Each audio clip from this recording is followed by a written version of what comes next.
Yeah, I feel really positive and hopeful. There's so many things that we're working on that are good, and everything seems to be coming together. And I see things happening, especially like I feel really positive about what's happening with Noah.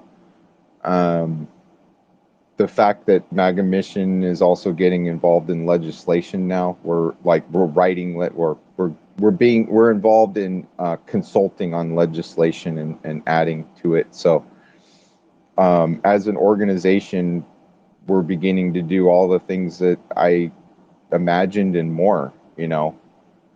So we're definitely getting to a point where we're going to be doing some new things and bringing some stuff to the people. So Marlon's going to be boots on the ground. Advocate's going to be boots on the ground. Carmen, everybody, they're doing stuff where they're going to be meeting and going to actual places to discuss America's issues, and it's going to be incredible.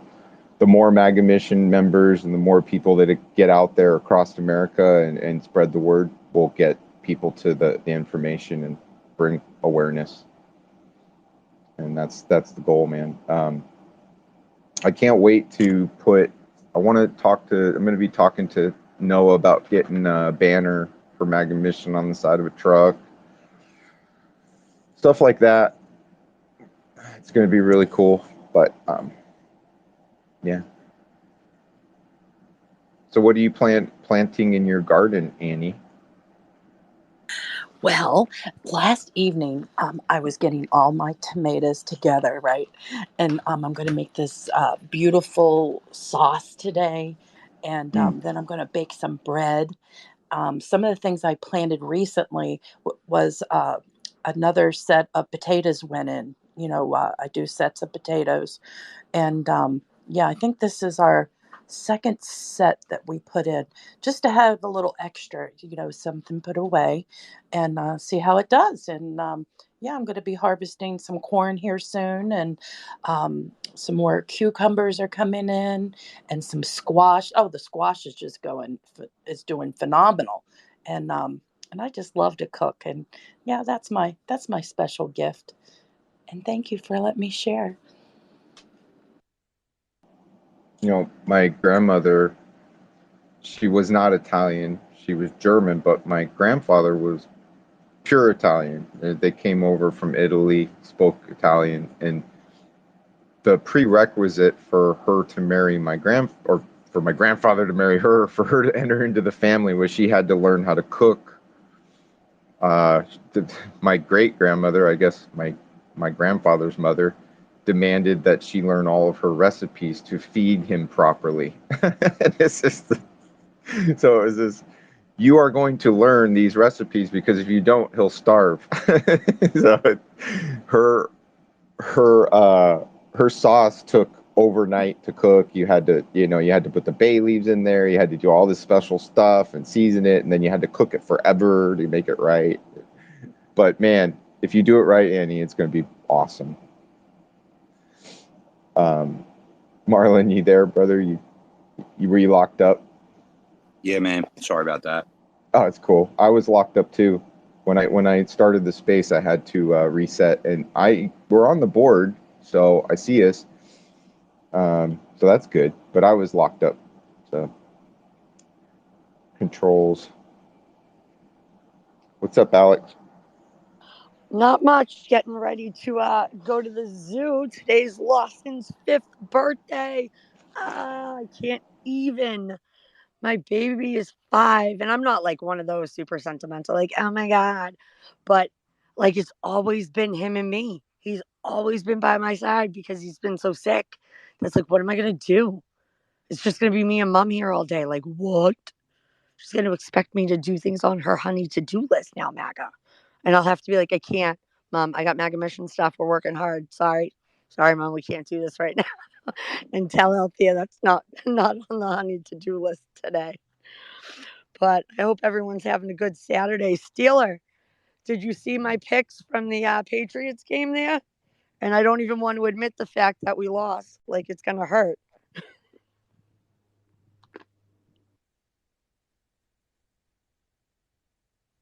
Yeah, I seen the pictures, but I was more looking at my game last night. I mean, we looked pretty good. Well, at least the first stringers looked pretty good, anyways.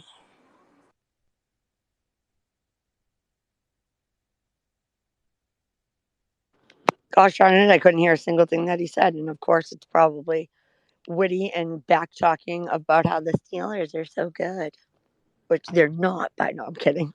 Oh, you couldn't hear him? Hey. Nope, I can hear Oh, Annie. I can hear you. okay. Let me drop Steeler down, and then he can say that again. But Was on he talking like a about serious, Kenny Pickett? Was he talking about Kenny Pickett? I couldn't hear him. okay, on a serious like MAGA note, though, like what MAGA said, working on different kind of legislation and stuff. Yeah, that is something that I'm working on up here in Massachusetts. I mean, we went and testified for the Parents' Bill of Rights that is still sitting in limbo, yet every other bill that day has gone through. But working on a new draft of a bill that wouldn't just be for Massachusetts, that would actually be a federal act limiting all of this curriculum stuff. Really doing a lot of back end research on that to see exactly what states' policies have, what our Department of Ed, and then our actual, where I can find things in the Constitution that really can back us up in terms of having things on the books that certain X, Y, and Z cannot be discussed in schools, or, if we got to kind of wheel and deal here, that it can't be done a certain way or at a certain grade. So stay tuned for that, because I think it's going to be something that many of us around the country can get behind. Because at the end of the day, I don't think it matters what side you're on, your religious beliefs, anything like that. I think it comes down to the fact of their children. And we can all agree that children deserve to be protected and safe, especially in their schools. And parents deserve to know what's going on, and we deserve to have our 14th Amendment right honored. So, like I said, stay tuned. Let's hope, fingers, that's creepy. My kid's in the window going, Alex. Like, who does that? My kids are so weird. Um, to protect boogers over there. So, if anyone's interested or knows, and this is for anybody listening to the recording too, if anybody is interested or knows um, anything about this and would like to help me or contribute to writing the bills, please reach out. You can send me a DM. And we can get going. I think it'll be very exciting. All right, Steeler, try again. What wonderful things were you saying about the Patriots? That they suck, and that the first string Steelers look pretty good. So yes, I was talking about Pickett to Pickens. See, right there, that's what can bring people together too. Crab talking about your football. I mean, what's more American than football and baseball? I mean, let's be let's be real, and it can bring us together. I mean, Rev Tim and I, aside Ooh. from our bond of and our mission of saving the children, we bonded over the fact that we're both baseball coaches. I mean, his teams do a lot better than mine do, but it's something that definitely connected and bonded us, and I think that is so. It's so special and key when we're doing these spaces, because I think we forget that we're people behind these little avatars with real lives. And sometimes maybe we don't connect politically or on our beliefs or stance about a certain like issue or topic, how we would go about it, but maybe we can connect another way. And that's pretty powerful, I think. So I want to just say good morning to Rev, and get to say good morning to Marlon. And yeah, of course, Mag is going to do a kick butt space today, because that's what we do, right? I'm kidding. Well, advocate.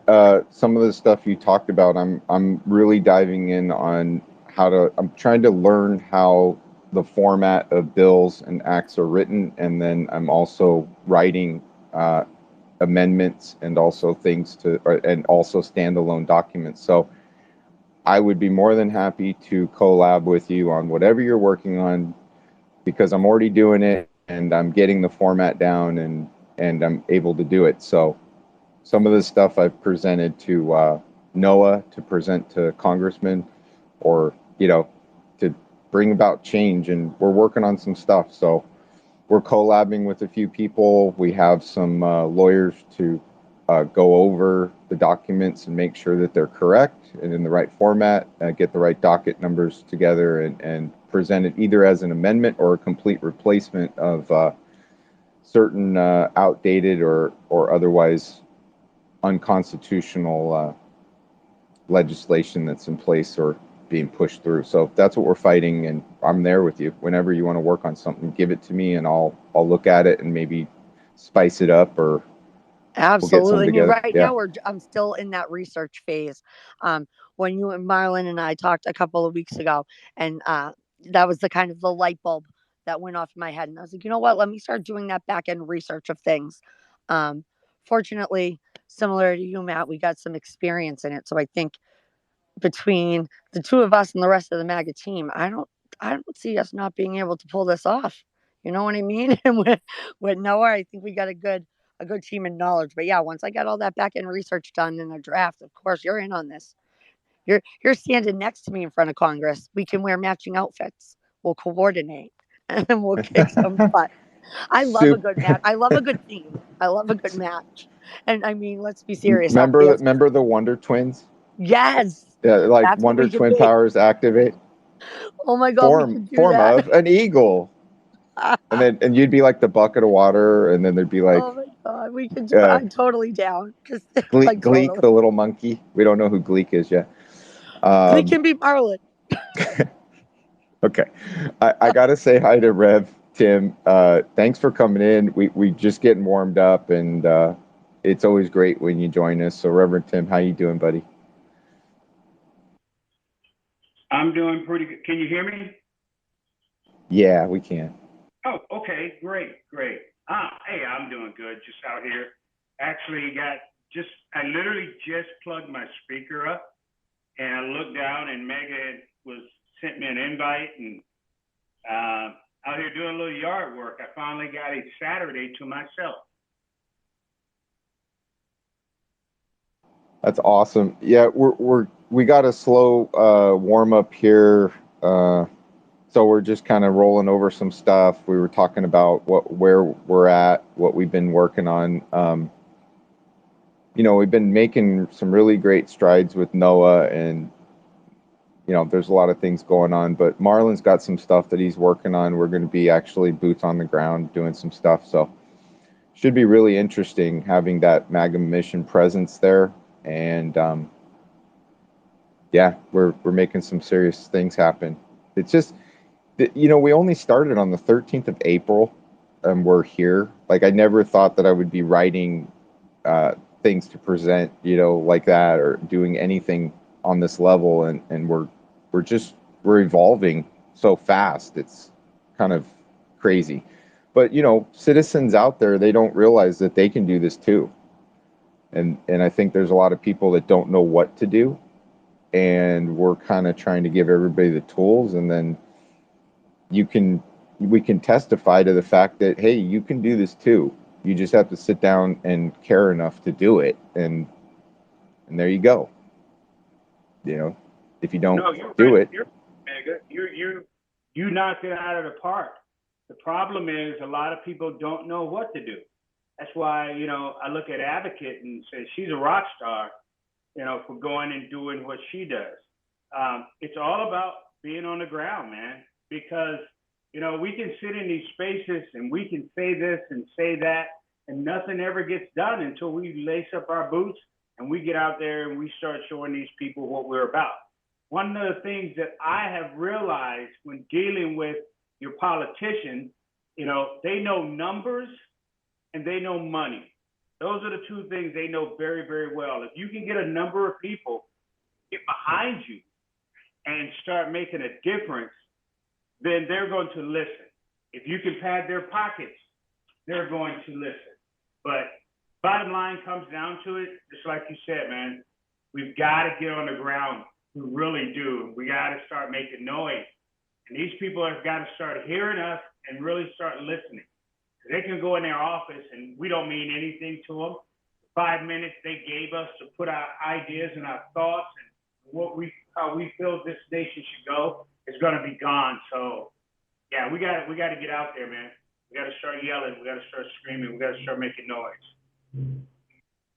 We'll start talking about getting out there. Marlon, why don't you lay down what's coming up and what you're working on if you're there, sir? And Yes, sir. and you know, Reverend Tim, there might even be an invite for you in this. If Marlon, go ahead and lay it down for him. So basically, and good morning, Rev. How you doing, man? Good to see you.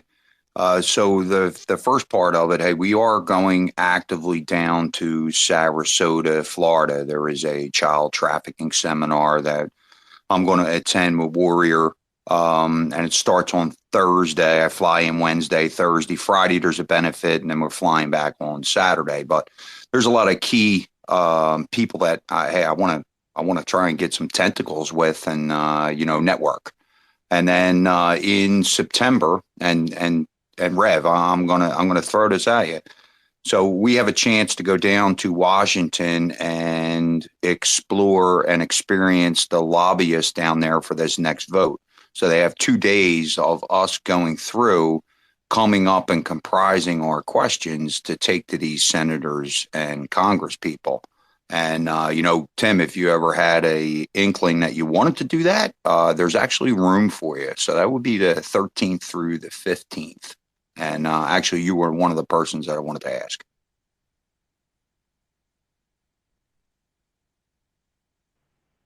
Yeah, that'd be something I definitely would like to look into. See what's going on, which way you guys are moving with this. Sounds like something that is definitely going to help. Definitely is going to help.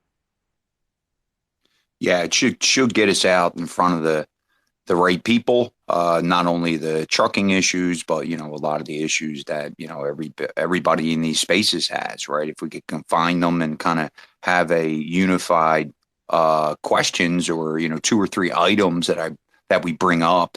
Maybe in the beginning, maybe some of these weeks we'll have a space and ask people, what they would want, right? What bill would they want torn apart? So, yeah, these are definitely the actions that we're going to be taking. So, and I don't live too far from DC, and believe it or not, Rev, I live 2.5 hours from DC, and I've never been there. I've drove through it. I've never seen the Capitol, the Reflecting Pond, Arlington Cemetery. I want to see it all. Yeah, that's one place that I've got to get to. I'm like you. I've never been to DC. Just never really made it a priority to go down there. I'm so used to going down to hanging out in South Carolina that that's my 2 weeks of vacation a year that I take and go down there. But DC is a place that I definitely have to get to. Well, I'll tell you what, even if it's not this time, we're going to be making strides for, they have four different votes like this where the lobbyists go in and express this. So if not this time, maybe we can make it another time and get some experience behind us and be effective. When I was growing up, I lived in Bethesda, Maryland, Rev, and I was, well, it's kind of a long story. I was in my high school years. I was out here in California, and I went back to be with my dad for my junior year. Well, while I was there, I didn't really have any friends, right? When I showed up, I was at a new school. I didn't know really anybody. And the very first thing I did was I joined a church group. And I made friends with some people. There was these twins that lived next to me, these 2 twin brothers, and they were part of a church group. And so I joined their group, their youth church group. And if you can imagine a California kid with a leather jacket, his flannel tied around his waist, I listened to Metallica and heavy metal. I looked like the black sheep of the church group, because these kids were like, they were somewhat not affluent, but a lot of the people were, I don't know, the kids were just different than me. And they were kind of preppy, and I show up and I just look like somebody like from another world. And but anyways, through that experience, we used to go to the Capitol, and we would do charity work. We would hand out food, do all these kinds of things. So I used to go to the Capitol a lot and with them. And so I remember those days traveling around DC and through the metro system and all that. It was a really great time. And so I think you guys will really like it. There's always something going on there. That's the other thing. A lot of people don't realize that right now, every single day, every single weekend, there's somebody there with a megaphone saying something about something. So that's the place where people voice what's going on. You know, that is the place. Well, you know, the thing is, I'm from the East Coast. You know, I've been all up and down to New York on many, many occasions. Grizzly, West Virginia, Cumberland, Maryland, I've been to many, many occasions. I just never land in D.C. for some reason. So that would be, like I said, that's a trip that I'll be willing to take just to see it. Yeah, you guys are gonna like it when you do get there. I wanted to say good morning to Jim, and then we had a bunch of other people join us. We're just having a slow warm up. And Jim, how you doing this morning? Very well, thank you. Just shut the mower off. So I've listened to a lot. Can you hear me okay? Yeah, we can, Jim. Okay. So I'm just so fired up about the things you're saying. I was just talking to my brother. I'm been in kind of the transportation Navy industry for 17 years, and I'm on the sales side. I'm really burnt out. I'm looking for some different direction. I want to be useful. I want to honor God. But this human trafficking thing, I need to be part of it in some way, but I don't know that I possess the skill sets to contribute. So what I was wondering, without taking up your whole day, is if you and some of the people that have been, if you had a job opening, what are the kinds of things that you're doing? To tell me what you guys do and where you're going. I mean, I know it probably changes every minute because that's how this has to work. But if I would just love to learn a bit more about what your mission is and what kind of help you need and that kind of thing. And Wow. I'm just going to listen. I just want to listen. Wow, Jim, you know, I just can't say how much it warms my heart for you to feel inspired and fired up by just what you've heard. I don't know how many spaces you've been in other than this space, or I don't remember talking to you. So that's great, first off. The first action item that everybody can do in the room is retweet the space. As simple as that is. If you want to help, that's the first step. So that's a simple thing. It's free. Everybody can do it. You just take your thumb and do it, and then we get your voice heard. We got Rev's voice heard, Marlon's, mine. Every opinion in here matters, right? So it's the people, you know, bringing together awareness. You know, we're fighting for election integrity. We're fighting against the indoctrination of kids in schools. And what I also want you to do, the next step is go to magamission.org, where you can find all of the things we're working on and get a better feel for what the mission does.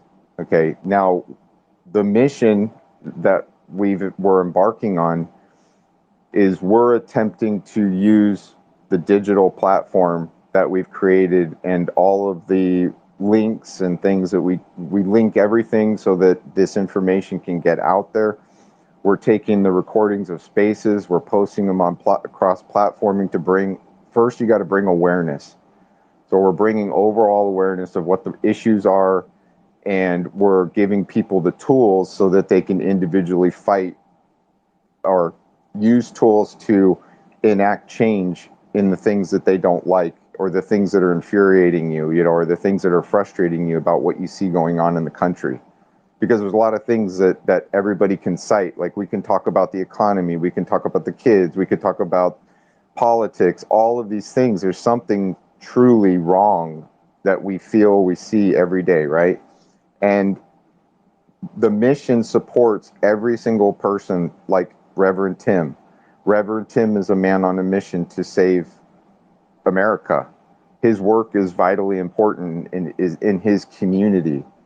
The mission stands with Reverend Tim because he's again with God, pure of heart. He focuses on family, country, prosperity, freedom, the basics, the principles of the Constitution, your civil liberties, your civil rights. These are all of the things that we're trying to get back to and change, bringing about legislation and change. So how can you help? I understand. It's like, for myself, it took me a really long time to figure out what I could do to do anything at all besides talk in a space, right? So, but the first thing that I had to do was I had to take my talents, pull them together, and see what I could do with those talents that God gave me to bring about some change. Even if it's just a little piece of it, it's all part of the tapestry of change. It's all part of the mosaic that we're creating. It's all part of it. So you being here is part of it, and the fact that you want to do something is the next step, and then giving you the tools to do that. There's education that you can find on our site where, let's say you wanted to be a poll worker or a poll watcher, or you wanted to register people to vote. Let's say you wanted to be a precinct committeeman. Let's say you wanted to, there's all these things that you could do. And did you say you're a truck driver too? Are you an independent owner operator, or you're just in the business? What did you say? No, I'm in the aviation business. Okay.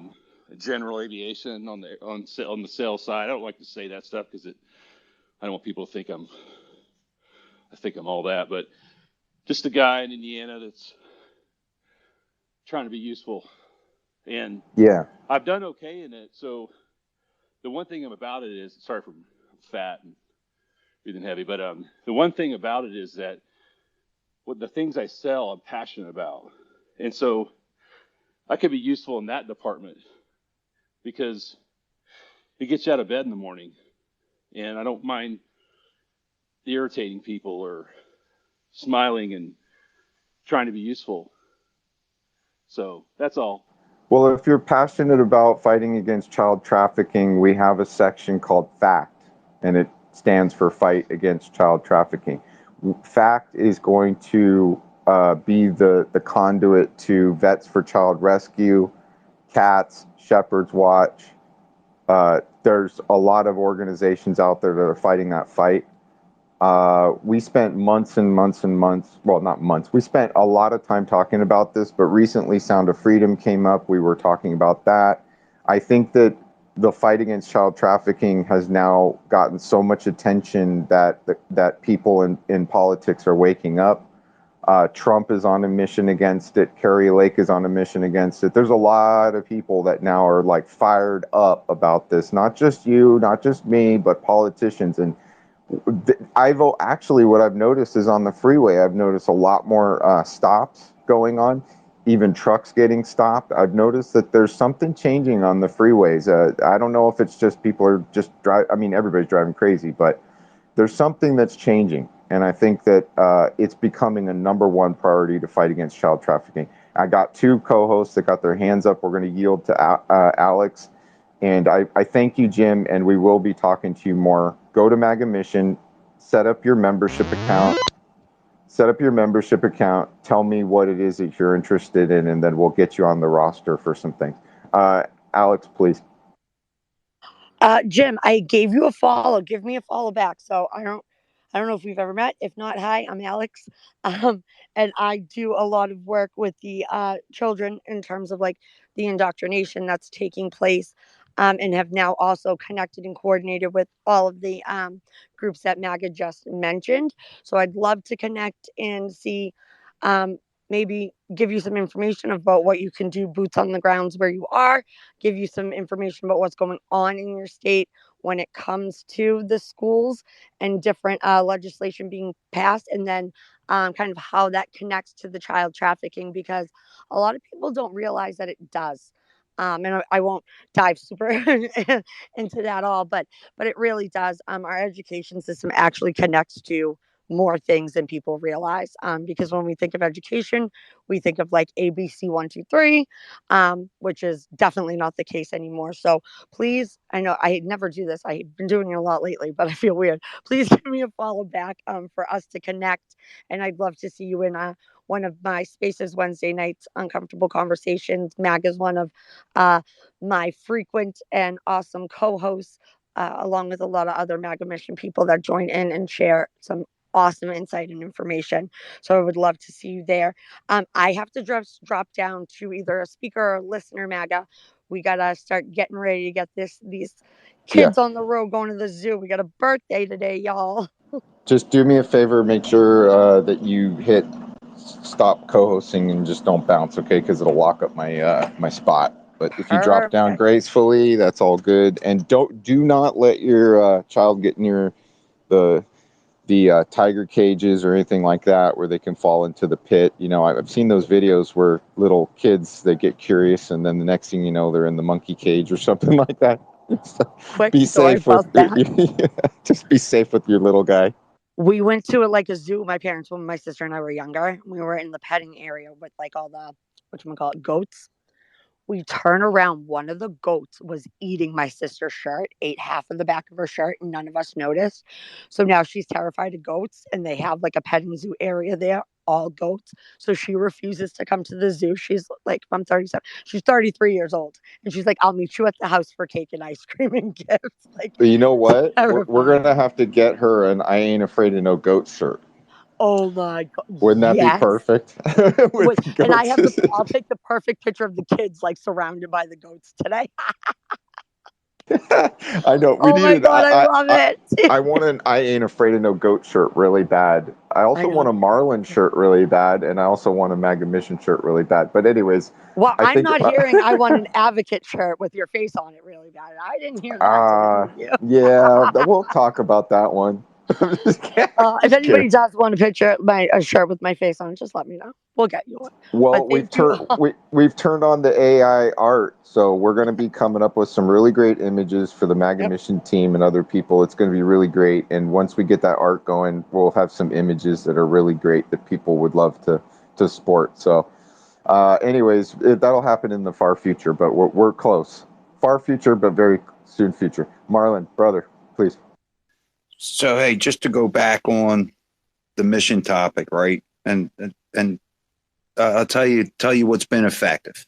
So when I met MAGA back in January, right? There was an East Coast wind project problem, right? So I was going to all these rallies and I was screaming on the beach with them, dead of winter, and we just weren't being effective. And when Matt kind of came up with the idea to start MAGA Mission to develop our digital imprint. And that was probably the most important thing for me, was to get it past the media. Like we have to go around that obstacle, and we're starting to do it. So this having the digital imprint is really the most effective tool that we can have. And again, just like this space, right? It's going to go well beyond Twitter.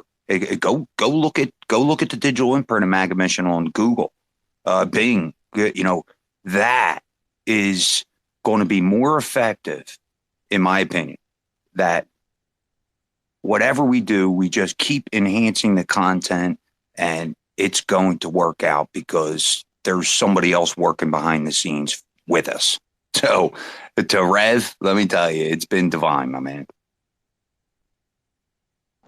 The thing that blows my mind about that is like when we first started out, we put, I think, Senator Edward Durr on the site first, and over time, if you just, it seems like synonymous. Like when you look at, maybe you'll see him like connected. Even his current tweets, like if you type in MAGA Mission, you'll see Senator Edward Durr's current tweets, or you might see somebody else that we're featuring that it's made the connection so that their information is showing up, and then we're also showing up on their searches. So if you search them, then we also show up. Maybe not in the top, like when you search for us, we show up in the top of what you're searching for. When you search for them, we show up somewhere in there.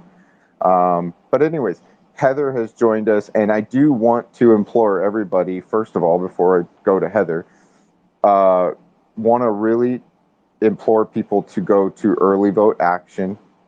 Jim was here. He was talking about what can I do. Go to Early Vote Action. There's education there. There's action that you could do there. We're also imploring people to use apps like Votify Now. These are ways that we can do work and also get we can give our reflection on what's going on. Like Early Vote Action allows you to have a map or a pinpoint election integrity issues. And election integrity is one of those really huge things. Like if you see something going on that isn't right, you can actually use that app to put a dot there on a map, and you can say, hey, I saw cars doing this, or this was going on, or I noticed something nefarious going on around election integrity at this location. Or you could say, I'm at the voting booths here, or the machines aren't working, don't come here. Go somewhere else. It's like real-time data about what's going on as far as election integrity. Anyways, these apps, the point is these apps are very important moving forward as tools in your pocket that you can pull out and you can use. Either to verify, information about somebody or whatever. But I want to talk to Heather. I haven't talked to you in a long time, Heather. It's really great to see you. How are you doing? What's going on? Thank you much, Matt. I've missed y'all. Kind of had some downtime, and it was nice to be off of social media. But coming back and listening to a few other really good groups as well, it's like I'm kind of testing the waters with things, and it's good. We're headed in the right direction. Might take us a hot minute, but it's really cool to connect with all of you really cool people on each different space. So I'm thankful for that. Early Vote Action, just a very quick update. They've actually been doing postcards to new Louisiana homeowners that have moved in from other states just to make sure they're registered here in Louisiana. So it's a very great tool. I'm a big fan of Scott Presler, and he's behind it, but they're doing some good stuff. And anyway, it's nice to be back. Y'all are still always doing a great job. Have a good evening. All right, Heather, thanks for coming up. Good to see you.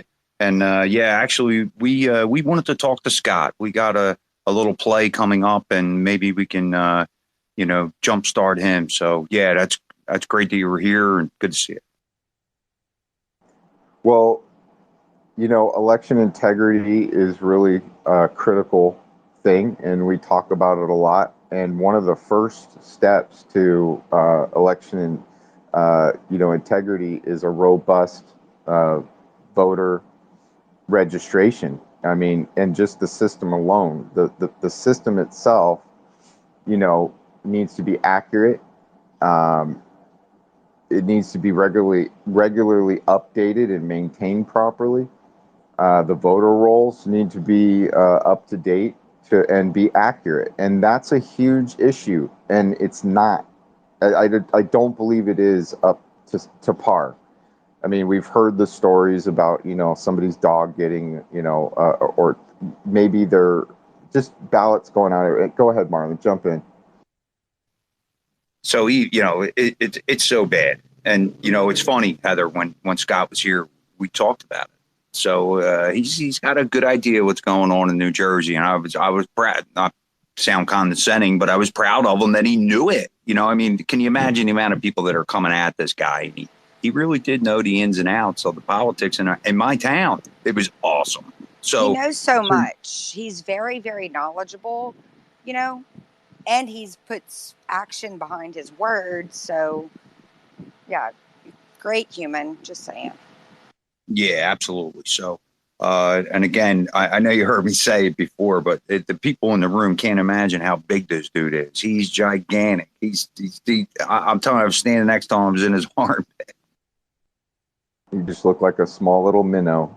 next to. Yeah, exactly. It wasn't no big ass blue Marlin. No, it was a tiny little white one. Well, look. I mean, this voter registration system, it needs to verify the eligibility of voters, and it needs to remove duplicate registrations or fraudulent entries. If it doesn't do that, we are SOL. I mean, that is like pivotal. And then we get to the next part, which is going to be voter identification and other things like that, the infrastructure. But let's get to Steeler. What's up? I was just going to say I'm about to drop down because my new baby girl's going to be coming for a visit here. Well, not my baby, but my goddaughter. I just wanted to say that in the short time that I have been listening to MAGA Mission Spaces, I've come to be, uh, you know, garner new follows, but I've reposted. I do what I can. I'm not physically able to drive anymore because of my disability from welding on galvanized steel with no respiratory equipment. But I do what I can from my computer as far as reposting the spaces, tweeting out different stuff, and I've been able to have more, I guess you would say, intellectual conversations with family members and friends that kind of lean the liberal way, but they want conservative stuff, but then they want liberal stuff, and it's just kind of, So I'm learning as I go, and I appreciate this stuff, and I forever will protect the children at all cost. So I love these spaces. I repost them. God bless to everybody, but I'm going to drop down and I will land it there. Well, thank you so much, brother, for showing up. Marlon, please. Hey, real quick before you go, hey man, that means you could be a digital warrior, So again, this is going out well beyond Twitter, right? So hey, there's all kinds of opportunity that we need help. So hey, that's great. Yeah, real quick, also Steeler, before you go, and anybody in the room, if you got something that you're working on and you want to get it into the MAGA Mission thread, all you have to do is put out a tweet with hashtag MAGA Mission, and it'll show up in the MAGA Mission timeline on Twitter. So, and if it's something that we think is America first and working towards a good thing, we're gonna look at that. We're gonna retweet it, and we're gonna comment, and we're gonna keep that going. You know what's really interesting is spaces in and of themselves are probably the most effective tweet that you could ever make. And if you can imagine, you put out a tweet of a thought, right? Well, somebody might see it, somebody might comment, whatever. But have you ever noticed in spaces, there's tons of comments, tons of information that people are dropping in that one space? It's like a live working tweet right there in the moment. And it has so much more impact than just a tweet alone, because it also comes with an audio about the subjects that are in there. So I've noticed that, tweets are great, but spaces in and of themselves are probably one of the most powerful tweets I've ever seen as far as comments and views and everything. So, just doing this kind of work alone versus just tweeting stuff out. But yeah, man, put hashtag MAGA Mission on anything you guys are working on, and we'll see it, and we'll start poking at it and get it out there some more. He who runs with scissors. Good morning, sir. How are you? Not too bad. I was just going to tell Stiller, he's contributing more than he thinks just by coming up to speak and participating, because a lot of people are, they're camera shy, if you will, even though, you can't see him, you can't do anything. I mean, you can see me. I'm right there. I got thumbs up. That's me. Okay. I don't care what people think of me or whatever.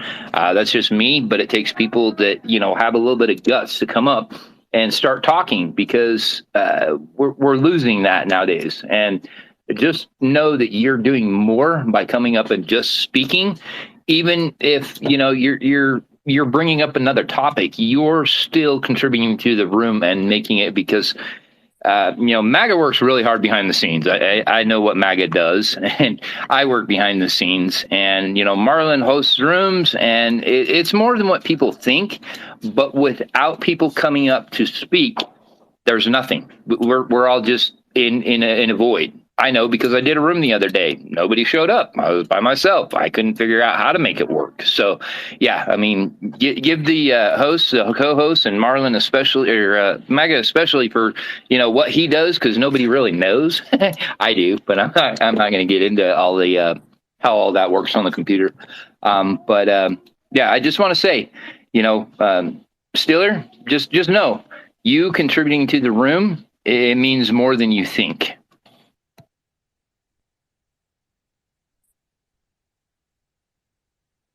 Yeah. When, I spoke with a gentleman earlier, Jim. I don't know if he's here still. Yeah, he is. Anyways, what Jim had to say really, touched me, because it means that if one person was fired up, or one person got a little bit of a ray of hope, or one person heard what we're talking about and says to themselves, wow, I really, I'm inspired, then that is change. And I believe we've touched more than one or two people, and I feel it. And I think that's the beauty of it, is that we're bringing awareness and getting people involved. And to me, that's priceless, because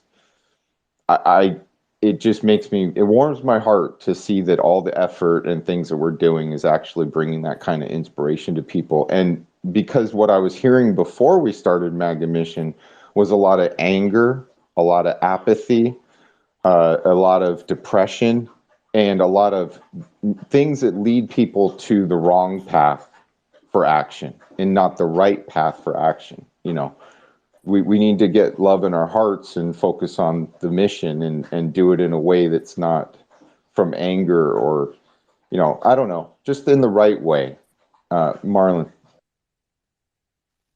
So, hey, just, we are making steps forward, and some of the people that were here in the beginning didn't hear me, but, there is a child trafficking seminar coming up in Florida, and it's sold out. So I was pretty amazed, and it's only one day during the week, and it's at the Florida State Fair. So it's a pretty big deal. So there's going to be a lot of people there, and there's a couple of us going to be there representing, and really get a good feel on what we need to do as citizens, right, as America. And because I can tell you right now, we can't just go out and try and get these guys. You cannot do this online. You will be arrested. So these people that we're making connections with have the opportunity, have the tools to be able to prosecute these guys. So we don't want to cloud them either. So, and we're going to make the steps so that we know. And really, a lot of it is we want to see how the states are handling it, how what the cases are out there, what is the history of it, what are the sentences. So, if maybe the court feels that we're getting aware, maybe they won't be so lenient in the future. Remember, we didn't get here by one fell swoop. We just got to make these little cuts back. So, and that's what we got to do. So I'm glad everybody showed. ADD. I was just going to say, MAGA, would you tell the room what you actually had in mind when you made MAGA Mission, what MAGA means? Right. So I knew that that a lot of people would see the word MAGA and immediately, put Make America Great Again. But it also means to us something different, a little bit different. For some of us, it's making an alliance with God again, bringing the country back to that place, making an alliance with God again. Because God seems to be removed, or at least they make it seem that way. They make it seem that way, man. Yeah, it's like it's like they've convinced everybody that it's God is not to be included; it's to be excluded at all costs, everywhere. in schools and everything. But anyways, I don't know if I answered your question, because when you talk about making America great again, to me, if somebody challenges that, like, what, you want to go back to what? Well, look, that statement was not created by Trump. It was created, actually, I believe, by a Democrat. And FDR, right, 1920s. right. So, and what does that mean? Well, there's times of so this is why that statement was made and why it's relevant now. Okay, I'm going to wrap it up. There have been times when America has not been prosperous, and we've been in turmoil and wars and poverty, and there were times when we had prosperity beyond our wildest dreams. It's like a pendulum that swings back and forth. And when you say make America great again, all we want to do is bring the pendulum back to prosperity, freedom, and happiness. That's really what it is. I mean, making America great again is solely focused on us truly being sovereign, secure. I mean, it's not just securing our elections. I mean, we can get into national defense. We can get into securing our borders. We can get into economic independence, energy, being the number one exporters of oil, preserving, the nation and as a prosperous nation. That's what making America great again means. Bringing prosperity to Americans so that they can live the truly the American dream and be prosperous. Right now, we're in a state of with the gas prices and other things going on, we're on the verge of a lot of really bad things, and we just want to bring it back to the good things, because we can be much better. Everybody could be much better off than they are right now, and not stressing out about finances and all that. ADD. I wasn't trying to put you on the spot, bro. I was just having you put up there what MAGA actually meant. What it started with, because that's what we need to return to, because that's our only hope. We can't look at any one guy. We can't look at anything. We got to look at God. We got to welcome God back into our lives, and we got to stand for what's right. The children, everything that goes along with it. It boils down to the children. That's their money pot, and if we take that away from them, everything else is going to fall in line. I like to do this, but drip, drip, drip, and they are hurting. They're hurting bad, because they don't want this message out, and they can't stop it. They don't know how to stop it. They keep on putting their foot in their mouth every time they turn around.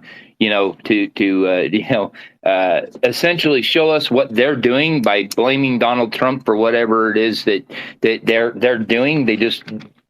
I don't think they know how to stop putting their foot in their mouth. And Donald Trump is just the one that we're seeing it happen to, and then we're going, wait a minute. That just happened on the other side, but they're okay with charging it to Donald Trump, and it's starting to wake us up. And they don't understand that. They don't get it. They don't understand that everything they're doing is waking us up to we've left God behind, and until you open that door to God, okay. My pastor likes to say, if you died tomorrow and you went and you knocked on God's door, would He say, "Come on in, my son," because He knows who you are, or would He say, "Who the hell are you? Why are you on my doorstep?" Okay, that's the question that you need to ask yourself right now, because the simplicity is somebody comes up and knocks on your door, they're selling you stuff. You'll leave them outside your door and, ask them questions, invite them to your lawn chair. You're not inviting them inside your house. But if your neighbor comes over and you know them and you're whatever, it's come on in, have a seat. We'll get right to it. Whatever it is, my neighbor, her little boy's learning to, what $1 means. So I paid him some money to mow my little tiny front yard. And, we didn't leave them out on the porch, waiting to get their money. We invite them inside the house. And that's what I'm saying. Do we invite God into our houses anymore? And is God going to invite us into His house? That's the question. Yeah, I agree. I don't feel like you put me on the spot, because it's come up many times, and I think that any argument that somebody wants to bring up against the MAGA or MAGA, it's a weak argument, and it goes to places that is easily defeated. For me, I I don't find any opposition there to wanting to make America truly be great. Every American should. We should be proud of that. Where is it that we need to be ashamed? That's the lie that they're selling people. You need to be ashamed of being prosperous. You need to be ashamed of being American. No, we don't. We need to be proud of our country and our sovereignty and secure it and be proud to be an American. And we should be a leader in the world. There's no reason why we need to take a knee. Why do we need to take a knee? Where's this philosophy? Everybody get on one knee. No, don't salute when the anthem is playing. Get on your knee and put your fist in the air in resistance to that. That's a lie that they sold people. It's a terrible, awful lie. Anyways, Marlon, please. Man, this doesn't happen to me many times, dude, because what you said, I forgot what I was going to say. Yeah, I have that power over you. Just ramble until you lose all thought of what you were going to say. Well, look, what we're trying to do is inform the people. Why would we want to inform the people? Okay, we need to inform the people of America so that we can hold the government and make sure that they're held accountable and responsive to our needs as Americans. Okay, and right now they're not. And so an informed citizen is an auditor. They audit what they're seeing. They know that that's wrong. They raise their voice and say, no, that's not right. We can't allow that. But if you're not informed, you don't even know what's going on to even get concerned in the first place. You just go about your day and you don't even really think about it. Got somebody requesting to speak, and I see you there. Modern spoke in my space. Yeah, I'm throwing him a mic. What's up, Modern? I also want to speak to Angry Pop. Angry Pop, good morning. If you want, jump in here. We're talking civil liberties and the Constitution as usual, sir, and you're always welcome.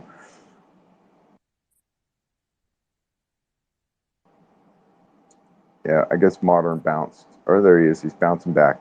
There you are, Modern.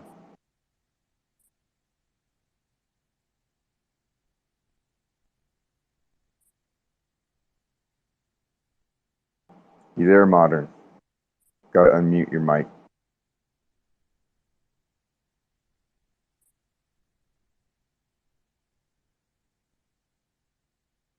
All right. Well, just I can't hear him. Yeah. I'm just barely seeing him come up, so understand. I think he's having problems.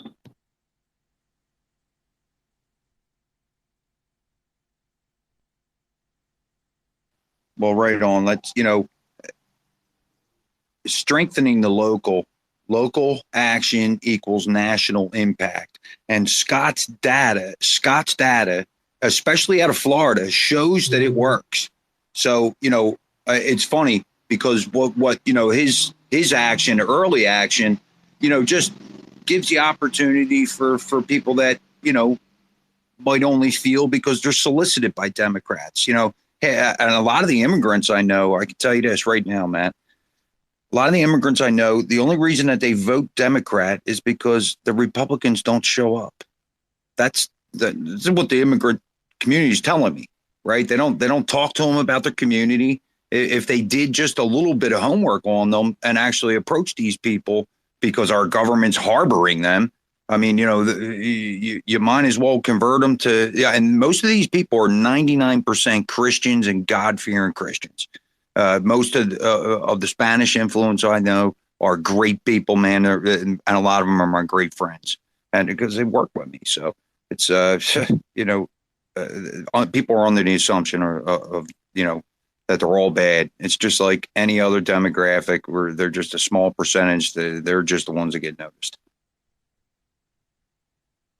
Yeah, my community that I live in, or at least my neighborhood, I'm probably the 1%, in that community. Probably at least 90 to 98% of my neighbors and everybody around me right now I'm deep in the Latino community. and my neighbors are great. We often cook and have fun together, celebrate birthdays, talk about work, hang out after work. I mean, everybody around me. And the other thing is the community that I'm in looks out for each other. Like, we're all so tight knit that it's like when somebody walks down the street that doesn't belong, they stick out like a sore thumb. And it's, it's just so tight you can't get in because we're just looking out for each other at all times for anything suspicious. And that's community, man. So I feel it here, and I feel great where I'm at. I don't feel out. I don't feel ostracized. I don't feel hated. I feel loved and welcomed and part of the family because they know I'm looking out for them too. And that's what creates community, no matter what if you're Latino, Caucasian, whatever. That's what brings people together, is that looking out for each other. Like, I got your back, you got my back, and we're all working jobs and life isn't easy. We know it, but we come together and we unwind together and get through another day together. ADD, what's up? I was just gonna say, we all have the same red blood when it comes out, man. Once it's gone, we all leave here the same way. It's we all need to come together because the powers that be, that is their whole objective, is to divide us. Because divided, we will fall. I mean, the founders said it. I mean, I'm not going to ramble on about it, but look up your history, man. I mean, we went through 1,000,000 years of tyrannical, millennial, actually. We went through a millennial of tyrannical activity.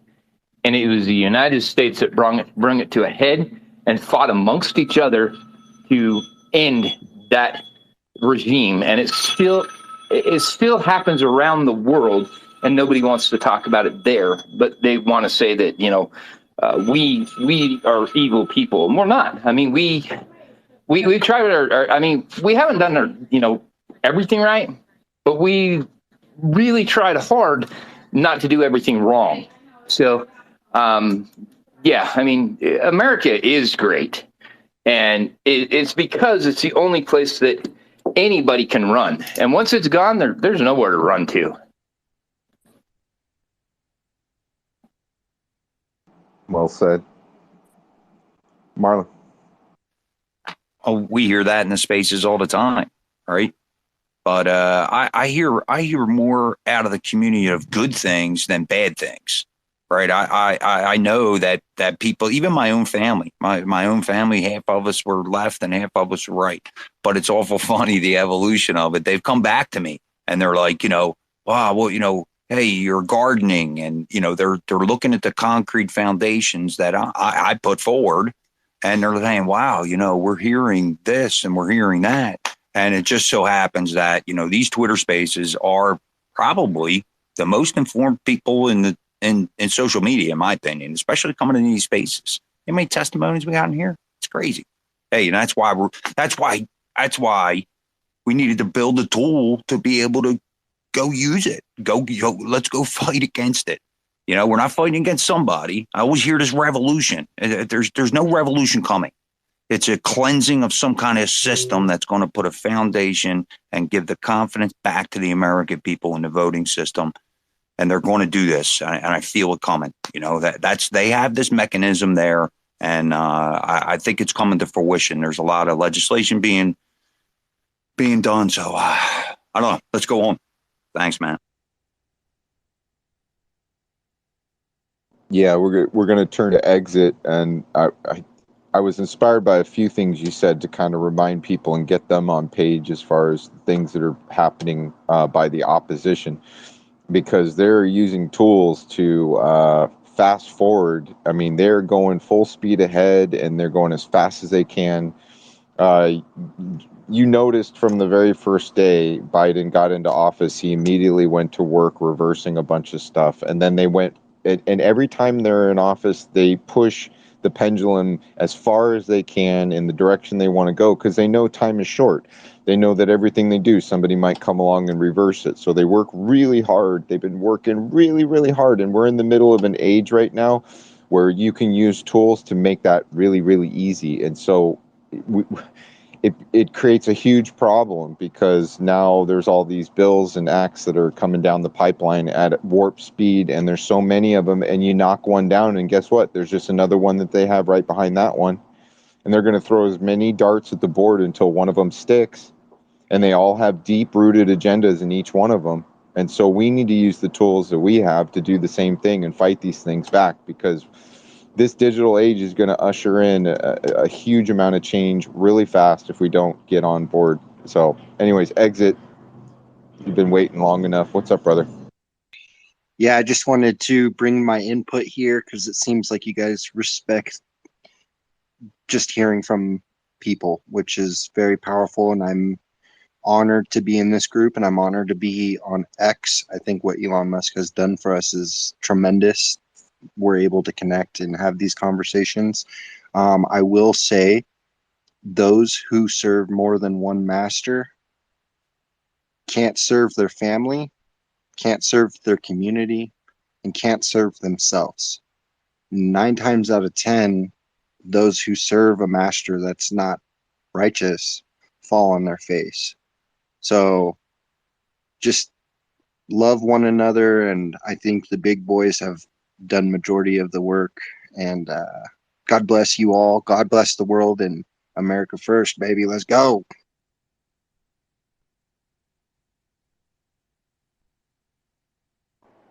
Yeah, I've written a few things about this. I don't know if I have to, but I want to turn to Gen X down there. I haven't talked to him in a while, and I didn't say crypto or Bitcoin 3 times. That might be why he hasn't taken a mic. But I can do it now. Crypto, crypto, crypto, Bitcoin, Bitcoin, Bitcoin. Now, anyways, I really enjoy talking to Gen X when he can. But anyways, the economy that we're in right now and everything is really hard, to deal with. The infrastructure that is lacking in a lot of industries. There's a lot of things that are outdated that need to be updated, and I think we're kind of in the middle of that. What's up, Marlon? So, hey, number one, I want people to realize that there is a looming shutdown of some of the owner operators here on the 20th of August through the 26th. So that may affect the shelves a bit. Not sure. Hopefully they get a united stand against what's going on, and a lot of them, even outside of knows what's going on. It will affect the shelves. So I would suggest that people stock up on your stationery and things that you would need, only because, hey, if it lasted any longer than 6 days, it only takes 3 to clear the shelves in the supermarkets. And I want to tell some of the space, there's a prediction out there. There's a prediction that there's going to be an insurance problem coming up. Basically the bailout to another point in now written history. And it sounds like there's going to be some kind of shakeup there. So, hey, for any of you policyholders out there, you might want to just make sure that you contact your insurance agent, make sure that, they're being insured. And, remember, your insurance agent's kind of like a lawyer. You got to direct them. So, you start asking questions, they start to shape up real quick. So, you guys should know your coverage, because there is a suspicion that something like that is coming. So, not to put my tinfoil hat on, I think it's just, giving people a heads up that these are the things that we should be looking at.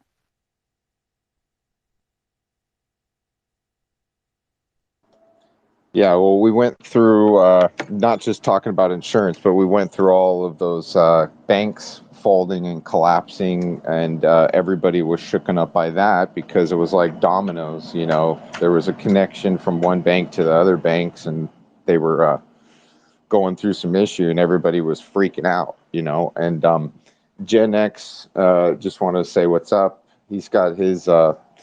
He has a lot of knowledge on things going on in that field, or at least with other items like that. But I just want to say what's up, Gen X. How you doing?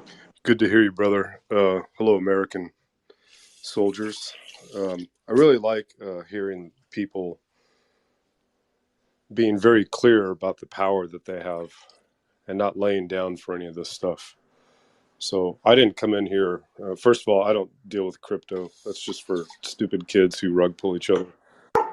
Yeah, I said that because it infuriates you to associate you with crypto. So that was my way to get you up here to Well speak. done, sir. Yeah, look, Bitcoin's just one of several tools for us that I think a lot of people could benefit from if they're interested in learning about it. But, Matt, you were talking about, I was looking at the site, and I've been a developer a long time. If you need help, let me know, man.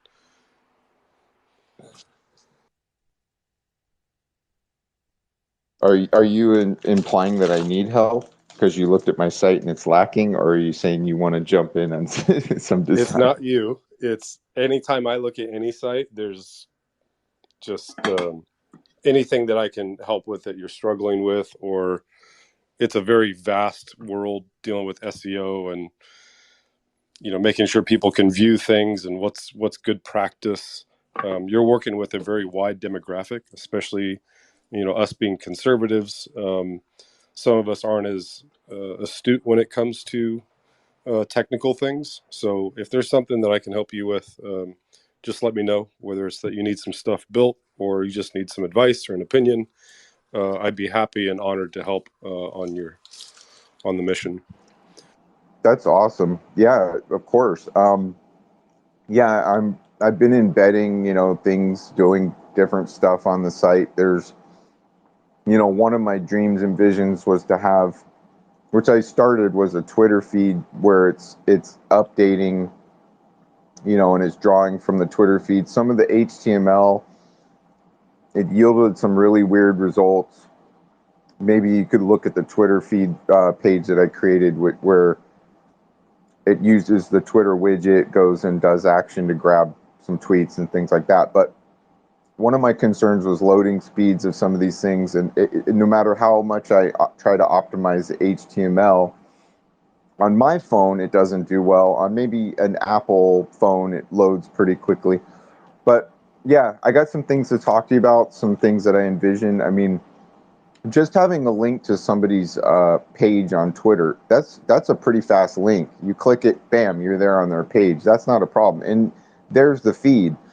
The feed's there. But I was embedding individual tweets, and I was thinking, well, instead of embedding individual tweets, what if I embedded like a whole Twitter thread, have the widget capture it. So yeah, we got lots to talk about. We can talk about that stuff later. So what have you been noticing in your world as far as finance and things you're looking at and seeing? I think it was Marlon who mentioned about insurance, and that's something I started to see. I'm not an insurance specialist, but I did notice that there was a lot. I started hearing more about people having a harder time with policies getting either extended or reduction in coverage. Look, when you put this much money in the system that fast and you raise rates that quickly, this is one of those side effects that we should expect. I have some concern around that, although I'm still, looking into it. For those who don't know, I imagine probably many of you do, the FedNow program went live last month. And if you'd like, I could provide just a super high level about what I've seen with that so far. Yeah, man. Yeah. Marlon, go ahead then. Go ahead, Marlon. Oh, that'd be great, Gen X. I'd love to hear. All right. So this is a phase one of I don't know how many phases of the FedNow program. It is not you or any individual retail citizen interacting directly with the Fed. That's actually not legal. That's why they have to leverage the central banks. This is interbank operations of how they move money, settle balances, stuff like that. The SWIFT system that's been around since the 70s is pretty archaic. This is actually compatible with the SWIFT system in an attempt to fully phase out SWIFT. You lose them? Can you hear me, Marlon? I don't think Marlon can hear me. Should I drop or him? I'll have to drop you and bring you back, Jen. Do it. Yeah, Doing it. I thought it was. It'll just take a second. Yeah, well, you know, you might have water in your ear or something, swimming around so much. And no, Marlon, can you hear me? we'll bring it back. Yeah, I got you good now. All right. So yeah, this is phase one, and it's not. This is just institutions and banks interacting with the FedNow program of how they're moving money around. I haven't fully gone in. I've gone a little deep in some areas. So a couple of things to note that kind of raised my eyebrow was I looked at the number of services that the FedNow program is offering. So if you think about your traditional bank institution, money launderer, you see that they have, like, you take a picture of your check and you deposit it, right? There's a ton of services and processes that have to happen with all these banks and systems. I noticed that the FedNow program has a lot of services that they've had before, but a lot of new ones as well, that basically give the ability to offload a lot of these services from banks doing them themselves to leveraging the FedNow program, and the FedNow program basically making money on that. Now, that's an efficient thing. That if we think about the cost of banking and how they've been throwing that down on the consumers, that's a good thing because it makes it easier for them to provide these services, but it also makes it, and it centralizes it to the FedNow program. But at the same time, what's the purpose of a bank if we didn't already, question that now at this point? Yeah, a lot of interesting services. I can put a link in the chat if you'd like to see the core services. Second, there is a list of which banks and institutions are authorized as of the rollout, which was last month, of who is already on this system and providing it. I've seen a couple credit unions. Hells Fargo is on there. Bastards of America I haven't seen. But yeah, there's a list of a number of banks. So when I think about just the economic situation as far as the printing of money, the lack of control from the Treasury Secretary, there was a gentleman who I think you might have had on here, Brian, Matt, that he was a representative somewhere, and he was basically asking Congress and Yellen, hey, you have foreign investors who invested in Silicon Valley Bank, and the Fed is bailing out those people over the FDIC insured amount, but you're telling me that our local bank here in Oklahoma isn't going to get covered? And the answer was no. And this is something that people should not sleep on, in my opinion. I'm not trying to panic anybody, but look, they're telling you right now that they don't have you covered, and their interests are not they're not out for your interests. And I think just understanding, as people have come to, this is another area that we've just trusted, but now we know that how this system really works. A lot of people are getting enlightened to that. It's a little scary at front, but I would definitely take a little bit of time just to understand it, so you make the right decisions for your own family, whether that's you decide to take precious metals or you're investing in property. Just be mindful and do the things that any responsible person would do, but understand that there's a day that you want to come pull out money, they're not going to have it. And I don't understand still why it's a bank's business at all, why I want to pull out more than $10,000.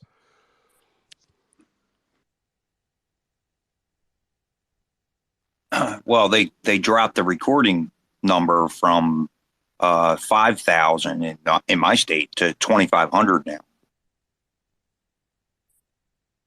So if you have a check of $2,500 or more, they're alerting the IRS. Yeah, and this is separate than the CBDC rollouts. I think we should be very aware and keep it in our representation's ear about their stance on CBDCs when that conversation starts to go a little bit further. There are some who believe that the implementation of the FedNow system, if you think of that as like a base layer, is just but it's a prep for how we manage the movement of money, but the rollout of a CBDC would be a lot easier, would kind of just be a layer on top of that. So depending on which state you're in, your own state reps should have some information about that. They shouldn't be blind to it. So we're just keeping an eye out and learning more as we go.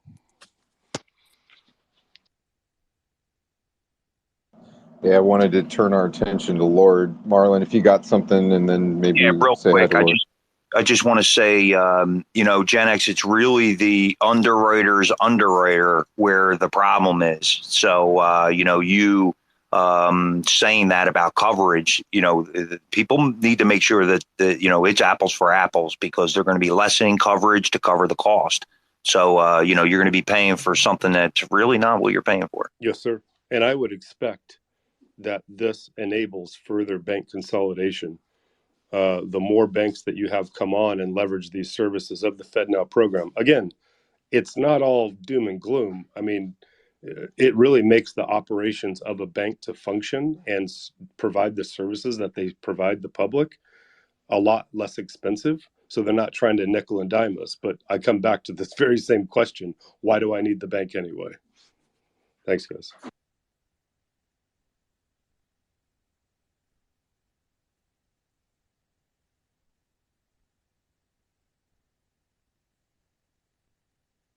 Go ahead, Lord. Good morning, y'all. So I came in here because I totally respect everything that you guys are doing, and I felt compelled to share a thought. It's kind of in line with what y'all are talking about today, but it kind of really doesn't have anything to do with it. I just want to share the word of compassion. I'm noticing so many people are so exhausted and tired, and I just want to remind everybody to have compassion this week and everything that's going on. So I just wanted to share that with y'all, and hopefully somebody will hear it and they'll show compassion and so on and so forth, and things will get a little bit brighter for somebody today. Love that, Lord. Thanks for that. Yeah, I mean, back in the day before we even started, there was a lot more apathy and just people that were really, really angry. And we come across people that are pretty angry about stuff. But lately I've been noticing a shift in the frequency. People are a little bit more positive. They know that it's going to take that kind of compassion and positivity to get anything done. It doesn't get you anywhere to just stew and fume. It really doesn't. You got to get positive and then focused, and then you can do something about it instead of just, I don't want to even go there bitching and moan about it. How about that? ADD. Oh, now I'm not feeling loved, man. He runs with scissors. Come on now. Oh, yeah. He runs with scissors. I know. I love that tribe name for you. It's awesome. I'm so glad that you took it on and you taken it on. Well, I mean, we can either laugh about things that are going on around us, or we can start crying, because that's the point we're at. But yeah, it's in my area, what I'm hearing, and I mean, I'm not putting this in stone, and I don't want to freak people out, but last I heard, they're trying to do that thing where report it to the government at $500 withdraw or deposit.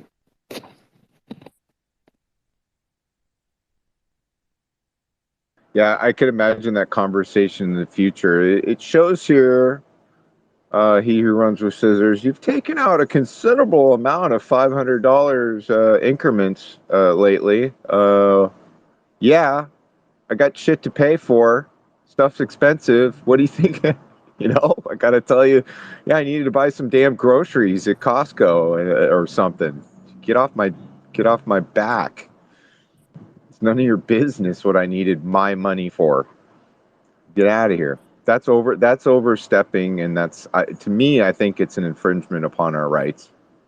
Point blank, end of story, done. Oh yeah, but I can spend $500 way faster than that. All I got to do is put about a third of a tank of fuel in. I mean, it's about that. I got 300 gallons between the two, and then 50-gallon tanks of 350 at $4 a gallon. Yep, I can get way over 500 real quick. Isn't it amazing how that metric is set in terms of cash? As your cash becomes less and less valuable, and you must spend more for less, that mark seems to be coming down still, and they want to monitor that transaction, even though that these transactions aren't doing as much as they used to. The amount of weight the dollar had isn't.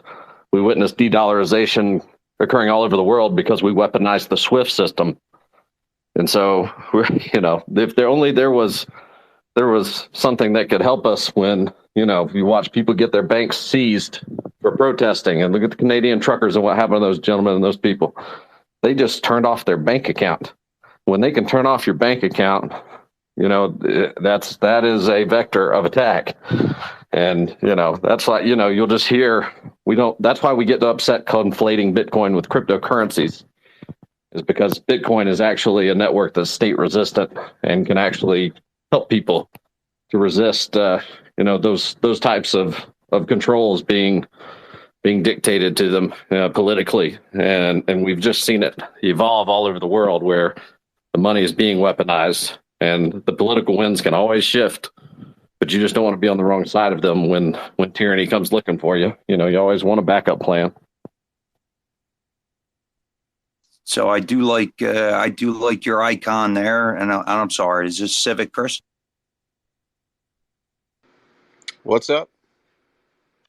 Oh, I'm sorry. This was it was old fashioned. Oh, I'm sorry about that. Old fashioned Bitcoin. Cheers. I enjoyed the conversation and just had to hop up and say a few.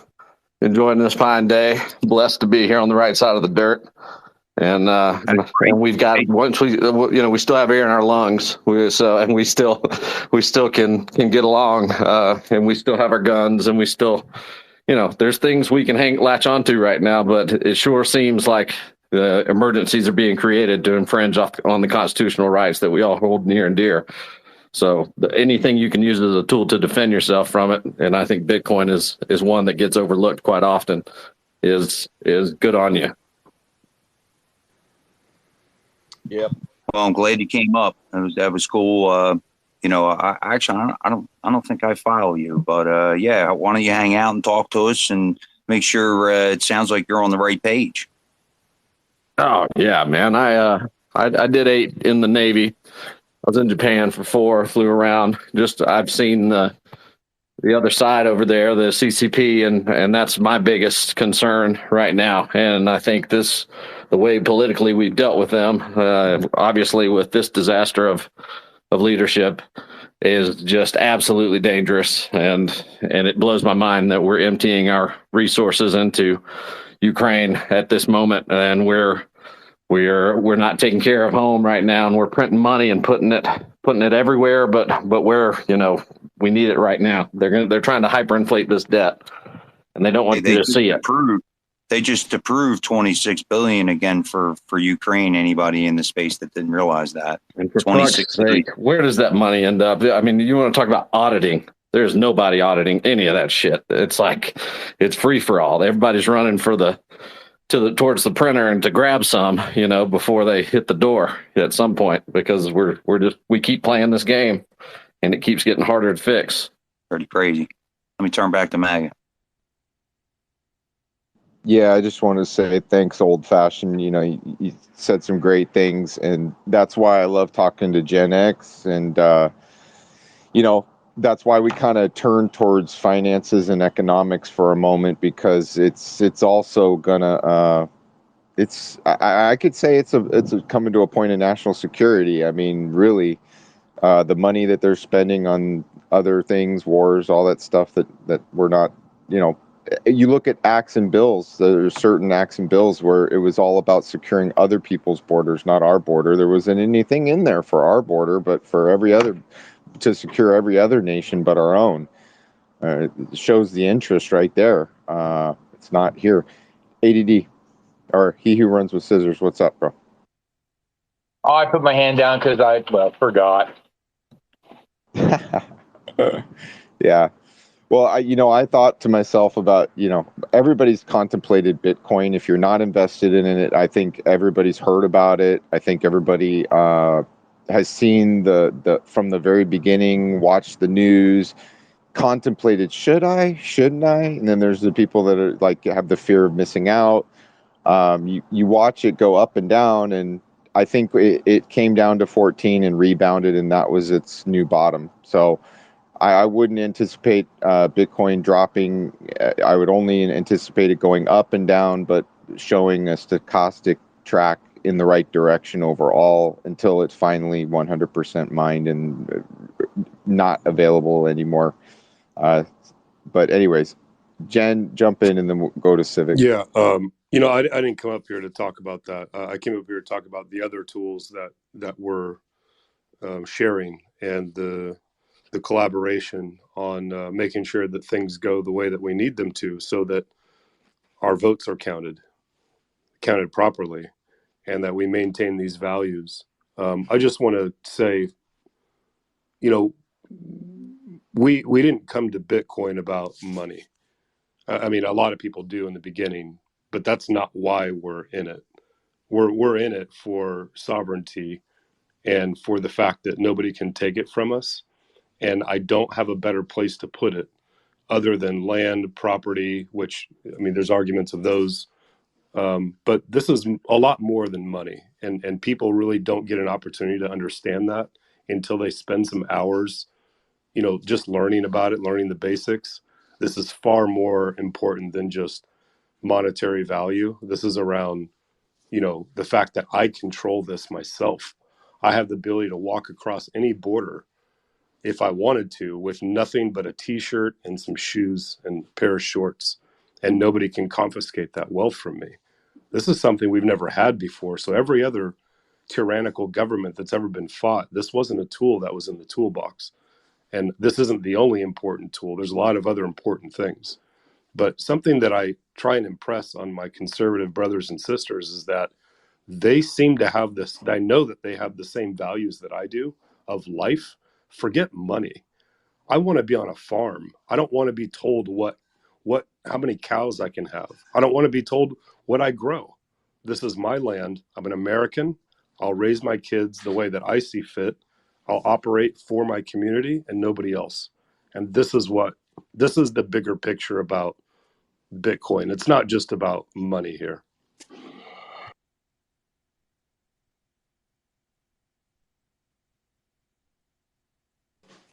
Well, exactly. The Saturday spaces are about our civil liberties, the Constitution, our rights, and things like that.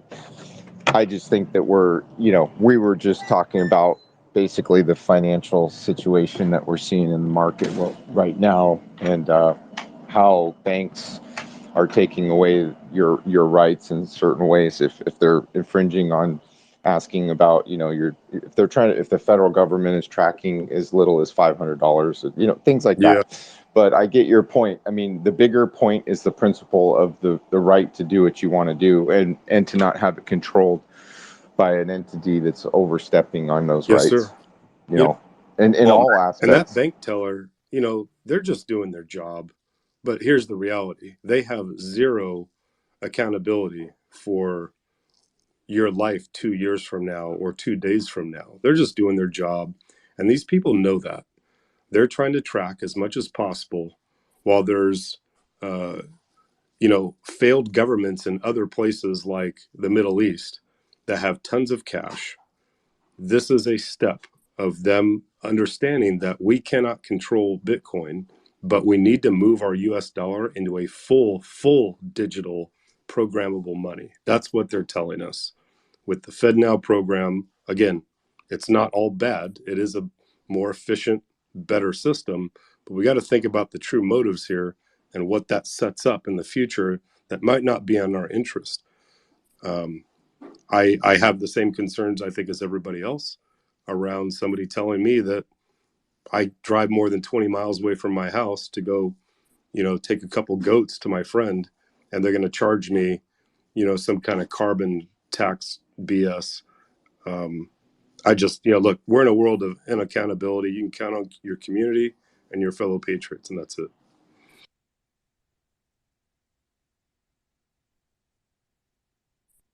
Go ahead, Marlon. I don't like goats, Jen. cows. Bring the cows. Cows are Hasn't Civic had his hand up for a while, or is that just on me, my screen? Yeah, I'm going to go right to them. I just wanted to respond. They don't have. They have that control now. See, we're missing it. The only thing that's saving us is a cash market out here. So if they really want to turn your bank account off, they can go tomorrow. So anyway, let's go to Civic. All right. Yeah. I wanted to comment on communism was brought up by Old Fashioned. Very interesting. But about this Bitcoin conversation going on here, I feel similarly to Gen X on this, and all you guys who were speaking, that generally down the road we should see this commodity, this asset rise in value. What's interesting is when you look at the projections to the US dollar versus Bitcoin, the amount that Bitcoin has been predicted and projected to rise is like astronomical. So the value is supposed to go up like incredibly. This is not financial advice at all, because I do think that it with especially the whimsical Biden disasters and debacles that he's capable of, we could see a big crash in Bitcoin before it does go up a lot. It's interesting how the projections say it's going to go up a lot, though. I mean, like a lot. But anyway, this communism, and I can comment about that more later. Maybe I'll pull up this source of the projections I was talking about. Maybe you guys have seen the same things. Throw out all the projections. This shit's going to do Just some go to the things moon. that will astonish people. It's just really over the long run, over the marathon run. The way this model is built, it's built for users and there's no admins, which means that this can't be turned off and they can't take it from you unless you give up your private keys.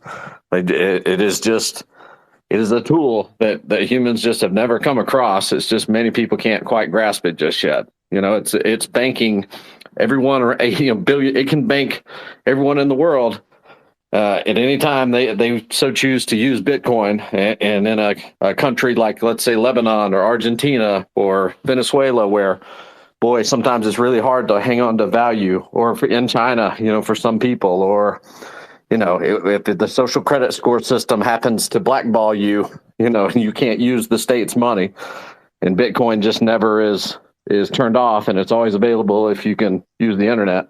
So, there's just a lot of hope involved in this, and it being state resistant. yeah, you're saying that you're saying that leads me to just understand it's always going to be there, and there's only 21 million of these things, and the way that the issuance is structured and how it's done is absolutely that's what blew my mind. Coming out of my work with Lockheed Martin, I ran into this, and I'm telling you, this is something wild.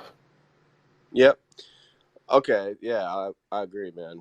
And we'll leave it at that for now. But this thing about, like, if you think about bank robberies and, like, all the cameras, people get busted. It's so interesting how often banks are being attempted to be robbed and people are getting busted, like, so easily. But that doesn't mean that bank robberies aren't happening today. Because, like, cyber, you can look at articles, dozens of billions of dollars stolen, like up to $1 trillion stolen in these bank robberies, like cyber financial robberies and stuff. And so it is interesting what's going on, and it's kind of back this communism thing though that you mentioned. It's like there's an ideological shift in the United States where we have this, and it is historical, because a lot of the communist groups in the United States and the Communist Party of the United States, they all kind of bannered under an umbrella on the left. And, they have this ideology and influence, and you can see it in California and all over the place. So it is interesting to think that the U.S. has this internal element that is, often overlooked. People don't even acknowledge it, and it could easily, and it does it opposes the rest of the country. So what do you guys think about it? If you think I'm wrong there or what? Maybe I'm right. Onto something. Elaborate. Well, It's right. It's when you're like I talking think about, we've gotten when, away from those. I Hold on one didn't do second, that. man. Hold on. Sorry. Yeah, I just said when you mentioned cyber crime and theft of money from banks. I mean, there was a 12-year-old that took billions and put it in his father's account just recently. So if a 12-year-old can do it, trust me, the system's vulnerable. That's all I had to say. And I think Marlon had his hand up. Yeah, sorry for the hot mic there. Hey, the only problem that I see is, unfortunately, if you take the foundations of it all away, I understand that the world market never can be lost and your own key. I understand, but how do you divvy it out to your neighbors and your community if it really a lot of these building blocks are gone, right? So you cut the power, people come pretty primal, pretty quick, brother. Right. So I'm not saying that I don't believe in the Bitcoin because there, I've watched and learned. I'm an older guy. I've watched a lot of things come, and you're right. It's on the user that there's no tender over top of it. That's kind of no control. Like and most people are under the assumption that the Fed is part of the United States government and it's a private entity, right? So let's get this straight. But regardless, I do believe in it, but I just don't see how it's going to. I understand if the market and the foundations are working in your society. I understand how it would work, but unfortunately, if you lose those building blocks, it's not going to work. That's our problem. So a lot of the spaces we do a lot of prep. We talk about gardening. A lot of us are raising our awareness to be able to be prepared a little bit more. So that's pretty much our stance. Yeah, but now Bitcoin is the thing is like does the power go out everywhere on the planet?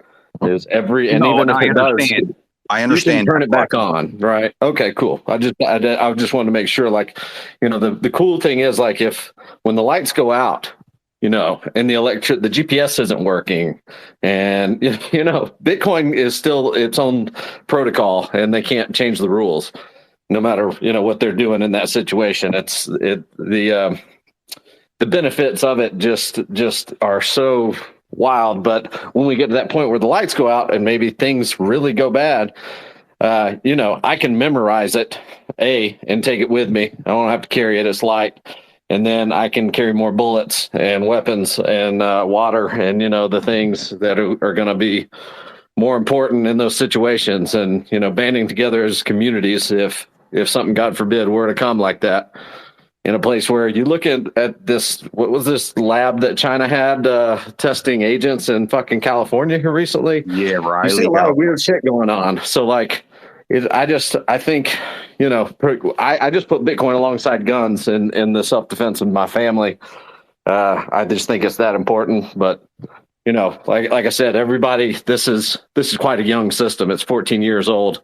And it's hard for people to wrap their head around that it's state resistant to the level that no tyrants or third parties can fuck with it or take it from you or stop it.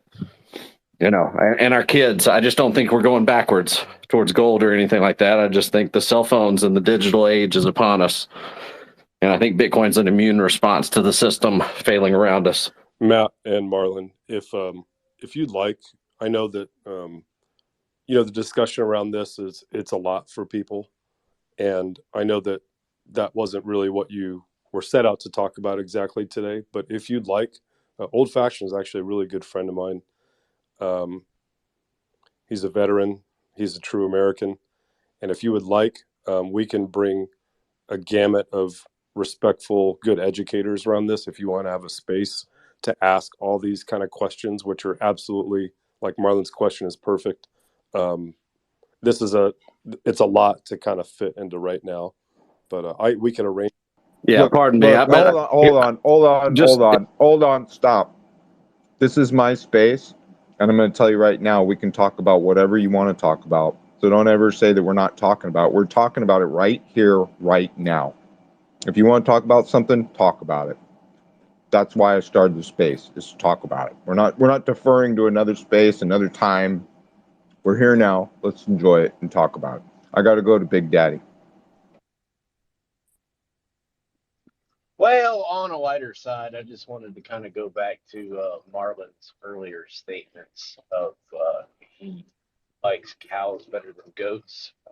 Hey, I bet you won't say that later when Goats is in the room. I saw his head. He came in. That's too funny. Speaking of cows, I just bought half a cow from my farmer and my rancher in Montrose here in Colorado, and paid in Bitcoin.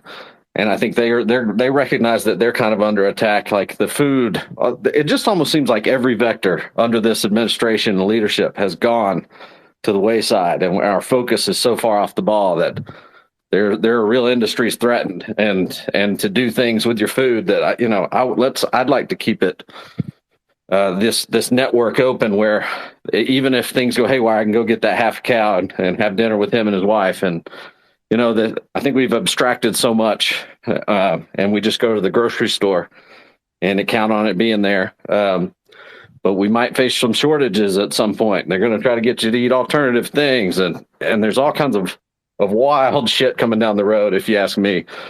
And I used to be an analyst and sit in a basement and look at the world in a different way, and I tell you, it's hard to imagine that our system hasn't been infiltrated in a horrific way by the powers that be in the CCP and some other places with their money and with the way they leverage their money printer, and how they've come at our society and our colleges and universities, and it's a valiant enemy in this world, and they don't turn away from the fact that we're their greatest foe.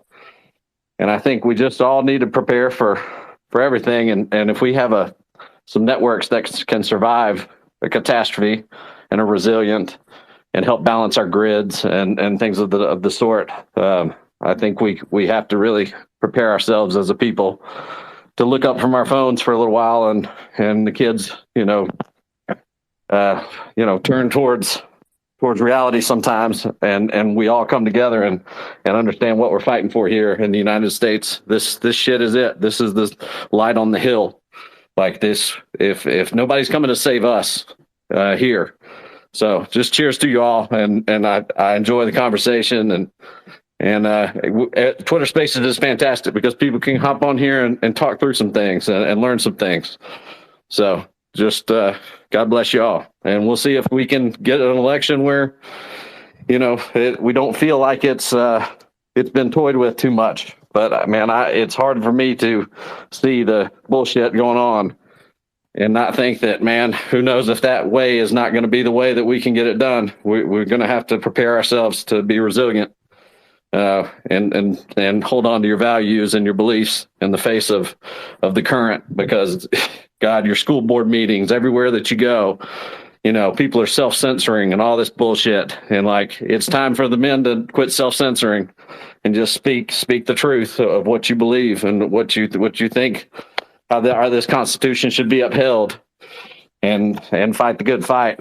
We don't want to fall into a world of complete socialism where we've allowed our priorities to be so fucked up, pardon my French, to where we're allowing them to mutilate our children and hurt these kids when they can't understand what's even happening to them. We've slipped, and I pray that the pendulum swings back here soon. But cheers, everyone. Yeah, thanks, buddy. You can come in or hang out, whatever you want to do. I want to go to Grofen. What's up? I haven't talked to you. How you doing? Hey, good morning, everybody. Yeah, I was just going off the point of our entire structural system has been geared towards, the internet.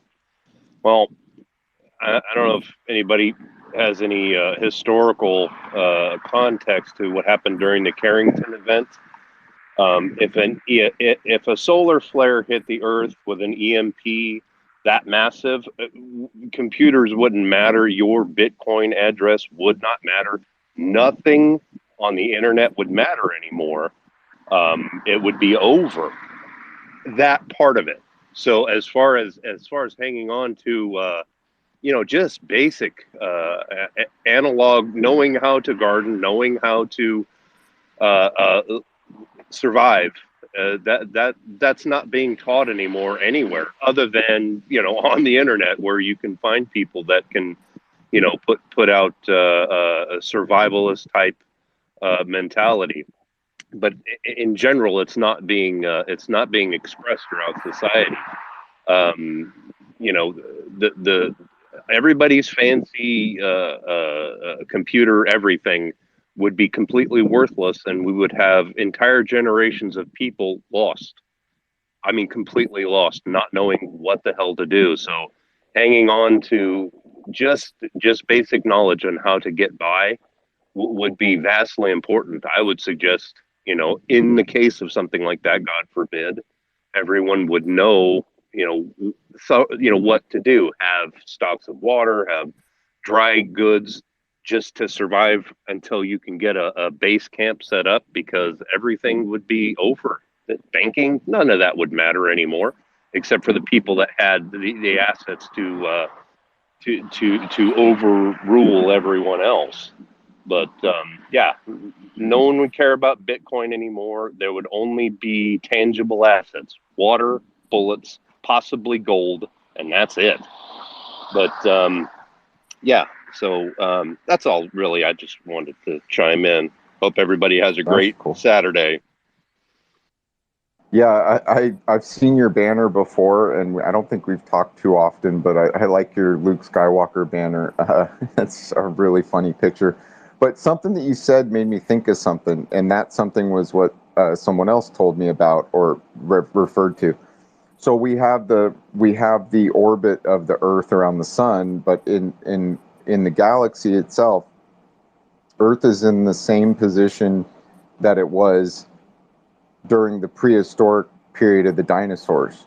We've actually done a full revolution through in our orbit as the sun itself, its orbit in the galaxy, and we're in a similar position we were in during the age of the dinosaurs. I found that to be really weird that right about now we've actually made that full orbit and returned to that position. I found that kind of interesting. It made me think of it.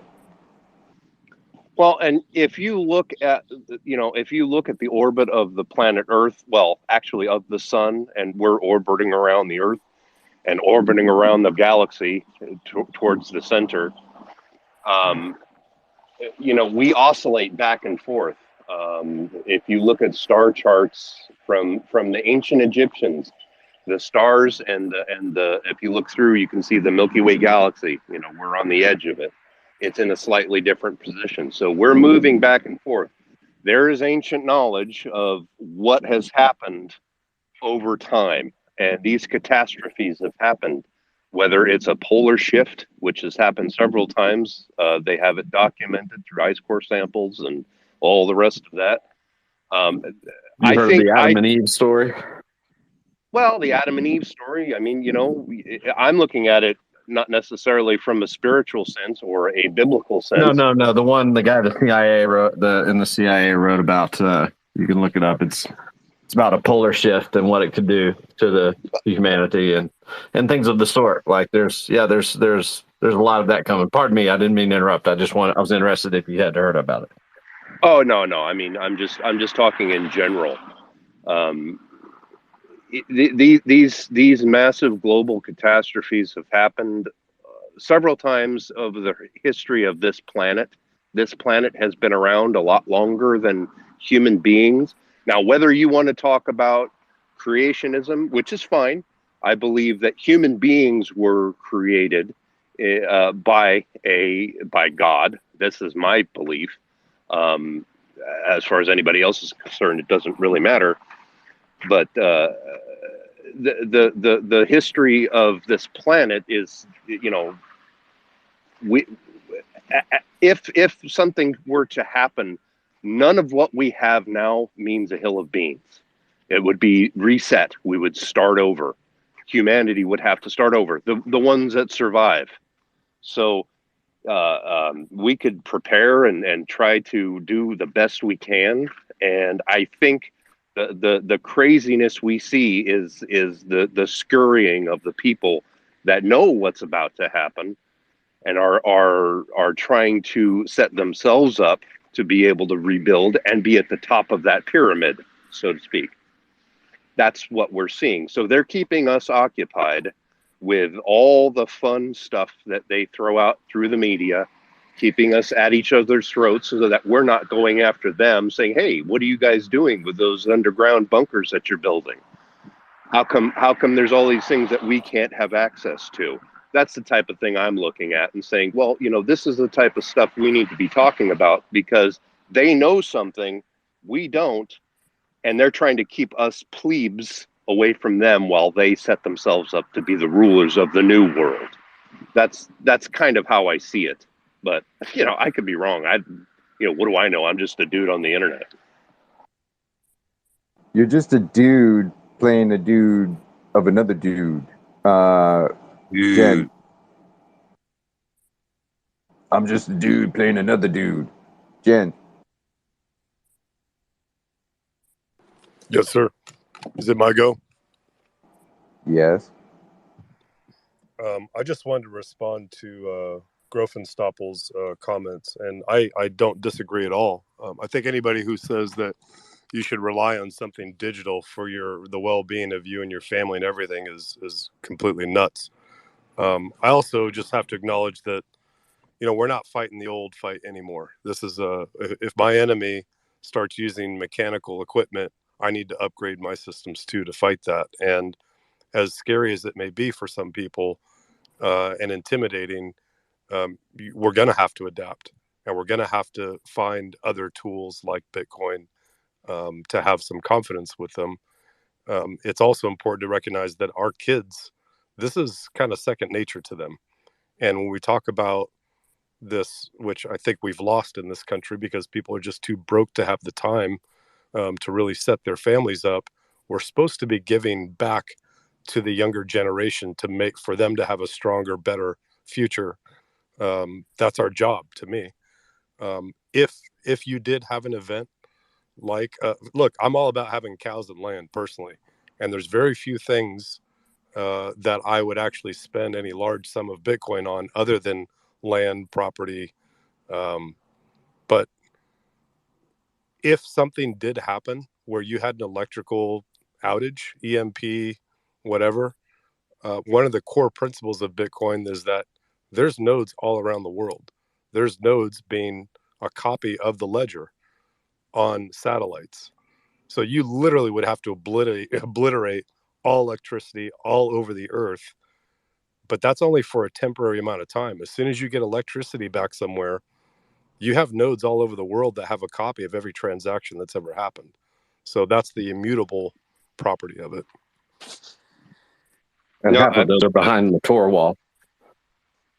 No, but what I was saying, if there's a Carrington event that happened, I think in the 1860s or something like that, they were just setting up telegraph lines, and it fried every single telegraph line. An electromagnetic pulse is not something that is just going to turn the power off. It literally fries copper and melts it. Okay, so you're not going to have computer chips unless they're in a special Faraday cage to be able to get at those addresses, because those computers are now non-operational. It doesn't just turn the power off, it destroys the copper and everything else that has any kind of electric current carrying capabilities. It would take years to rebuild the computers that you're talking about to be able to access them if the memory survived. There is nothing left. There's no. That's what I'm saying. If there was something to that event, and I'm saying, the survival of humanity would be pointless. I mean, that's all we would ever be thinking about. So there wouldn't be just switch the lights back on. No, it would fry everything. That's all I'm saying. You know what would be even worse is if AI got to the point to where we relied on it so much for all of these things that we forgot how to actually even begin again. And, a couple generations, the AI does it all for you, makes all this stuff. And if everything fried, people would actually forget how they even built AI in the first place or how they even got where we got. I mean, it's like skills and trait. the trades and skills of what we're talking about could actually be lost in the future as people rely more and more on AI to do that work for them. Yes. That's just a thought. Yeah, and you're Just right. like we don't have enough people that know how to build tables and chairs and simple things, like a craftsman. Yeah, look, nobody, and especially me, isn't talking about those core. How do you feed yourself? How do you feed your family and get by? Those are all still 100% priority. But here's the reality: we're not going to be in a cash system for very much longer. I know we think that you might want that, but I guarantee you the government will be offering you large sums of money to turn in your Bitcoin or to turn in your fiat paper dollars that are getting devalued more and more. And if that type of event happened, yes, you have machines that are in Faraday cages. There is a copy. Yes, you will have to rebuild. But if an event happened like that on a digital system, which we're going to have, those core things of feeding your family, weapons, protection, those all still exist just the same.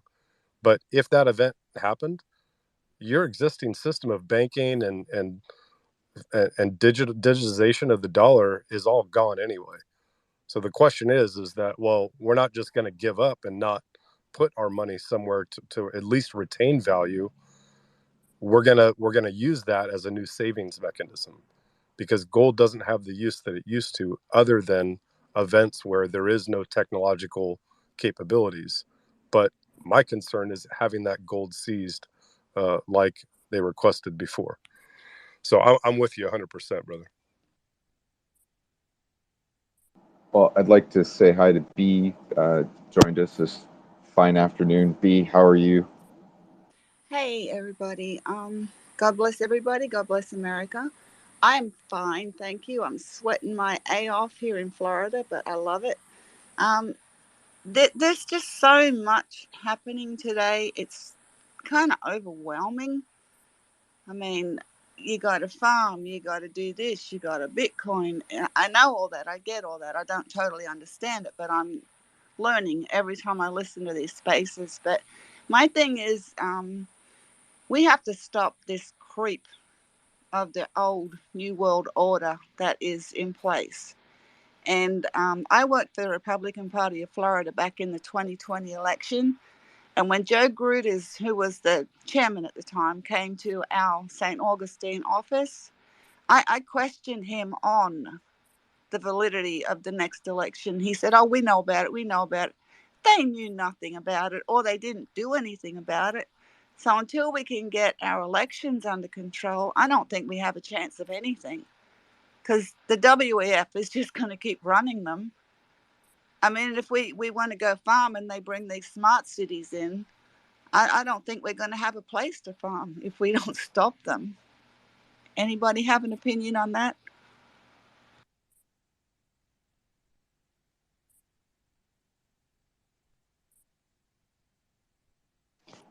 I'm I sure agree. someone does. Sorry, I wasn't at my mic. What's up, Jane? I think we're on the same page about this. The integrity of our elections is key. This is also the fact that I look at the demographics of, you look at who's in office right now. We have an old guard who doesn't understand even the current world technologically that we're in. How do we move things around? Aside from, it's a little bit unfair for us to hold the expectations of them to make decisions when they don't even understand our environment. They don't understand our day to day. They're telling us that everything's fine, but I know a lot of people that just lost their life savings in their businesses. I know kids that are having problems that we've never had before, and they're telling us everything's okay. So I completely agree with you that the integrity of our elections is first and foremost, because when unelected private institutions like the WEF, like the Federal Reserve, try and make decisions for the lives of citizens, we need advocacy of our elected officials to make sure they're going to fight for us. If they're not, we need them out. But we're not going to have that power if we can't put the ones that we want in place. Totally agree. Thank you. Well, there is a whole cybersecurity deficiency going on, when it comes to election integrity. But I mean, just the systems that they're trying to use versus paper. And I know that some people have said that, the blockchain could be the answer to election integrity. And then you hear the opposition, anything digital can be, hacked. And paper ballots work, or counting, you could bring it back to the basics, the most simple basics. You cast a ballot, it gets counted, end of story. The machines, ushering in the machines, brought in the age. We bring the digital age. Oh, we'll just have this computer do it. It's literally a laptop with a program that's deficient. Its firewall is deficient. It doesn't work, and it created more problems than we've ever seen before in our elections. And when you have problems in elections, then people start to lose faith in it. And once people lose faith in it, people stop voting, and it starts a whole cascade effect. So I don't know how people feel about things going on with even bringing technology at all, involving technology at all, or technology is the way to go. Because if we can secure that and make it, infallible, then it could be the way to go. We could have instantaneous voting, bam, it's done, and it should be that way. Why it didn't happen that way is a huge concern. That shows me that something nefarious was going on, because a computer is programmed by a person, and if it can't do the job right, then that means somebody programmed it incorrectly, or did something to it. I got to turn my attention to Angry Pop, and then we can continue this conversation about election integrity and cybersecurity as far as using systems to count votes. But if that's even the direction we want to go. Angry Pop, it's good to see you. Good afternoon, sir. What's going on? Oh, everything going on, brother. We all see it happening. I think that as far as technology goes, we're putting too much faith into technology because it is fallible, because it involves the programming of people that may not be capable of having integrity and honor in what they're doing. Number one, how can we put our trust in a computerized program, whether it be by blockchain or whatever, because of the same fallible programming and that we see in our voting systems, that we're programmed to create a percentile of a person to calculate the votes. It doesn't make any sense. One person equals one vote, period.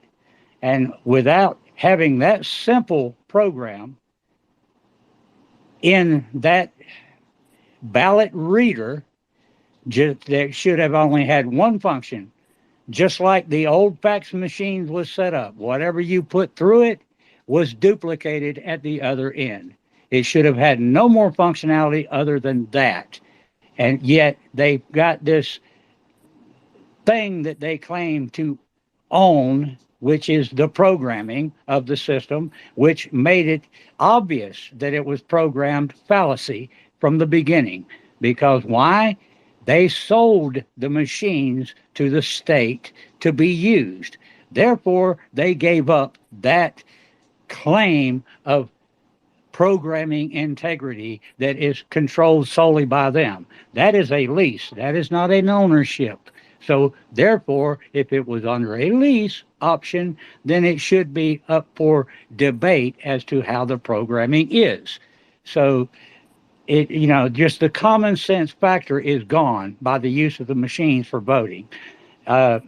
Myself, I bought into the Bitcoin for a little while and invested a little bit for a little while.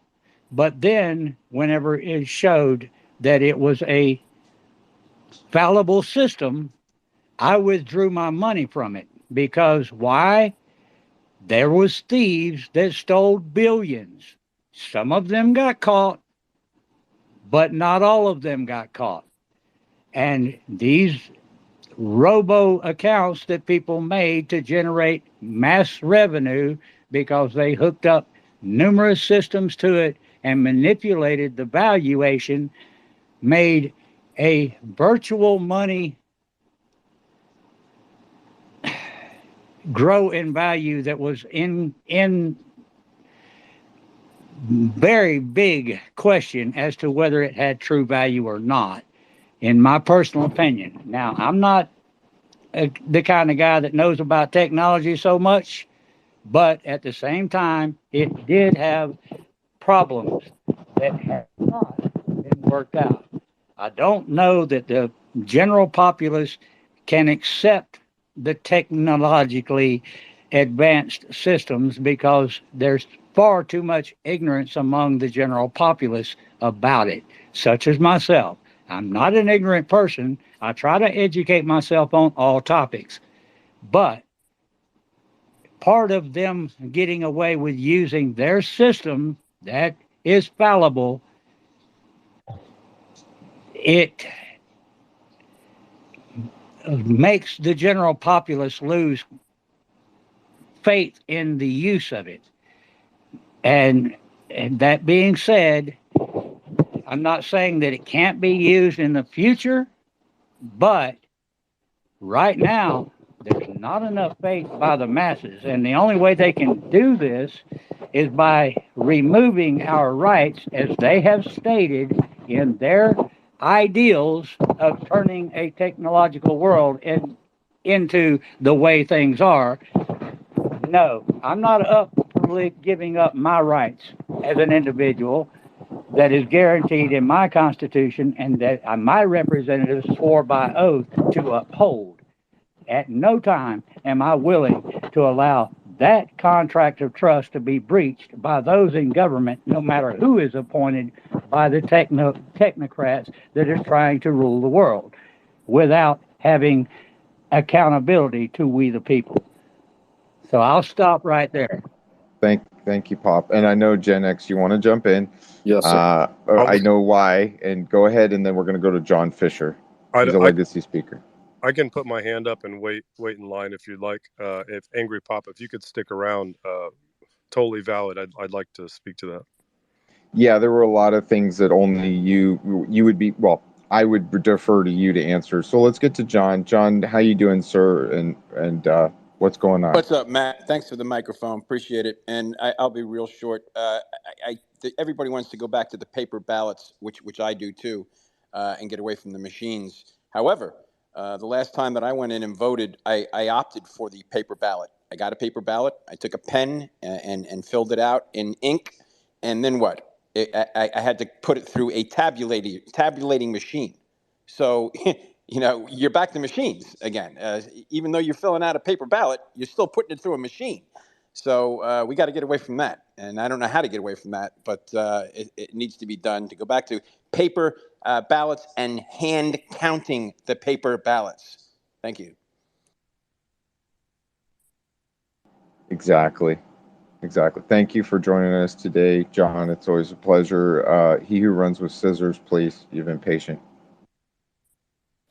Okay, so I just wanted to hit on a couple of points that have come up over the last little while, and I like sitting in the back just writing stuff down, but then I can't read it because my spelling's atrocious. But one guy said that it depends on what we do of whether or not we're going to survive. No, we have people that join us, and I'm just going to name one Australian young lady.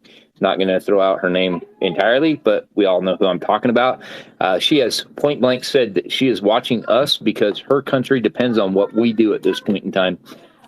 As far as your gardening, plant your seeds that you have now and see if they grow anything, because a lot of the seeds are worthless. And if they're not growing fruit, they're not going to work. You're not going to go to the store and get seeds from that fruit either. So if you know somebody that has producing plants, get seeds from them now, because they don't exist anymore. As far as the voter rolls, what we need to do is we need to reset them completely. If you want to be on the voter rolls, go in and get re-registered. I mean, put forth the effort. And this stupidity of that is racist is just dumb, because that just says that we're saying that other races are stupider than we are, and they're not capable of being able to know how to go get put back on the rolls, that somebody had to do it for them, which is crap. But I'm going to tell you right now, my grandmother's been dead for 11 years, and not only in 2000 did she vote, but she also got a ballot. So she would have been able to vote twice had she not been dead. My wife's best friend in New York got 10 ballots. Her dog got a ballot. Her 1-year-old got a ballot, and everybody in the house got a ballot, including her other 5 kids. So, yeah, it's to the point now that we need to get rid of these open ballot mail-in crap. You know, if you're not on the registration, you're not getting a ballot. And if you really want to vote, get people out there to get registered to vote. But we need to erase the rolls completely because, like I said, my grandmother, she's real good at voting from the other side. And I'm going to leave it to you on to who she voted for, because I'm not going to get into that particular situation. But yeah, we got him in office. Thanks, bud. Hey, just in the future, be careful calling an Australian calling somebody an Australian if they're not Australian, or New Zealand or an Australian, because they don't really, they're fuzzy wuzzy cuzzies, but they're not exactly the same thing. But anyways, I know who you're talking about. And I want to turn my attention to Janine. Janine has joined us, and then we're going to go to Keith. Janine, how are you today? Good. How are you? Oh, we're doing great. Yeah, I wanted to talk about John Fisher brought up a great point because I remember I don't know if he's still in here. Yeah, it looks like he is. When I went into the to vote, he's right, because I'm like, yeah, I asked for a paper ballot and then they put it right into the machine. Well, right now, they're doing excuse me, I'm out in San Diego, California, but in Shasta County, believe it or not, they have done away completely with the Dominion machines. So, John, they are doing this all over the country, and there is an event coming up called, I know, like, believe me, I used to watch Fox News. Well, I still watch it a little bit, but you see Mike Lindell on there, and I'm like, oh my God, this is the pillow guy. And then he's doing all this election stuff. And I really, for a couple of years, I was like, I couldn't stand him opening that medicine cabinet, and seeing the couple, oh, you're looking better. And, just the most ridiculous commercials. But I did go to a few events with a Dr. Frank, who, I don't know if anybody's, aware of this guy that is funded by Lindell, and he is a physicist, and he has he analyzed the data. Like, I have 2 Trump groups out in San Diego for the past 4 years. We had an election party. We went home that night. We were thinking, Trump won. Everybody knows what happened. And the next morning we woke up, we couldn't believe it. But he basically has said, with a lot of cyber people that I've heard on the spaces, that mathematically it was impossible for Biden to get every single vote to bring it to the winning vote. So there is a thing online. In fact, a Christian, he is the GOP chairman of Florida. He was on a space the other day, and he was saying, I think he's going to be involved in it. You go to Event Lindell or Events Lindell. It's on I believe it's the 17th or 14, I think it's 14 to 15. But if you go to that space, they talk about what they're going to do. And basically, what Dr. Frank has decided is that he goes all over the country. Mississippi is adopting it. Texas is adopting it. You don't only get rid of the ballots, the computerized ballots, but you get rid of the machines. And in Shasta County, they're completely going to be hand counted in the precincts. Another thing is the precinct strategy. I was on there with Dan Schultz. I mean, I wasn't on the host, but I was at a span. He said, "Oh, everybody's got to go to the precinct level." So evidently, I went. I investigated. California, San Diego was saturated, but I guess there's like 200,000 space, openings out of 400,000. There's like 220 that are taken, and there's so many more spaces for a precinct chairperson. So many other states you can really get into that, and that has an effect on the voting. And I just want to bring up the fact that I think Angry Pop was talking about cryptocurrency. Okay, so I know what he's talking about because this whole thing with Sam Bankman-Fried, I mean, everybody probably knows the story. I mean, he's in jail right now because he was violating his, he was out with his parents in California and house bail, but he used that system. I mean, he was transferring fake funds, and like my son made a killing. I mean, he bought this beautiful home in Costa Rica. He's 35 years old. He made a killing on Bitcoin, but he encouraged me to do it. I don't have any faith in it. He knows what he's doing, but I said, well, look what. And then Bernie Madoff. If you think back then, I read about him. Now the reason he was so popular, he was another Ponzi scheme guy that robbed millions of dollars from people, retirement funds, and everything. Is he turned the paper slow, Wall Street exchange into a digitalized exchange, and that was his claim to fame. But also is how he learned to, sending out people fraudulent statements that they were making all this money. So I understand what Angry Pop is saying. Even though my son made a lot of money and he said he lost a little bit, I don't have any faith in that stuff because the people can manipulate the system. So that's all I have to say.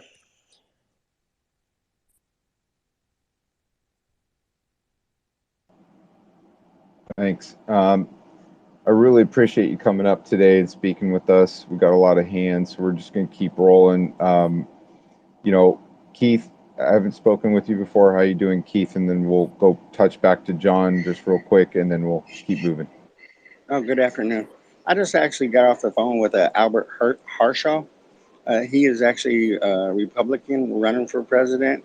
He has no funding from any lobbyist. He's doing this on his own. He's a retired military veteran, ex-firefighter, and he's asking for our help. And I'm from the financial side, but I was in, I don't know if you know Alpha and Matt Couch. I was following them and Cat Turd a long time ago. So I knew all them guys, but I ended up into the financial markets and I kind of host spaces in there. And we're making lists. He's very interested in all the cheating that's going on, not just in the financial market, but with America. And he knows that the voting machines are crooked. He knows that we need to go back to hand ballots. He seemed like a very good, nice man. And like I said, he has no funding from lobbyists. He has no funding from the Republican Party. We wanted somebody that was from We the People, and here we go. We finally have a man that's trying to do it on his own and running for We the People. So if you wouldn't mind, if I could post his website up above. I did post what message state? What state and district? He's from New Jersey. I'm not sure what district. And actually, I mean, he was nice enough to spend a lot of time in our rooms. And he was on last night talking to Alpha and them in one of their big rooms. And he spent like almost 44 minutes with me on the phone. So he's a down-to-earth guy. And like I said, he definitely would love for us to get a list of all the corruption we see. Hey, hand it over to him. One change at a time makes a difference. Can I jump in, Keith? Sure. So Albert Harshaw, he has become kind of a regular speaker in our rooms. We've had the public ask him a lot of questions. I was actually on the phone with him just last night. We work with him. We talk to him here and there, and yes, he does. He's very down to earth. He has those conversations with people. Very interesting guy. Has a lot of great things that so far that I've heard, the way he's thinking. You can ask him almost anything, and he'll get to it and give you his honest opinion and answer. Whether he's going to actually, win or do this or that is kind of irrelevant to me. Most what I'm interested in is the things he says and the work he's trying to do and where he's going to be in the future. Down the road, I see great things that he may actually achieve, and we will be helping him out with promoting people, encouraging people to go look at his campaign at least. He Thank you. definitely has some good America First values, and he's focused on saving America. John Fisher, please. Oh, can I just say real quick? I'm actually a veteran, disabled veteran of 11 years. And when I met the guy, you know, like you said, he's down to earth. He seemed very honest, very knowledgeable, and he wants to make a difference. And we know that these people, when they go in, like the 13 Republican women that went in, they got tore up by all the evil and the corruption going on. So maybe this is somebody that we can help. And I even said, hey, you know, Trump probably win the presidency. Would you mind being vice president and then president in 2028? And he said, absolutely. Excuse me, I just want to say this guy is super young. I thought he was in his 20s, and maybe I'm wrong. He's 50, to clarify. But Oh, okay. Sorry about yeah, that. I don't know if that's in politics that can be considered really young, just a spring chicken. John, another spring chicken, please. Thank you, Matt. I'm 61, so I'm a boomer. Oh, right. I Yeah, know. You're like Gen boomers. Z. Boomers rock. Hey, somebody said something earlier about numbers as far as the 2020 election. I posted a thing down in the bubble. Take a look at it as far as the numbers go. If you look at the number of votes that Biden allegedly gotten and Trump did, I think it was 74 million or 75 million for Trump and 81 million for Biden. You add those two numbers together, and then you take the number of eligible voters versus registered voters at that time, the numbers don't add up. And mathematically and statistically, it just doesn't add up at all. So that should have been a great cause of a consternation for the electors and the people in Congress at that time to certify Biden as the winner. They really should have just put the emergency brakes on that whole count there. Somebody else said something earlier too about Florida and the GOP down here, the chairman, and I think the name Christian was thrown out there. Christian Ziegler is the chairman of the Florida GOP down here, and he just recently put out to all of the chapters in Florida recommendation that everybody get the vote by mail, the VBMs, even if you're not going to use it, even if you're going to go in there and pull the lever on election day. And vote by going in there and pulling the lever, still get the vote by mail, get the ballot, and have that in hand. Even though if you're going to tear it up and destroy it, still have it. So that's the directive being put out, and it's also being put out by Trump and everybody along those lines. So I fully support that, and I'll drop it there. Thank you. Thanks, Sean. I just want to turn back real quick to Marlon before we keep rolling. Marlon, do you want to jump in and add anything to what you've been hearing so far, or are you busy?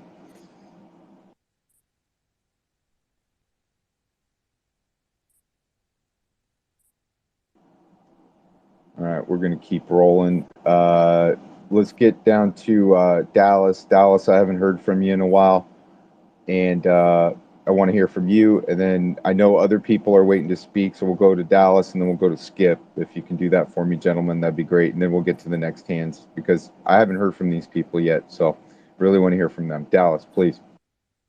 Sure. What's up, guys? Obviously didn't hear all the convo, so don't want to be repeat, I guess. But you guys were talking about the election side of stuff. I mean, I think the biggest things in my view, obviously we'd love to get away from the machines. I think the key reason there is like the machines themselves aren't open source, just meaning like the actual code that goes into how they work is not online, so no one can actually verify that. And so that's insane to me that like the US government doesn't even have access and insight into how the code works on the voting machines. And then, that would inform me to say, well, then how can anybody say confidently that they work correctly?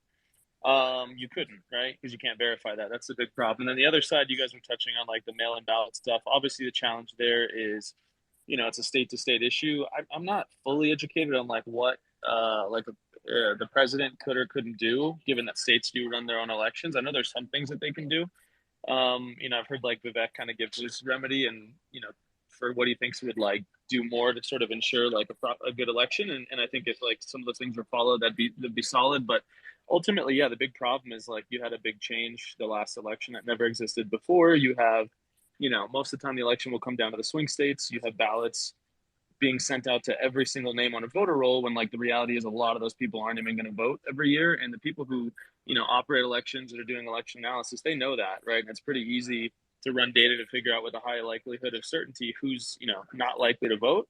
And then you can sort of apprehend those ballots, vote on behalf of people. And the biggest problem, right, is like we just kept seeing whether there's court cases, they would look at it and say, oh, like we did do an audit. And then what they did was a recount. And so if you're recounting the same, bogus number, you're going to get the same bogus number. And the problem is you just have no auditability on the chain of custody if a ballot leaves a government office, goes to someone's house, gets opened by somebody, and then dropped off like you're dropping off, a movie at like a red box. You just, at no point in there are you actually validating that the person who filled in the ballot is an ID holder that actually matches the name on the ballot. So if those things don't get cleaned up, I think there's a big concern for me to, have any level of like confidence that the elections are working well. So I hope things can be done on that front to address that.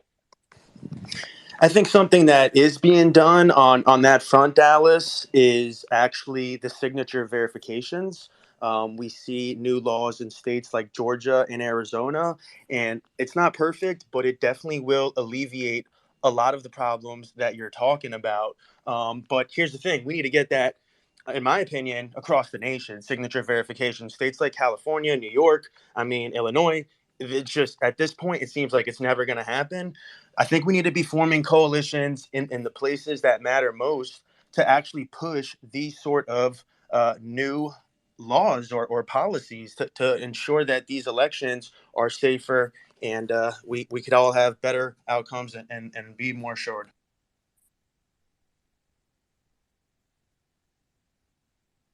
Thank you, everyone, for adding that. There's many aspects to this, from the voter registration system, but training and education is really important. And some of that training that citizens can receive would be at EarlyVoteAction, and I really encourage people to go there. It doesn't matter if you want to get involved as a poll watcher, a poll worker, or a volunteer. That's a great place to start the journey, and it just takes one step, and it's as simple as downloading the app and getting involved. There's a lot of things to find there.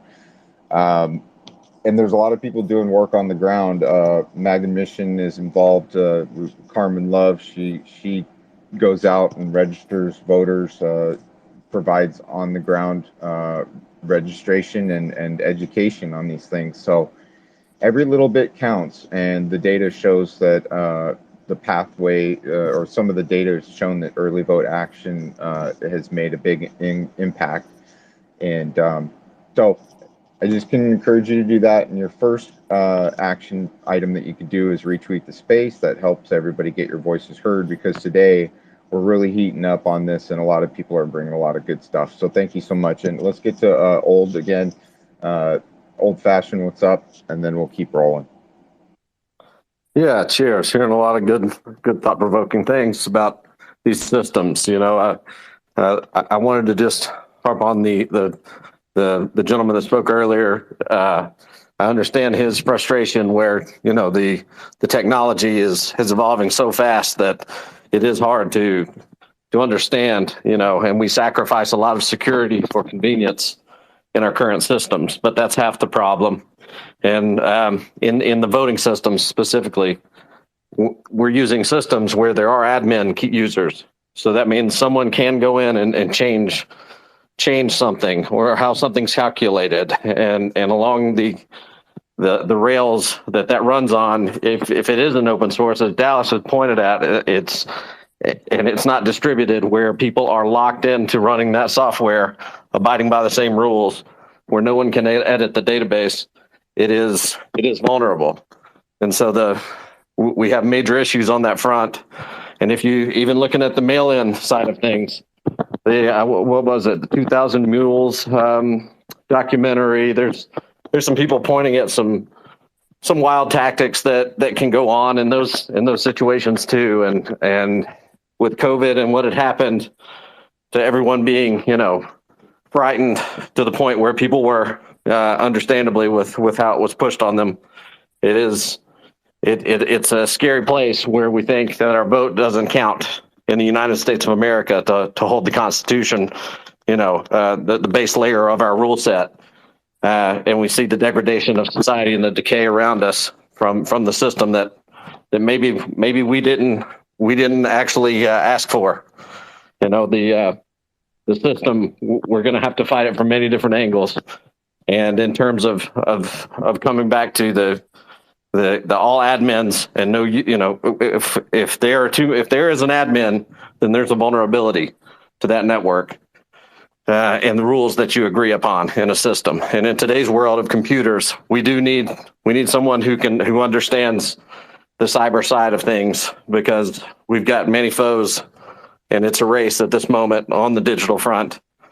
And the systems that we implement are going to matter in the coming future, I believe. And you may want to look back at Bitcoin if you have time, because it's a system that is state resistant.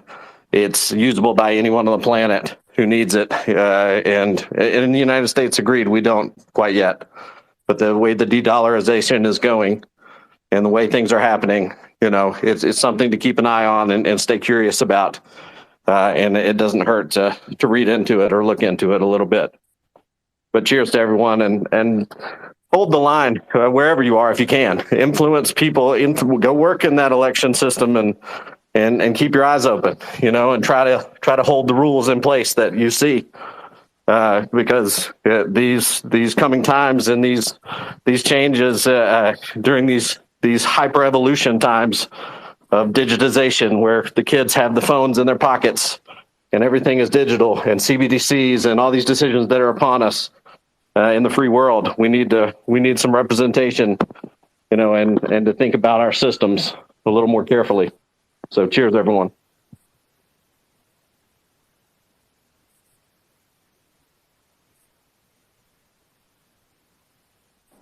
Thank you, Old Fashioned. I really appreciate it. I want to say good afternoon to Gypsy. Gypsy, are you with us? How are you doing, Gypsy? Are you all right?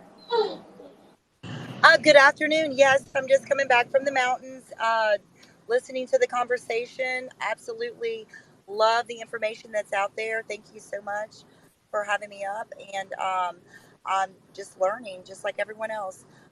American first, civil liberties, and election integrity. I see we have Scott Presler down there, or we did. He is on the game. Thank you so much for having me. And I'm just listening, Mega. How's everybody doing today? Oh, it's been heating up. We got a lot of great information, a lot of great speakers, and great thinkers and great minds. So I got to get to the hands. Let's get to Jen, and then we're gonna keep going. And Skip, just hang on, and we're gonna get to Gen X. Jen, please.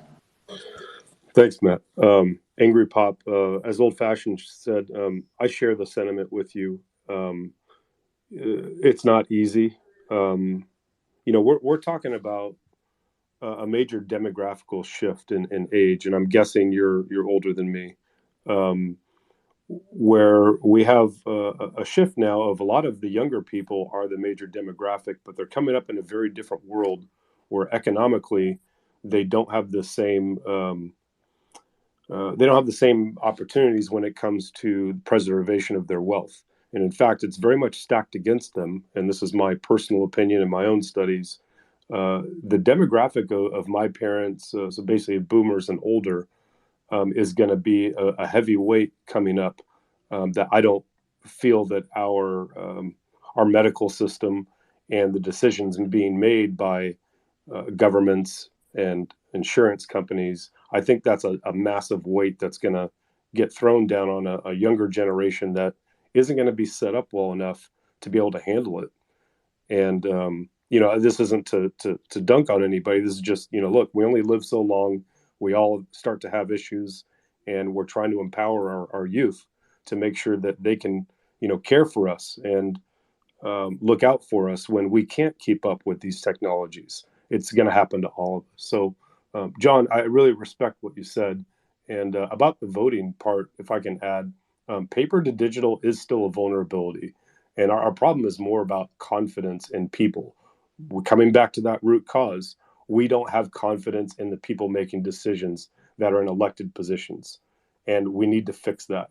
If we don't fix that, I share the sentiment. I don't see how we fix a lot of these other problems. So that's what we're attacking. Tech can be used in our favor, and it's natural to not have faith when you don't understand encryption, consensus, That's normal. One of the features we are capable of today is a transparent, immutable, and verifiable consensus mechanism using this technology. We need leaders that are willing to explore these things and allocate money to transparently look for options. And this is a state by state level, of course. I'm not a full advocate of blockchain based voting, but I think there's just more to discuss and to consider. But it is an option. And if we really want to do it, we can. Bitcoin isn't something for Genie. It's not something that we hold and trade quickly. That's like I can go to the casino, I can play some stocks without knowing what the business actually does. We're talking about the only thing known to man that has a fixed supply, can be transported at the speed of light, and requires proof, which enables trust. Trust is our real issue, though, underlying was. This is a conjunction. This is a big feature of what Bitcoin is. And to be clear, crypto is something separate. And a lot of people don't know that. That's totally normal. They are two different things trying to solve two different problems. And so what you see a lot of times is there's a reason why all these financial institutions are coming in and trying to position themselves before April of next year.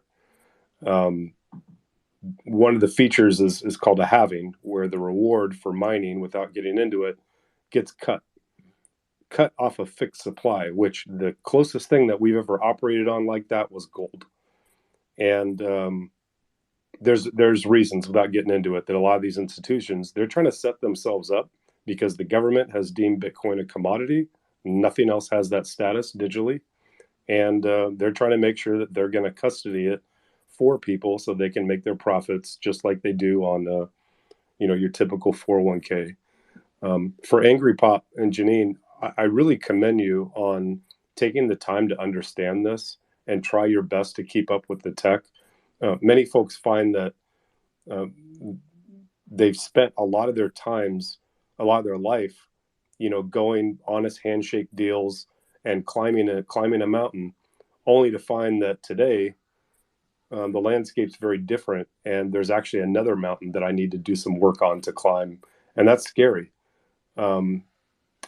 So yeah, the main issue for me is devalued digital assets was the problem, and that's people. Sam Bankman-Fried, the FTX stuff, the Celsius, those are no different than our traditional financial systems with bad actors, and the SEC really should have been more on top of that. But that's this game between the SEC and Congress on dealing with this new technology, which is only 14 years old and is already eating up the market cap of gold. So I just want to throw that out there. I really respect you a lot, Angry Pop, for taking this. And remember, Elon went to some Bitcoin core developers and realized that he couldn't change this, and he went on to do something else.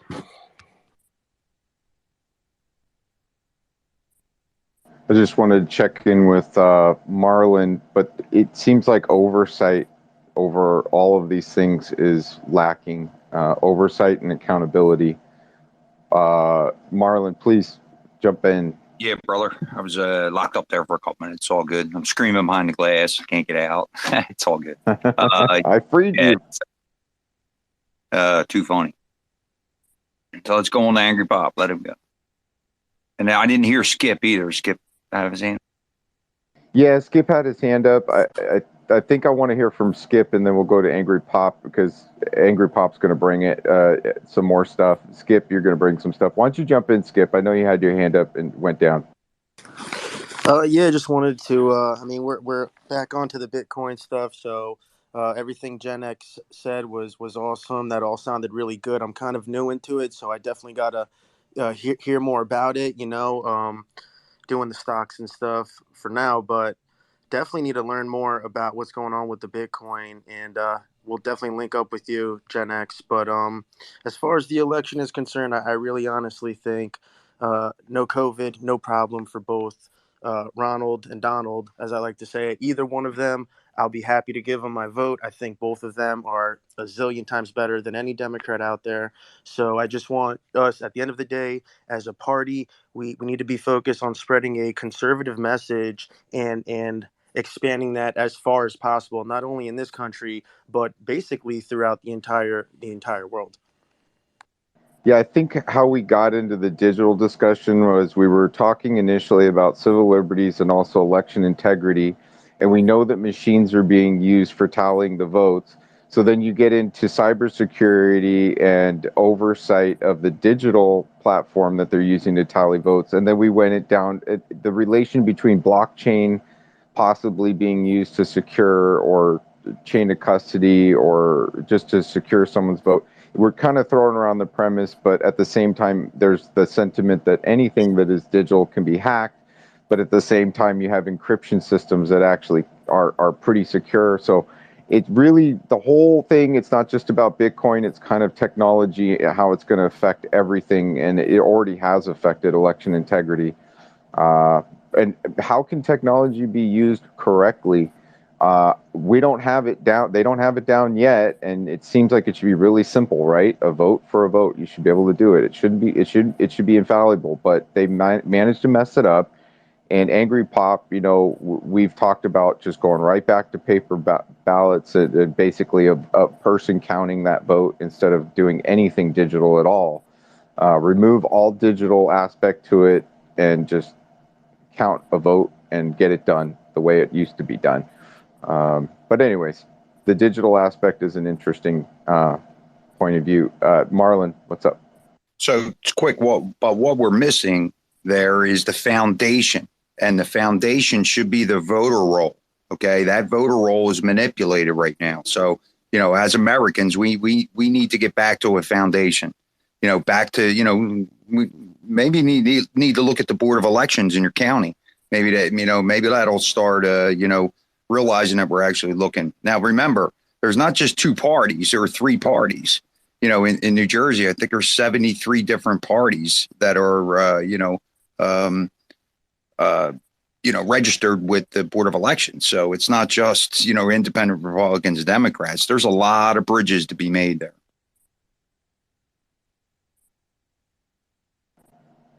Angry Pop. Well, Gen X, to answer your question or your statement a while ago, I mean, I understand that the computer systems are tools, and if our so-called representation that we currently have, we're using those tools constructively. Say, for instance, a coroner that has to fill out a death certificate has a code that he has to use to contact the board of electors in your county and the voter roll specifically. He could remove every person that dies that he takes care of, the coroner. He's got the paperwork to fill out anyway. If he had that ability to use that tool electronically to immediately correct and remove that person from the voter roll, it would be one way to use this technology that would build confidence over time, because it would just help correct some of the things and the oversight that our government, from the local level all the way to the federal level, it doesn't matter whether it's a municipality, county government, whatever. If they use these tools productively with their own access code, that would say who is making the mistake and who is correctly doing their job in administration. See, the big problem that we have is we, the people, have been ignorantly taught by our education system to only focus on, for instance, our constitutions, which a lot of you people know I'm real big on the Constitution, because, they only teach the average person the Bill of Rights and constitutional lesson is over. They don't take the time to teach the limitations of government and the authority that we, the people, have to not only not only regulate what our government does, but to instruct them on good governance, okay? Which is our right that we reserved as the people in our constitutions. We have 50 state constitutions. Each state is in effect, its own country that governs itself, and it's Republican in form, guaranteed by the United States Constitution. Okay. And without people having that basic knowledge that they have the authority to go down to their mayor and say, sir, that ordinance that you're proposing violates my rights as an individual, and I'm not having it here. Okay, the people, we are not only the trust protectors, okay, but we are also the beneficiaries of those trust contracts, not a government. Government is accountable by those trust contracts, and they have a strict guideline of what they can do. And the mere danger of maladministration is cause to remove any government employee from any level of government immediately, just because they're incompetent to do what we require of them that they agree to by oath or affirmation. You see, and so the bottom line is we, the people, have to educate ourselves in our constitutional authority over our government, because they are merely our servants and trustees. And we, the people, have not been educated on our authority properly by our education system. So we have to take on that job of ourselves and take the time to get a copy of our state constitutions, do it comparatively against your town charter to see if your town, if you want to know if your system of government actually works properly, challenge your town first before you go tackling the county government and the state government. That way you can see it with your own eyes, your authority as one of we the people, and exercise that authority to hold your local politician accountable. And you can see how the system actually works with your own eyes by learning to file notice, legal notice that binds them to their oath. Everybody in government has to have on the register of the Secretary of State, in order to receive a paycheck, their agreement to abide by the Constitution of the state and the United States. So, and that's something that we all must know. And we can't know that if we remain ignorant to it. And I'll leave it there. Thanks, Angry Pop. Hang out if you want. Stay with us. Marlon, jump in. So quickly to your point, Angry Pop, let's talk about the voter roll. Okay. So in my particular county, the Democrats had 17,500 registered Democrats to vote.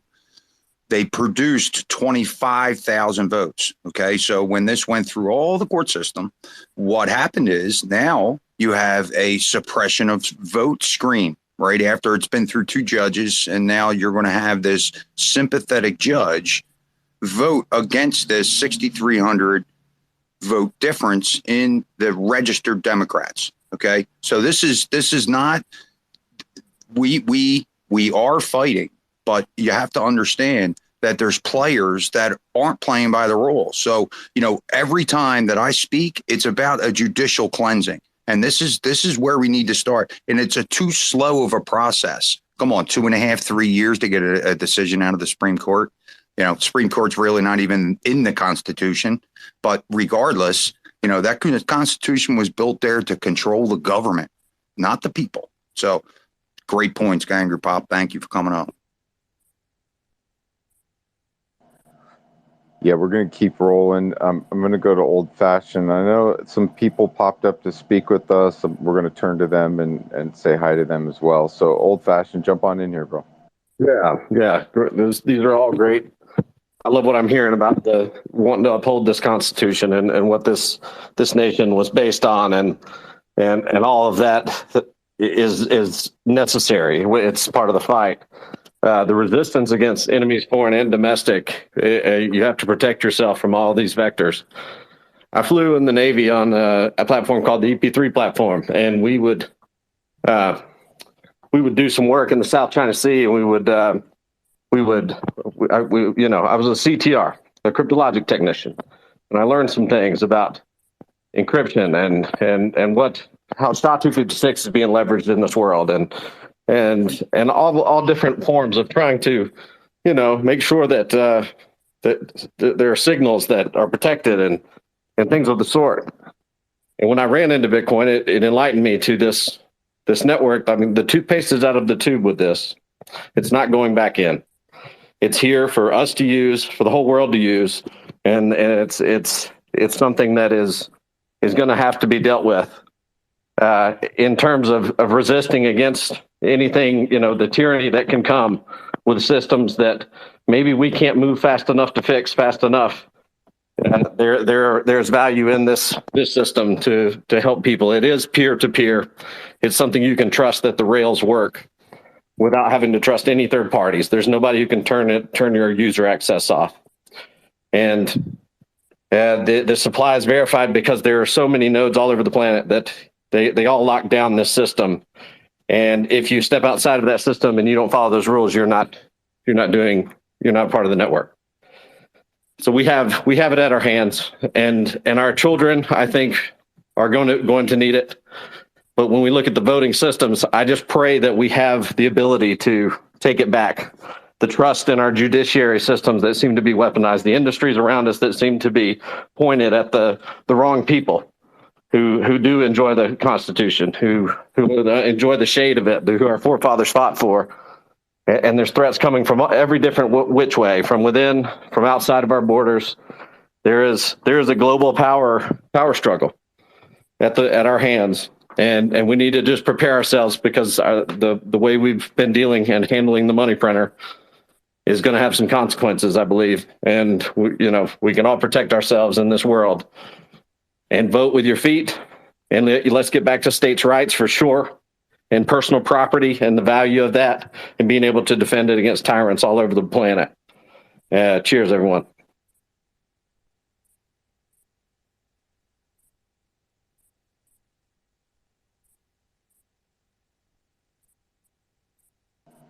Thank you. I was in the background there, Marlon. Hey, so, real quick, isn't that the example that the Supreme Court laid out with Roe v. Wade? When they laid it out, gave it back to the states. I mean, shouldn't this be the action of most of our legislation? Should be going back to the states. I mean, go back to Angry Pop. I mean, I think that's an example.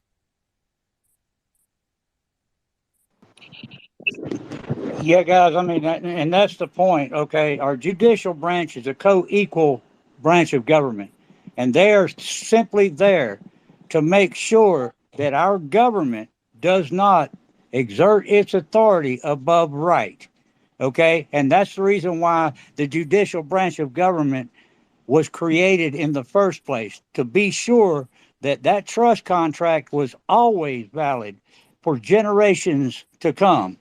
And for 246 years now, it has remained, because our judicial branch done its job properly. And it's a confounding way of looking at things, but the misrepresentations of what they call the Reconstruction Act of 1871, okay, is where things began to go wrong. But they use that to do international trade, because that was a requirement of the foreign nations, okay, for them to do business with this 100-year-old country at the time, and that was just a trade contract. And you have attorneys now that are claiming that it changed everything to a democracy when it did not, because they didn't have the authority to amend the constitutions on their own as a legislative body, because they were still bound by the constitutional contract that they agreed to. And the misrepresentation throughout history from that point was just inch by inch stepping on that trust contract we know as our constitutions. Okay, that Reconstruction contract is what established what? That 10 square mile authority for the federal government, a sovereign state. Now, you can look at case law that's already decided that the residents within that 10 square mile aren't afforded the rights of the people in the states when they leave the 10 square mile, period. In other words, just because they've crossed out of their resident area of that 10 square mile, that gives them certain privileges outside of the Constitution because of the business agreement, they don't have the same constitutional rights, and they are considered in commerce when they cross outside of that 10 miles. And that's in the law. That's in case law. Okay. And if the residents of D.C. understood that, they probably would choose to move back out of the D.C. protections and live under the constitutional authority they have. So, I mean, it's a confounding thing to learn all of these things and find out how long they've been abusing us, and exacting authority that they've never had in violation of those trust contracts. So, again, I reiterate over and over again, learn your constitutions. Get a copy of the maxims of law, which are universally accepted in every court in the world as being sound and logical conclusions of determinations in law. And that will give you an insight as to how the changing of the court language in legalese has confounded the definitions of right and wrong. So it's very upsetting to know how long that they've done this, long before I was born. But at the same time, I can only blame myself for being ignorant to it. And I took the time in the last few years to really start studying and learning these things. And the more that I read, the more that I understand, the more that I learn, the stronger my belief is that the Civil War itself was the beginning of the crown trying to return their authority over this land. It's I could go into it very deep and explain a lot in a nutshell for people, and I try to do that on a daily basis. It doesn't matter which site that I go on, but I'm not as intelligent as a lot of you people are, because you guys are more studied than I am in a lot of different things. But I'm an older guy. My mind don't click as good as it did years ago. But I'm sure trying, and I'm staying after it, because I really want to know where things went wrong and see if I can teach people how to fight back against what they did, when they did it, and prove it without a doubt, and convince people to stand up for your rights and quit using their generalized terms. I hear you guys talk about civil liberties. Quit using that generalized term. It's not civil liberties. These are your rights. Your rights you were born with, because you were born on this land, or you became a citizen of this land. These are your inherent rights. Don't dismiss them as liberties, because they're trying to impose the idea upon the general public that these are privileges. They're not privileges by government. These are God-given, natural born rights that you have to demand that your representation affords your right to be sound and solid from the day you're born until the day God calls you home. If you're a Christian or you just plain out die and become word food, whatever your beliefs is, I don't care. I don't care if you're Democrat or Republican or anything else. You are American first, period. And this party system was created to divide Americans, period. It was unconstitutional when it was imposed. It's still unconstitutional today. And we, the people, have to stand up and demand that if they get elected, they leave the party issue out the door and stick to the American issue that they've sworn an oath to abide by. And that's the protection of every individual's rights, not the authority of the state. Do not believe that this is an American republic that has a democratic way of government. That's crap that they've fed people for generations and led them astray from what the truth is, that we hold all political power over our government at all times. Once they take office, at all times, we can call on them and put them in check. Period. That's the law that they agreed to abide by. And I'll let Marlon in on that. Oh, you put me on the spot, Angry Pop. That's Yeah, like you a did. mic drop, man. It's hard to beat. I can feel the patriotism coming out of you, and it's the same in a lot of people in this space. I can tell you that, and it's ignited a lot of people. I can't tell you how many people come into the spaces and they say, wow, listen to you guys, and I got involved, and I went to my GOP meeting, and I went to my county meeting, and they listened to it, and maybe the best part is even they just go and see the process, and the people see their face.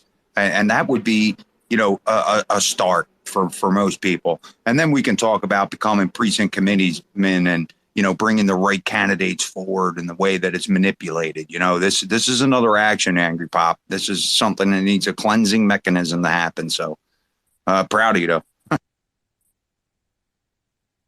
Yeah, your brain's sharp, sir. I mean, you're sharp. There's these base layers that we're looking at, and the goalposts keep moving. And that's what bothers me the most, is the fact that the definitions are changing, the rules or calculations are changing all the time, and systems that they can't do that to and manipulate that way I think will be important for us all. But cheers to you. You keep stay active. The brain's a muscle too, and it sounds like you've been using it for quite some time. And you should be able to not worry about this shit, to be honest. Sometimes you put in the work and you leave it to the other folks. And I pray that we can find a system that we don't feel the lobbyists own, or the big money can sway or can be bought. And a lot of people, I think, are just looking at this and disappointed in what they see with the transparency that's coming with the speed of communication and travel using digital means. But no, cheers to you, sir. You're doing your thing. We do need more people to hold the line, hold the base layer. But cheers to you, sir. Yeah, thank you. And I can't thank everyone that showed up and spent the afternoon with us enough. I see Pilsner, Thomas, Kate. Well, I have a little thunderstorm going on over here. I guess I can't. Can you hear me? Oh, You Marlon's can't hear me, talking. I'm Jips. sorry. Yeah, you can't hear me. Anyways, I just wanted to say thanks to everybody that showed up, and please, if you can, retweet the space, because we now have some other legacy speakers stepping up, and you never know who's going to visit us today. Albert stopped by. I don't know if he's going to be joining us. Yeah, there he is. He's here. And so somebody mentioned you earlier on, Albert, and Kate's in the house. We're going to be rotating speakers around and stuff. But yeah, great space today. We've been going since 10 o'clock this morning. It'd be great to hear from Scott Presler if you want to talk about where he's at, if he's in the house still. I don't know. He was down there. If he wants to jump up and talk about what he's working on next and where we're going. I love to get updates from him because he has such great data. And let's get to Janine. Janine, how you doing? Janine, thank you for hanging out with me today. Really appreciate it. A lot of really great information. I guess John Fisher left. I don't see him there, but basically he was saying, everybody needs Christian, the GOP chairperson, chairman of GOP in Florida, said everybody should hold on to their mail-in ballots. And I was told by some people in California, what you should do is take that ballot and bring it with you if you're going to, everybody is saying, well, I'll say the Lindell people, that want to improve election integrity, saying vote in person. But obviously, if you're disabled, if you can't get there, and there was a lot of people that believe in the mail-in voting system. I think the most important thing is that you do vote. But so what they told me, I said, well, why do we need to hold on to the ballot? Okay, so here's the deal. You walk in, if you're going to go in person, you walk in to the poll station, wherever, and you mention your name. Okay, now somebody by the name of Kim Yater, she works a lot with Dell. She's a California contact. She says that she was in there, and she's like a personal improvement person, beautiful, tall model, but she switched over to voter integrity because she walked in. The lady in front of her said her name, and they said, you already voted. Okay, so, and that same thing happened to Kim. So she got involved. She says, bring your ballot in if you're going to vote in person. Tell them your name. Just hold on to the ballot. And if they tell you you've already voted, then you can show them your ballot. No, I have not voted. Okay. And like John was saying, yeah, and that's what the last time I went in, of course, they said that I hadn't voted. I said, well, I want a paper ballot. I don't want this ballot. And they said, okay. And then they just put the computer thing in there, the computer card in the computer. They computerize it.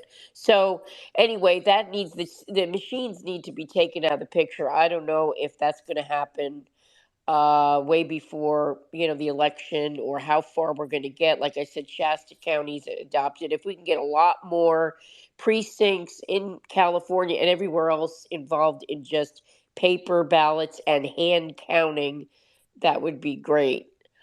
The other thing I want to say is that there is an organization in California called Remnant. I think it's REMNT, where you can volunteer, and anybody can go to the Secretary of State's office, or wherever it is, the county seat or your county.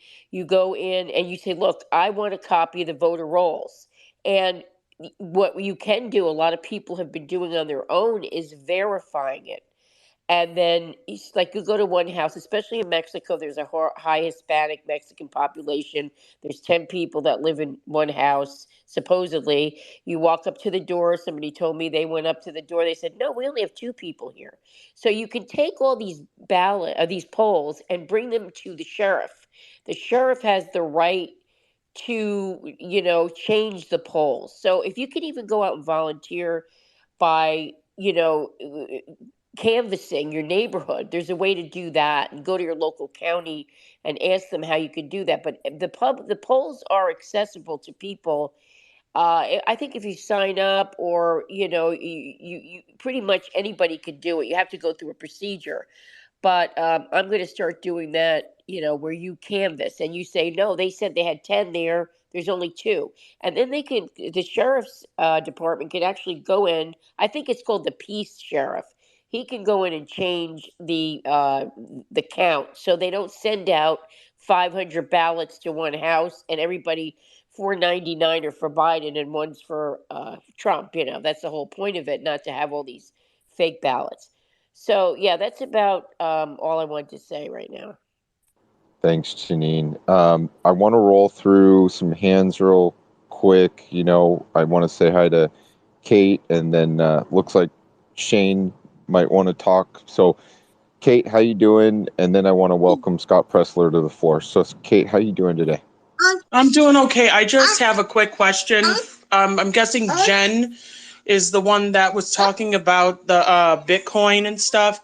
So I get these messages here and there from people on my Instagram about Bitcoin mining or whatever. Is that a scam? To be honest with you, am I getting scammed by somebody?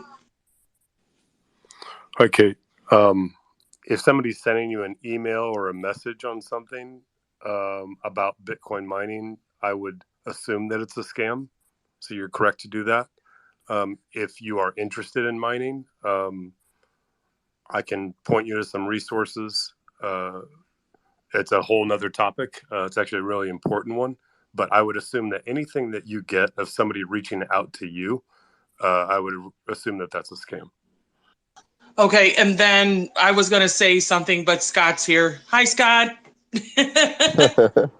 Yeah, I love you, Kate. And it is a whole other topic, but yeah, Scott, how are you doing this afternoon, sir? And great to have you. Thank you so much for coming up and spending some time with us today.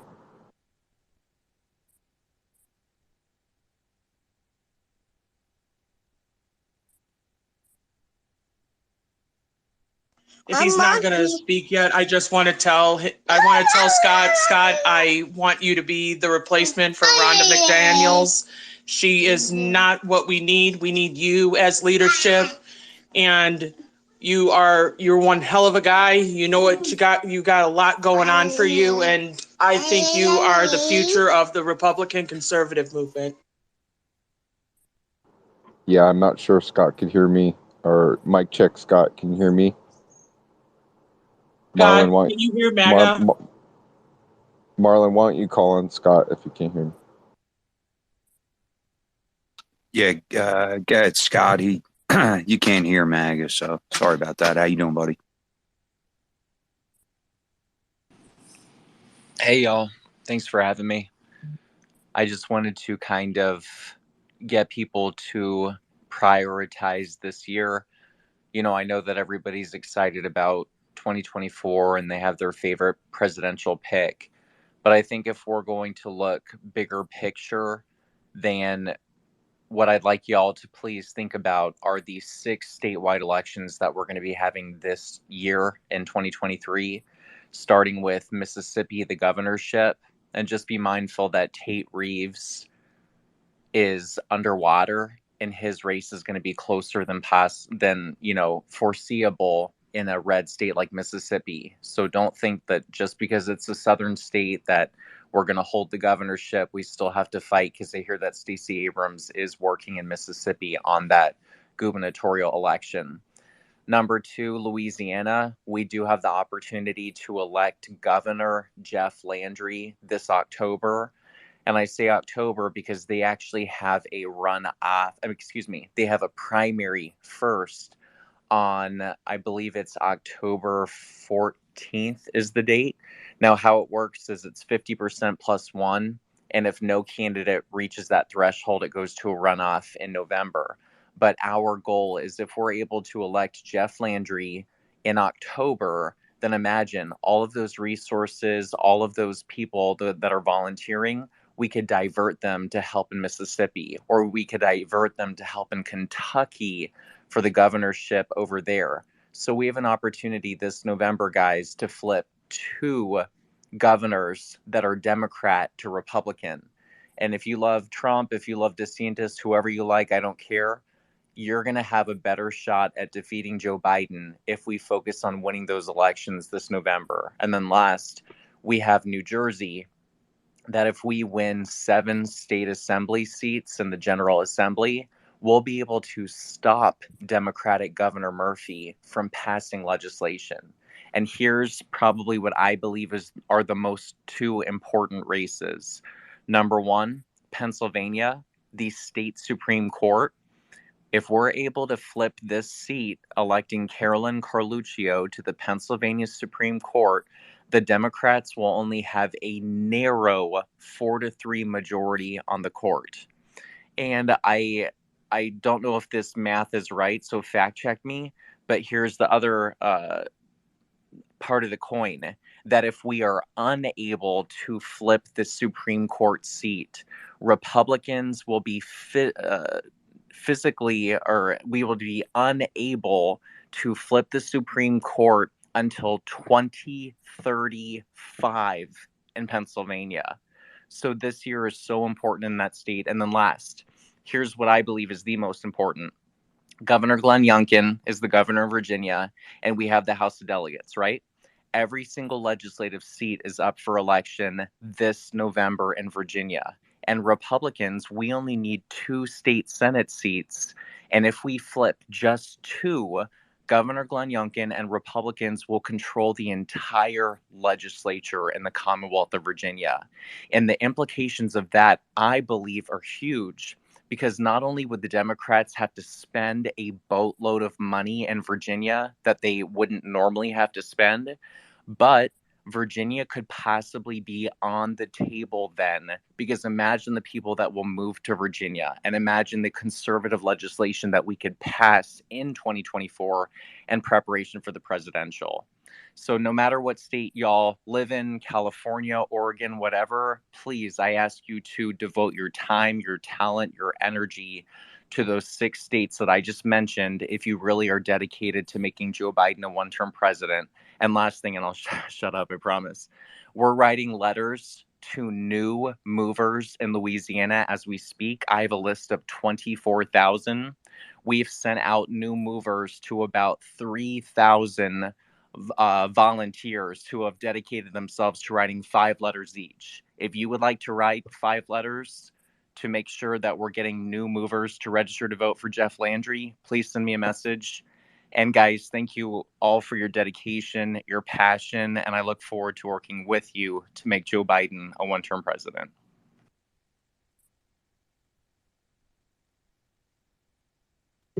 Thanks, Scott. Appreciate that. And I'll have to tell you, you talked about New Jersey, 7 seats. Unfortunately, there's a little shenanigans in the primary, but hopefully, we'll still prevail, right?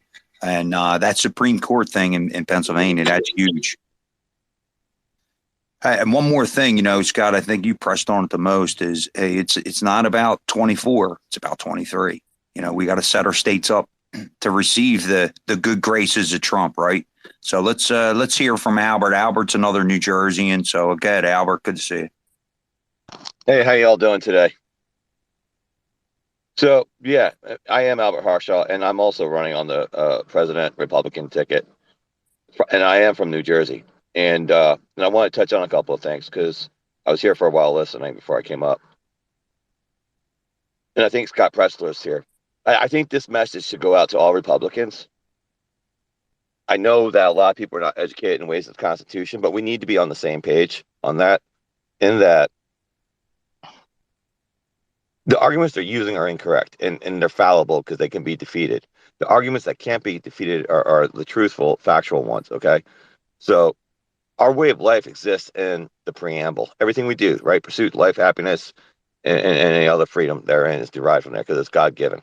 And that part's correct. But they always misconstrue what the rights are. The rights are in that preamble. All they did with the Bill of Rights is extend them out. They're snapshots, and they left it so that there's more to be discovered.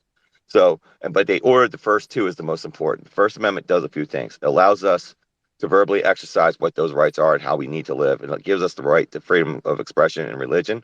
It gives us the 4th estate to hold government accountable. They're supposed to do that, and they failed us. And it gives us the right to rally, and it also gives us the right to protest. All right. Then they ordered the Second Amendment because that does a few things. It protects the preamble, it protects the First Amendment, and they also understood something called parity. If they have it, we have it. Because they went through that with England at the time of that war. So, with them trying to strip away gun rights, what they're doing is trying to take away a right to exist, and they're tying it all into the arguments and sellouts into this global market, this global world domination. So any messaging that goes from a Republican has to be along those lines. That message, if not in those words, at least that message. So, and they're not all extensive rights. There's other rights like the freedom of the freedom for economics. The right to be able to invest. If you can go spend money in poker in a casino all night long, you should be able to go into the markets without any $25,000 or $1 million buy-in rates, right? You shouldn't need a Series 3 license to invest in a market. That these are things that hold us back. Financial freedom should also be a right. These things we need to have because you can't exist without money. You can't exist without investment anymore. So these are rights to existence. These financial freedom is also a right that enables us to pursue the right to life and happiness and what else we need. So that's the primary argument that we all need to be on the same page, and we're not. And it's the most frustrating thing because I've served my country for a long time as a firefighter, as a veteran. I served Bosnia, Slovenia, Croatia, Iraq, Kuwait. So it's the most frustrating thing to have articulation that's in error. We should not have fallible arguments. Our positions to be infallible. And now as far as what we do and the other things that I'm calling out, my wife, she's taught special needs for 20 years, which means kids with disability. It also means children on the spectrum on all angles. And mostly she involved with early intervention, so kindergarten, first grade, second grade. Because it's hypercritical that you do that in early intervention. This way, as they get older in life, they have the tools built in to succeed as adults, even though they're on the spectrum. But unfortunately, when we do these school budgets, the first thing they strip out is these early intervention costs and special needs education. That's the first thing that's stripped out before anything else. So we talk about rights, we talk about defending the weak and the lowest and most vulnerable. We have to recognize that, and we also have to get into other freedoms as well. We have to globally divorce from ourselves from the global market. We need to get back manufacturing ecosystems, not just the factory. We have to revamp the education, as an example, without getting into nuts and bolts. Our teachers on the ODBC and also Department of Education, their own data set says our teachers spend close to 1,400 hours teaching hours, whereas the countries that have higher yield rates in intellectual property from the children, they're spending 900 hours in teaching. So we have quantity, but no quality. We need to reverse that as well. And that's just some of it. I don't want to take up the flooring space, but I can go on and everything that I'm fighting for and putting out. And people like Chris Christie can be nowhere near government. I'm lukewarm on DeSantis for different reasons, And then the other thing we have is the vaccine injured, and this is something else that our leaders are not speaking about. In peacetime, we bury our elders, right? At least the world I come from. In war, we bury our children, we destroy our economy, we destroy our businesses. And it seems like with the rate of death from our children from these vaccine injured, the young, the producible, the contributors, and they're all dying, and as well as some of the old. And with what they're doing with destroying our businesses, selling us out to the World Economic Forum, and they have the Council 24 destroying businesses here in America. It seems an awful like we're at war. There is a declared war in social economics globally on us, and they need to destroy us. And we need to wake up and realize this, and we need to message that, and we need to counterattack that. And then I'll pause there because I'll land there, but I can go on.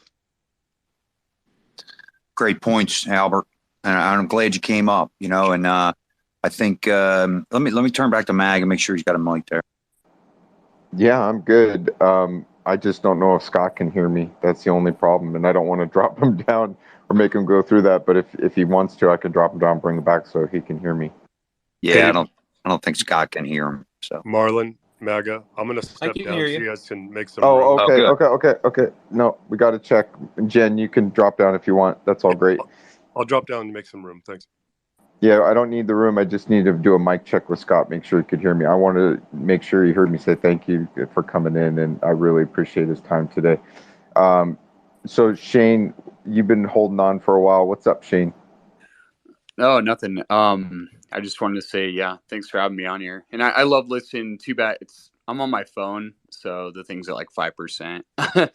Apparently X is not only consuming me, ideologically, but also physically too. So, but no, I love like the points actually made by just about everybody who spoke here. Even Albert here. It's like it's great to have that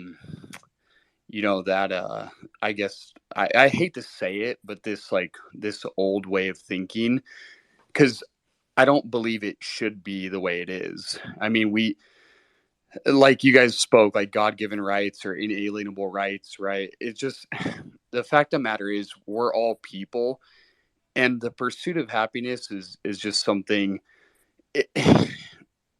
unfortunately, I would have thought it's like preservation would have been more like instinctual or more like primal. And what I mean by that is just the simple fact that we're all just people. So we want to live, we want to let live, we want to do like what's best for, for our women or our men or our children, our grandparents or any of that. And I really feel, yeah, these are darker times and it's apparent. And our exposure now, it's worse than ever.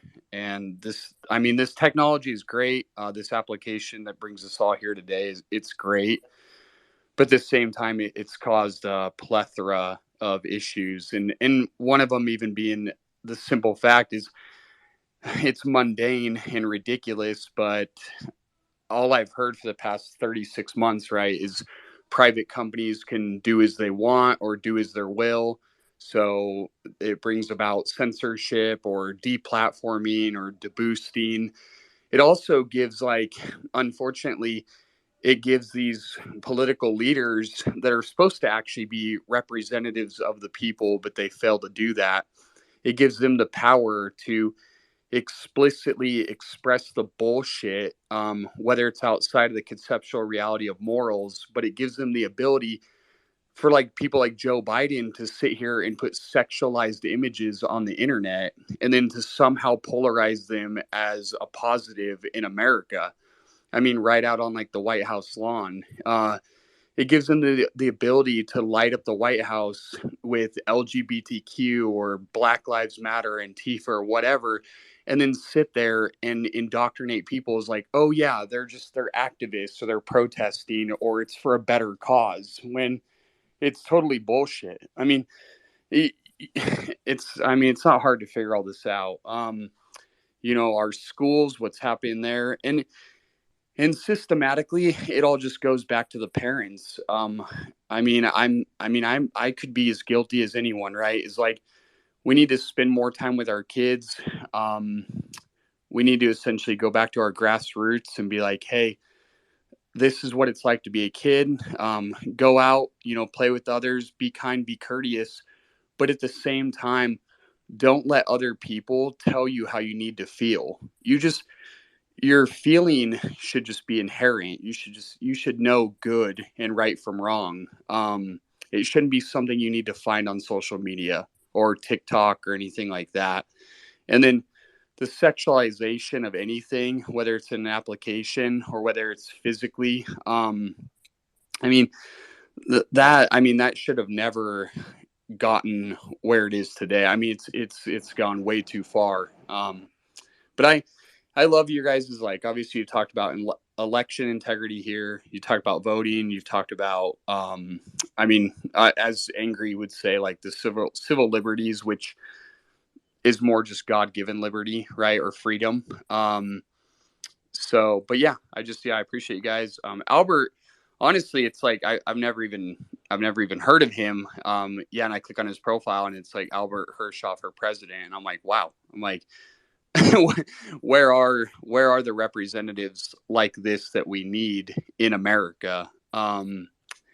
Because if your exposure right now politically to anything, it's all about the left. So it's unfortunate, and it demonizes everything I was born and raised about. So, and I'm from Idaho, just to make y'all clear. So, but yeah, I mean, whoever wants to speak can just chime in or whatever. So Yeah, thanks, Shane.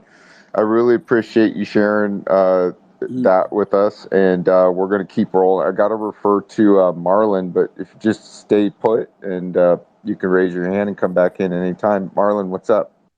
So real quick to Albert, I know I think Albert's going to be making an appearance here. Maybe he'll talk about that.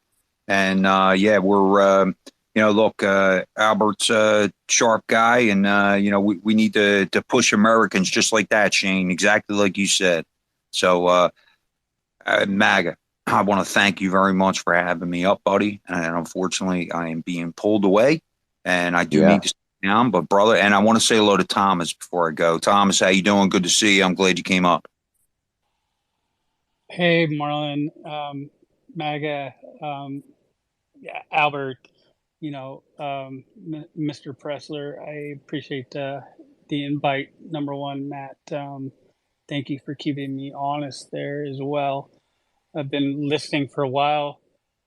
It's a great discussion that I'm hearing from people out there, and I love the fact that people are stepping up and speaking out about things. And I think we need to have that predominant voice, especially in our party, the America First Party. So, guys, keep doing what you're doing. It's making a difference.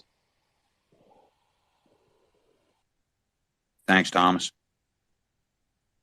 Yeah, thank you, Thomas. It's always a pleasure, and that's the thing that we're trying to create. We're trying to have people that are actually involved here, able to talk to the people, and hopefully more will join us over time. I think Twitter is turning out to be that kind of platform where we're going to see more of that, and I think the American people are going to get a chance to have those conversations and hear directly from them. We want to have honest conversations with these people. So Well, that's our goal. Let me add, Maga. Sorry about that. And Thomas, hey Thomas, make sure you let the space know that you're running for South Carolina against Lindsey Graham. The guy that got booed off the stage. Yeah, that guy. So that's why Thomas is in here. He's running for 26, right? This is why Albert's in here, and we need to make these connections with the candidates that are coming up. This is the process, Angry Pop. This was just what it was back in the day. You used to breed these candidates, right? And that's what we need to do. So it's never going to be this fail swoop, but we got to keep listening to Scott and get us out in front of it. So, and again, I got to pull away. Maga, thank you very much for having me up, man. Albert, good to see you. We'll talk soon. Thomas, thank you. Yeah, Marlon, thank you so much. And we've been rolling since 10 o'clock, and we're having a great discussion, and I'm just having a good time doing that. So I'm going to stay, and I'll see you on the flip side, brother. Let's go to I want to go down to Skip, and then we'll work our way back. Skip, please. Hey guys, awesome. Just want to put in a little different angle, if I may. It's just I think it's really sad now because I think we need to be electing leaders who have been in the ring before, because it's really easy to come out here and say a lot of the America First talking points, but once you get in the ring, and what I mean by that is once you start taking these attacks from the left and even many people on the right nowadays, if you support secure borders, if you support lower taxes, you're a racist, you're a white nationalist. They're going to come after you, they're going to come after your family, and we need leaders who have been proven to have stick up for themselves, because there's a lot of people who once they get in the ring they fold, and it's not as easy as it looks. I mean, I know there are certain politicians, Trump right off the back of my head, who's been in the ring. He's been taking all the slings and arrows for years now, and we need obviously people with a backbone who can stay in there and keep standing up for what they believe in. That's the most important thing. Albert seems awesome. Everything you said is perfect and tremendous. I just hope you're ready for what these people are gonna do. I mean, it's just really unfortunate because the people that we need out there, the good people, what they've done to Trump and his family, and even Ron DeSantis, what they're doing to Ron DeSantis, it's just terrible. It's office, and it really discourages a lot of good people from running and taking public office. Can I respond? Sure. Yes, please. Yeah. Okay. I'm built different. I come from a different set of toolboxes. So and I have not had an easy life. I've had a pretty hard life coming up, and it's not bad nor good. It's just everyone has a different lot in life when they're coming up when they're young, and when you're young, you're powerless on certain things until you're older to make changes, and you can consider yourself a vulnerable person, a victim, or whatever, or you pull up and wait up and start boxing. Because the one thing I've learned in my life, that life's cruel, vicious, and doesn't give a damn. It'll starve you, cruel you, cut you up, and leave you for dead. And you have to get back up and keep taking them hits. I've had everything in my life where I've had a mom who almost died. We lived with someone for almost a year, and they fed us cigarette, hot dogs, and sometimes we'd have to fight for food or whatnot, and we had to break out of that.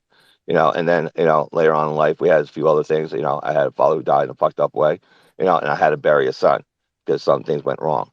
But luckily I have a daughter who's the twin that survived. So if you're going to come at me and somebody wants to say I can't do something, they better come at me with something stronger than a freight train. Okay, because this country has not heard from people like me. Okay, I come from a different cloth, and hell hath no fury like a father scorned. And I'll tell you, my family spent a long time in this country and in Ireland. We won freedom in both lands. We fought for this country for a long time. My grandfather was a medic in the Second World War. I've had cousins, second cousins, third cousins who died in Vietnam. One was an Air Force pilot. So if you're gonna come at me, you better be coming at me with something stronger than a freight train, because I'm gonna come at you with a fucking rock of God. So I'm battle ready. I've been battle tested in life. So yeah, I do agree with the preposition that people do fold, but you need the kind of people who's been brutalized by life and still got up and had to be the rock for the family, because failure was never an option, especially when you got kids who need to be fed and bills to be paid, and your wife's looking at you even when she's in despair to be that strength. That's what this country needs. They need a rock, and they need someone who's going to go like a bull in a china shop and rep what they got to bring it back to the people. That's me. Okay, I'm here for the people. We the people. We have not had a win in generations. We need that today. Now, I know it's 17-26 in a football game. I know we're on the losing end, but I promise and I swear to God, you get me in there, we're going to win 34 to that 27. And the greatest generation is the one that comes back from the behind, and not the one who was 3 generations ago. So go to my website, donate, help me get in this fight that I've been, and help me continue. I'm getting ready to go to Iowa and Ohio and Michigan, and then my second run down to Texas. But unfortunately, it's true. Campaigns take money, and so far, 0 corporate donations, and everything I've had is from the people. So if the people keep donating, I can keep fighting, and we can win this country together. And it takes more than one. It takes all of us, and we need to elect the people that's like me and like you and you and you, ma'am, and you. And then there was another lady I saw that she says she has a kid on the spectrum. Because my wife taught that for 20 years. But that's the early intervention. So yeah, I give a damn, and I put trains on the railroad. So I have pride in that. I know the sins in this Yes. country. Quick So question, Albert, and this is my last one, if I may. Day 1, 2025, first day in office. What are you doing? What are you getting done? oh, I already studied that, and it's my most favorite thing, but it's the most boring thing. But it's definitely a hell of a lot of fun. Under the Federal Service Act, under the efficiency clause, anyone there less than a year gone automatically. The rest is going to take a little bit longer, but under Stone Black law, I can still backfill their positions, and they might win, but that's the bittersweet clause. And then we get the people in all those government offices that we want, and not the ones that are dinosaurs and arcane and fucking up our country. And then I'm also going to have a help wiring sign for all the federal law enforcement as I strip them out as well, because I want. Look, we lost our way. We need the John Wayne. We need the Jesse James step back in our swagger. I want to get the law enforcement people that are the Elliot Nesses and the Wyatt Earps. We need the data collection people, and we need the people who's going to stand between the victim and the bad guy. And my way is, look, if you do bad, you get bad. There used to be a thing called big boy rules. Right? You do big boy rules, you get big boy problems, and you get big boy results. So we got to get back to the mentality. People are going to need thicker skin, and people are not going to like some of what I'm going to do on the left. But look, we got people we have to protect. People need to feel safe. The government has to work. It has to be shrunken, and people have to be fired. And excuse me. And here's the thing: any government employee, I have wide swath of powers as the president of the United States. Okay, they work at the will of the president's policy. If they're not there for my policy, they cannot be there. And the next president should be able to do the same thing, and so on and so on. So, and that's my will.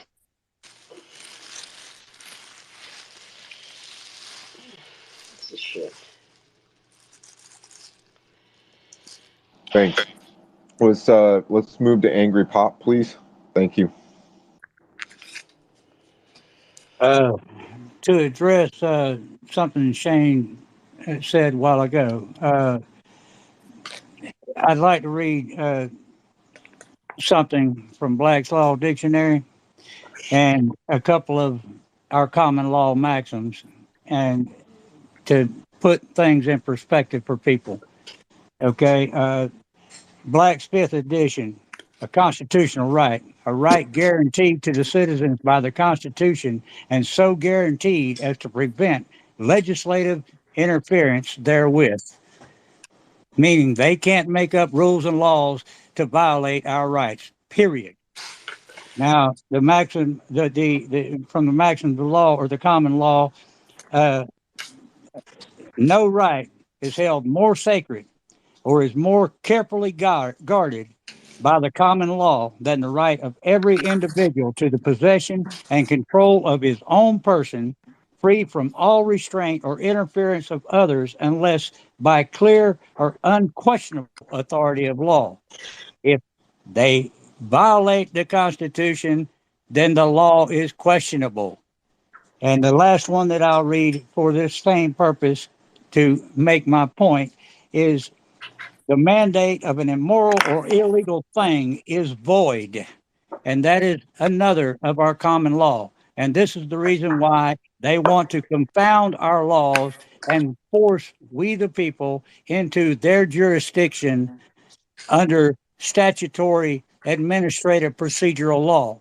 So we must all understand that we have to stop this tyrannical takeover of our common law rights to defend ourselves against a rogue, out of control government. And I am in full agreement with Albert on that issue. He understands that those people staying in there for a generation and a half in office confounds this nation from growth for the prosperity of all people. And it's time for that practice to stop, no doubt. Granted, some people do represent us wholeheartedly every day that they're in office, but those numbers are dwindling every day that passes, and we all see it, and there's no disputing it. So I will stop right there. That's great, Angry Pop. I actually have you in recorded spaces before reading from Maxim's Law and all the things you talked about. And it's so great to have that on record, for people to hear. You always bring it back to the Constitution. You're a true constitutionalist, and that's why I love talking to you, because you really educated me on some things. So anyways, it's great. Shane, did you have something that you wanted to say? I think.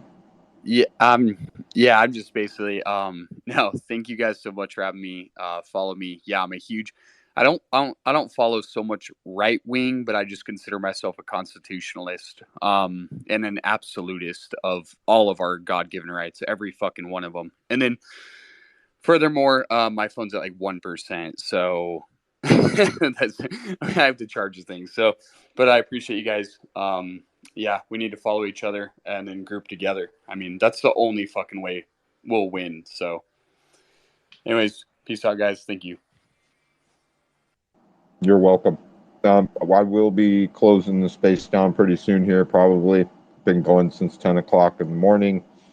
Everybody that's come in, it's been a pleasure to hang out. I'm not going to close it right now. We're going to basically get some last thoughts, maybe see what Scott's working on, where he's going with what's up next, looking ahead.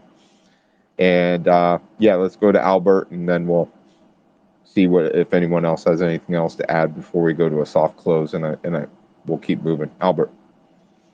Yeah, I just want to say thanks for having me. I don't know where Scott went. I understand I was a little passionate because I am passionate because our children's future is at stake here. So, if Scott can hear me, DM me. I would like to have a phone conversation with you and get some things squared out and on everybody on page on certain things. That'd be great. And I appreciate that as well. As for everyone else, yes, I've been running for president. I'll continue to run for president. Look, I'm an American first. MAGA, Make America Great Again. They're not exclusive to each other. They're actually a unity statement. And just so people understand about me, I've already been making swaths. I have people making banners for me in Michigan from the Muslim Middle Eastern community there that support me. I have my social media person. She's great. She's awesome. I love her to death. She's a single mom. She's also a Democrat/independent, and I'm tracking well along those demographics as well, and along with a few other demographics. So I am pulling supporters and voters in on both sides. So, and they're all pro-American, and we have to worry about technology solutions. We have to worry about education. We have to worry about it all. We have to fix the transportation industry. We have to do the manufacturing. We have to worry about border security. We have to worry about the cartels in our country. We have to kill off human trafficking and child sex trafficking. That has to be ended in one fell swoop. there's a lot we have to do. We have to have innovative technology in our systems to make work more incorporated. We need to worry about infrastructures and education so it lasts not just our generation, but the next 3 or 4. And this is what I'm about, and so supporting me is supporting you. So, go to my website, albertharshaw4president.com, use the number 4 itself, right? You can go read up on me, see my awards, whatnot, and donate. It's powered by WinRed. It's a safe a donation that way, and it goes directly to my campaign. It doesn't go to any PACs. It does not go to any other RNC or anything. It goes directly to me via WinRed. So let's keep on fighting. Let's save America together. Hey, Albert. Yeah. This Thomas here. I've got to ask the tough questions because that's what the people are asking. So I hope you don't mind one of those tough questions that people are asking, especially as a candidate running for the office of the president. What are you going to do day one, just to go back into that scenario? What are you going to do day one about this conflict over in Russia? Okay, so I'll answer that. So we need to understand a few things. Burisma is the tip of the iceberg. Okay, the corruption that's over there is the tip of the iceberg.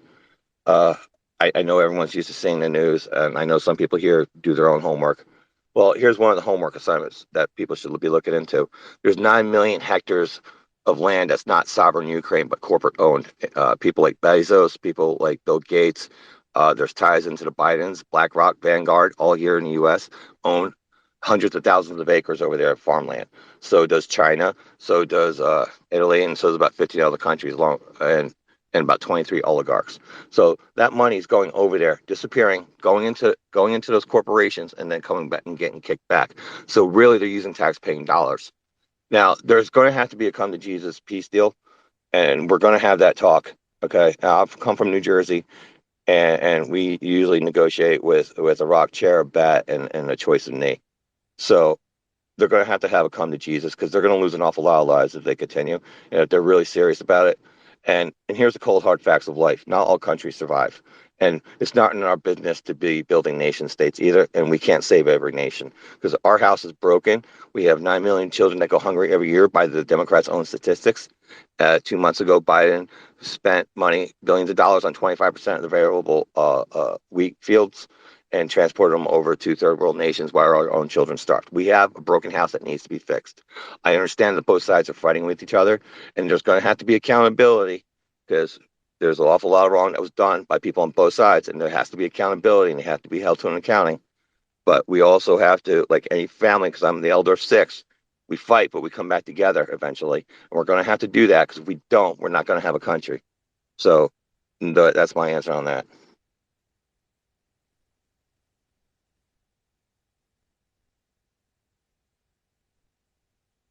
Did you hear my answer? I did.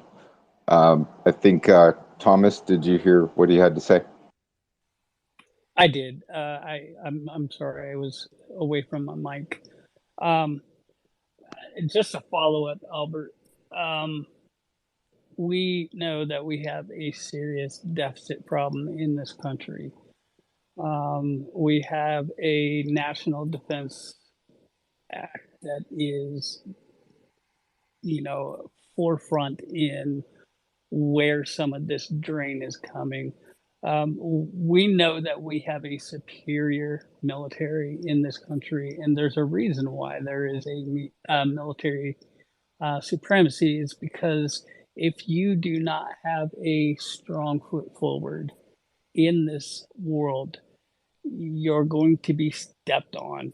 And that's one of our biggest strengths as the United States is we do have a backing for military, a strong military and a patriotic military. Albert, with this NDAA that is being hotly looked at right now, what is your 2 cents on where we need to be as a nation on our budget and the funding of our military? Okay, our military has to be modern. It has to be integrated. There's a human component. There's our official component, which i.e. drones, operable remote gun systems, things like that. So it has to be integrated, and we have to have a functional military. For instance, when the Russians were doing over in Alaska, they're wargaming. We should have been over there wargaming too. We should have had our best ships out there. We should have been using the Air Force and the Army to do practice landings on our test islands. We should have been bombing on the target islands. And then when we got done our exercise at the same time, we should have had the biggest fireworks display at the same time while they did their steel beaches. That's how I roll. All right, I do things differently. Like I said, I have my own playbook. I don't need to shoot missiles at them. I could just scare the shit out of them with a big, huge fireworks display. So, you know, uh, as far as budgets go, they need to reflect our kitchen table budgets. If we're going to worry about how to get milk, bread, eggs, right? So why would they spend wish lists when we have to burn those wish lists to keep warm in the winter? That makes no sense, and it does not help us because that wish list that they're spending has zero impact. It just takes more away from us. So we're going to have to tighten the belts. There's 230 operational government agencies, which ties into my day one action of stripping down the personnel, because that allows me to condense those agencies, because some of them do have 5 that do the same job or 3 that do the same job. So by stripping out the people and condensing them, we can start saving a bunch of money and start paying off our deficit at the same time. Now, 2, we can make a hell of a lot more money. I'm still homeworking this part, but it looks like we're still paying China off from what Obama did, right? So now China owes millions and millions of people around the world money for the damage and death they caused from the COVID and from the vaccines, as well as the corporations that caused the vaccines, right? So I'm in full favor of deducting appropriations out of that in order to get the people paid, and so they can continue on with the medical treatments and things like that, and not have to lose their house, not to have to lose their families. So they owe a blood debt, and they're going to have to pay it one way or the other. So if it's fact we're stuck by law having to pay a bill, we're going to deduct damages and pay and be left with the balance, and we can also pay off our deficit that way. That's my view. I appreciate that. Thanks.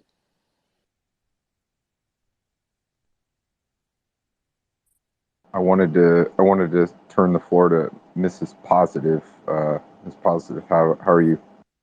Thank you. I've enjoyed the conversation. Albert, I appreciate the hard work and your passion.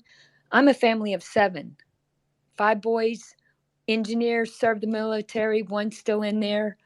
Very serious, very serious. This is the last election, and we're going to have wars the next 70 years. Automatic draft for our kids and our grandkids, and nobody is seriously talking about that. So I have a question for you. What have you done in your precinct, and what state are you running in? Did I understand New Jersey? Am I right? Yes, I'm from New Jersey, and I've been on the Republican Club for several years. Okay. What state are you voting in? New Jersey. Okay.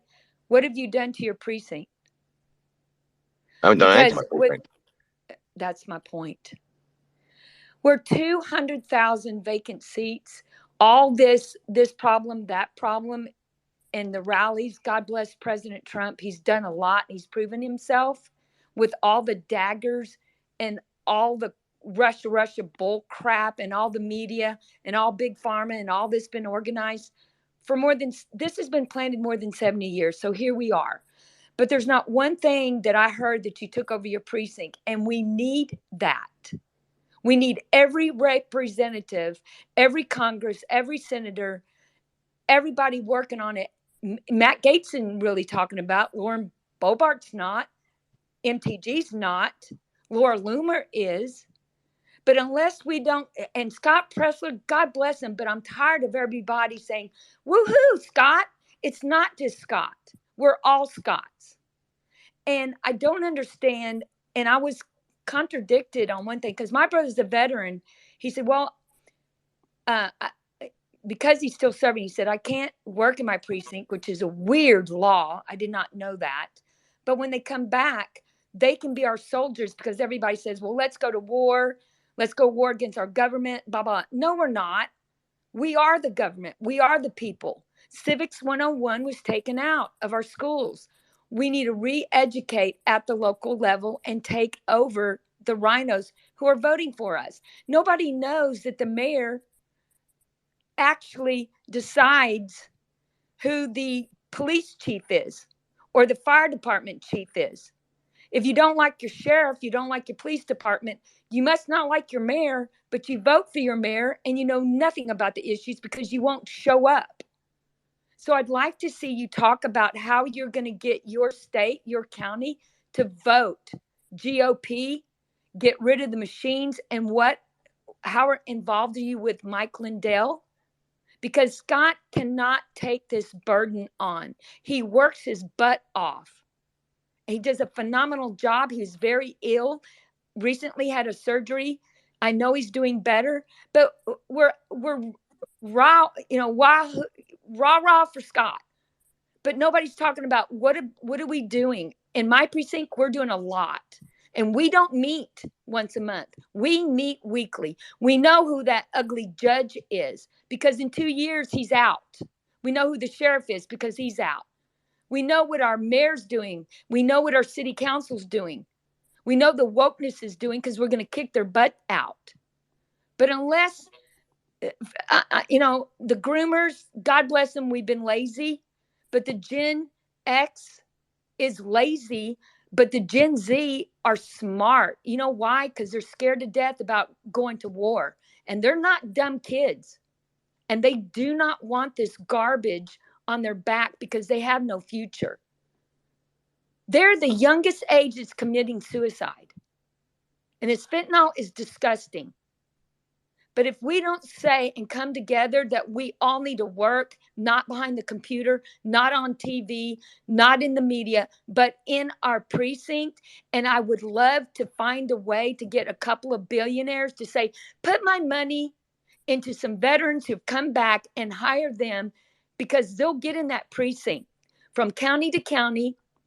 We have 420,000 county county precincts, but I know they changed the property lines, the county lines.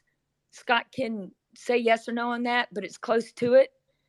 But we've got one precinct that's 3,800 people to one captain.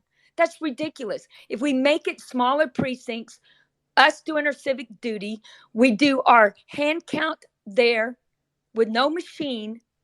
We have 2 Republicans, 2 Democrats, a sheriff, and then probably 3 to 4 judges. The chain of custody doesn't leave until you count that precinct.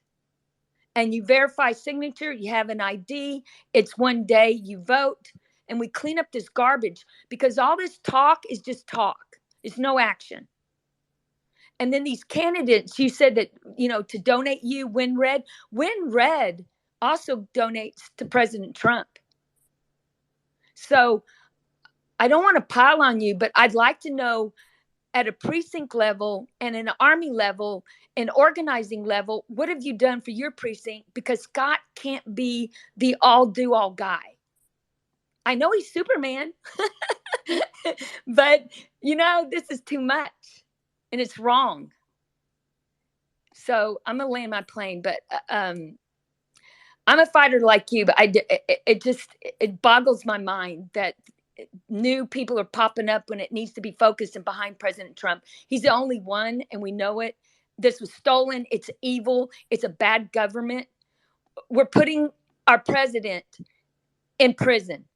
And that's what we should be talking about. And how do we organize at our precinct to stop this lawlessness, stop these illegals, stop what's happening in Houston? You've got 500,000 new homes, and they didn't even pull a freaking permit. You got C40 climate change homes, C40s.com, that are going to take over your water, your electricity, shut it down with the power, and you've got nothing. Those are big issues. But organizing what Scott is doing is number one, because we are a lawless country, and it is not a democracy. It's a Republican, and this is bad. And we are, 16 months away, and we're going to lose our country. And no more division, and we got to get behind President Trump. And you say, oh, DeSantis bullcrap. Who's Maury Husseini? Oh, yeah, Iran and Iraq. leader who wants to go to war with Obama and Bush. That's where we're sending our kids. The next war. We got China, Korea, Taiwan. We've got burning of all the most precious land in Hawaii. And billionaires are saying, now I'm going to be the owner of it. That is not an accident. That was planned.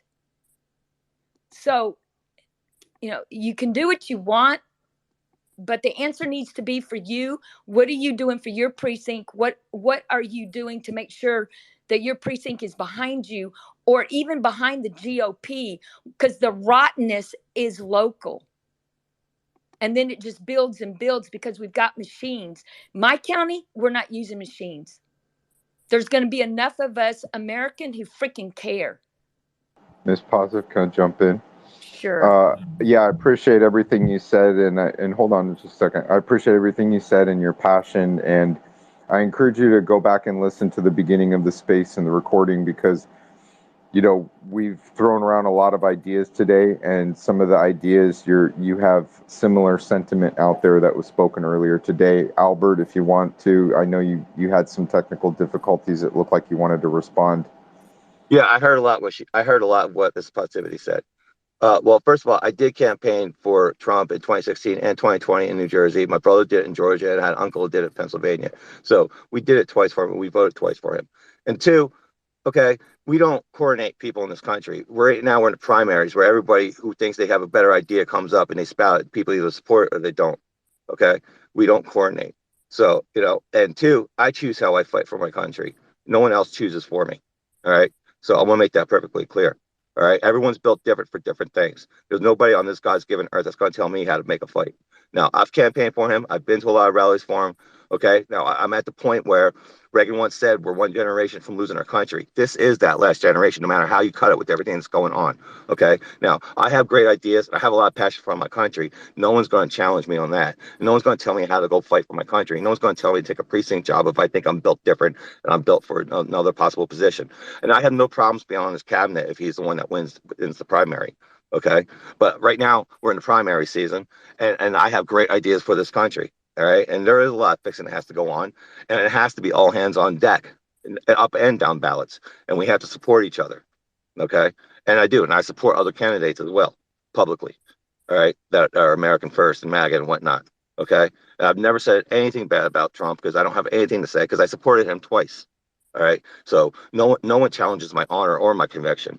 Okay. So if you want to do the precinct strategy and you're built for that, more power to you. I will support you to the dying death of my breath.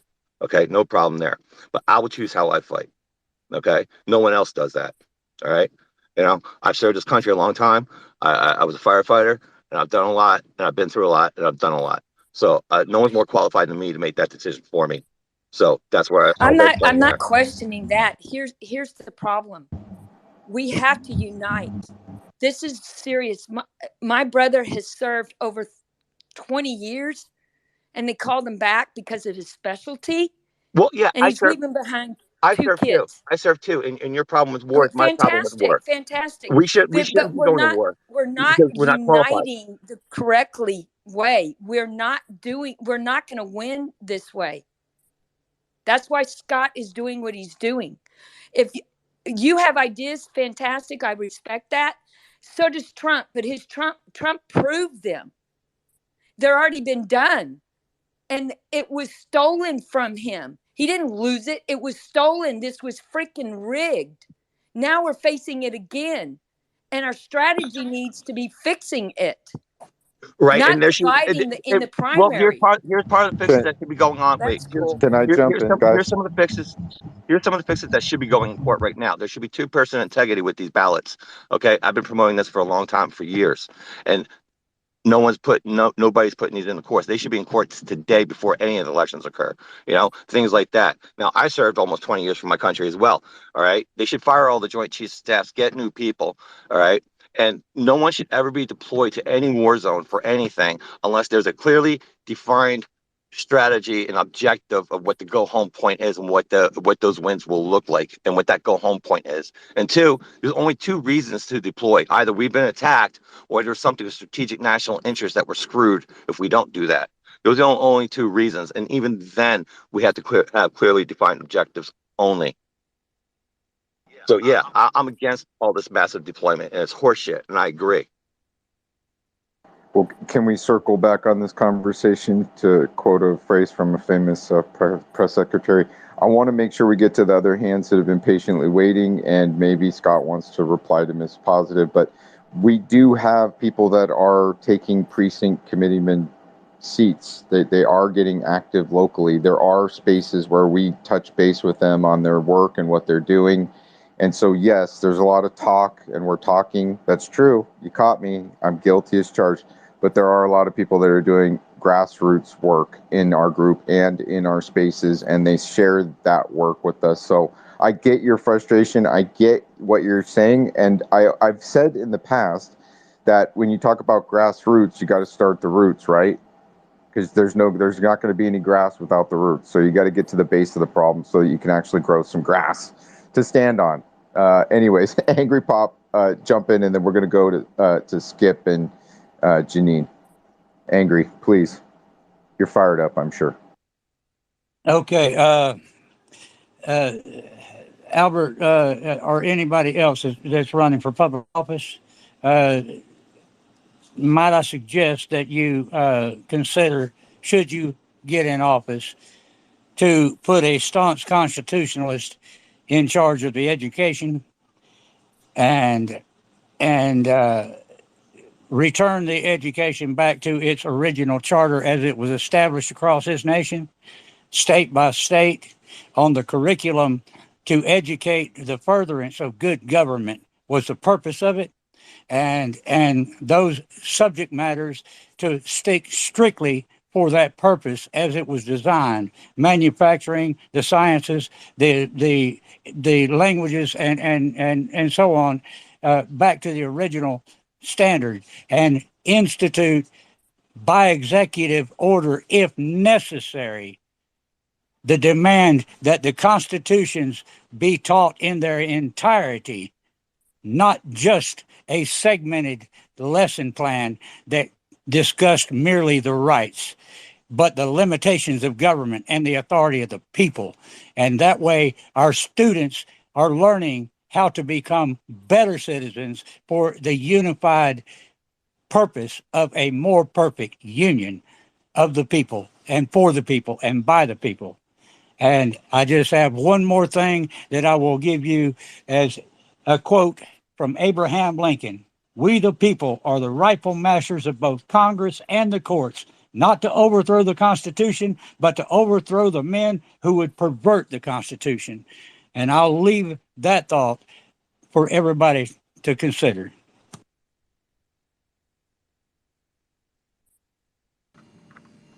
100% angry.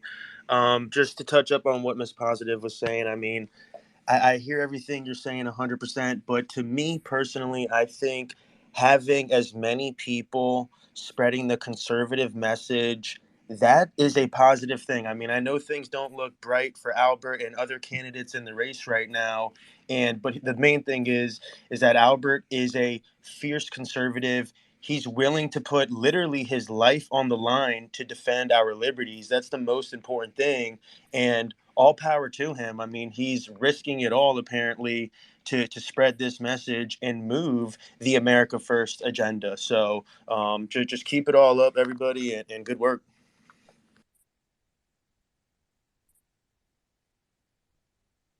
Thank you. Let's go to Janine, please.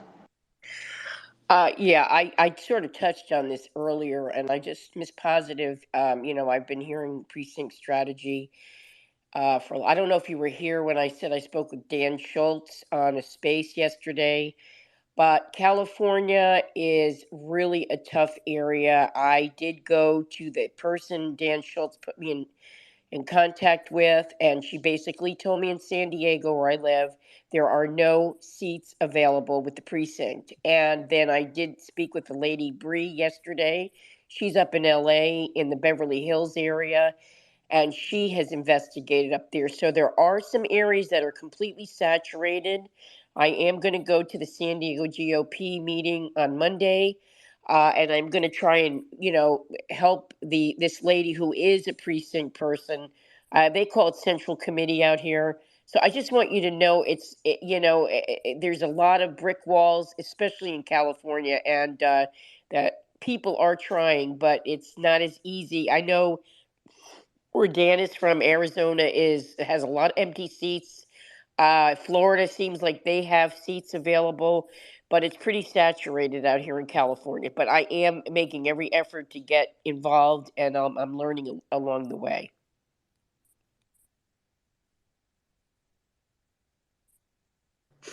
Can I give her a little tip, please? Sure, you're next. Okay. I hear that a lot. Well, we have brick walls. Well, I took the sports booster club, and we have our counties are split by one stoplight. So we have 6 counties put together. We all have a town square. We all have a city office, city building, separate fire department, separate police department. But we have 6 to 7 different school districts. Okay, very high end. So what we did, Mama Bears did, screw you. We went into the Chamber of Commerce. We all went together, went to the city meetings, Chamber of Commerce luncheons. Then we went to the sports club, booster clubs, and we went all together. And we said, if you don't stop grooming our children and you don't stop this curriculum, it only takes 20 kids. Now we've got, I can tell you, one elementary school, 65 parents said, screw you. We're not coming back. School starts next week, and they're scrambling for the federal dollars. What I'm shocked about is where are the parents who say, I'm not coming back. I'm not having Johnny play football, basketball, baseball, wrestling, tennis. You need my really talented kid, don't you?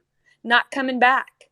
Well, why is that? Because the superintendent's woke, because the school board is woke. We're not coming back.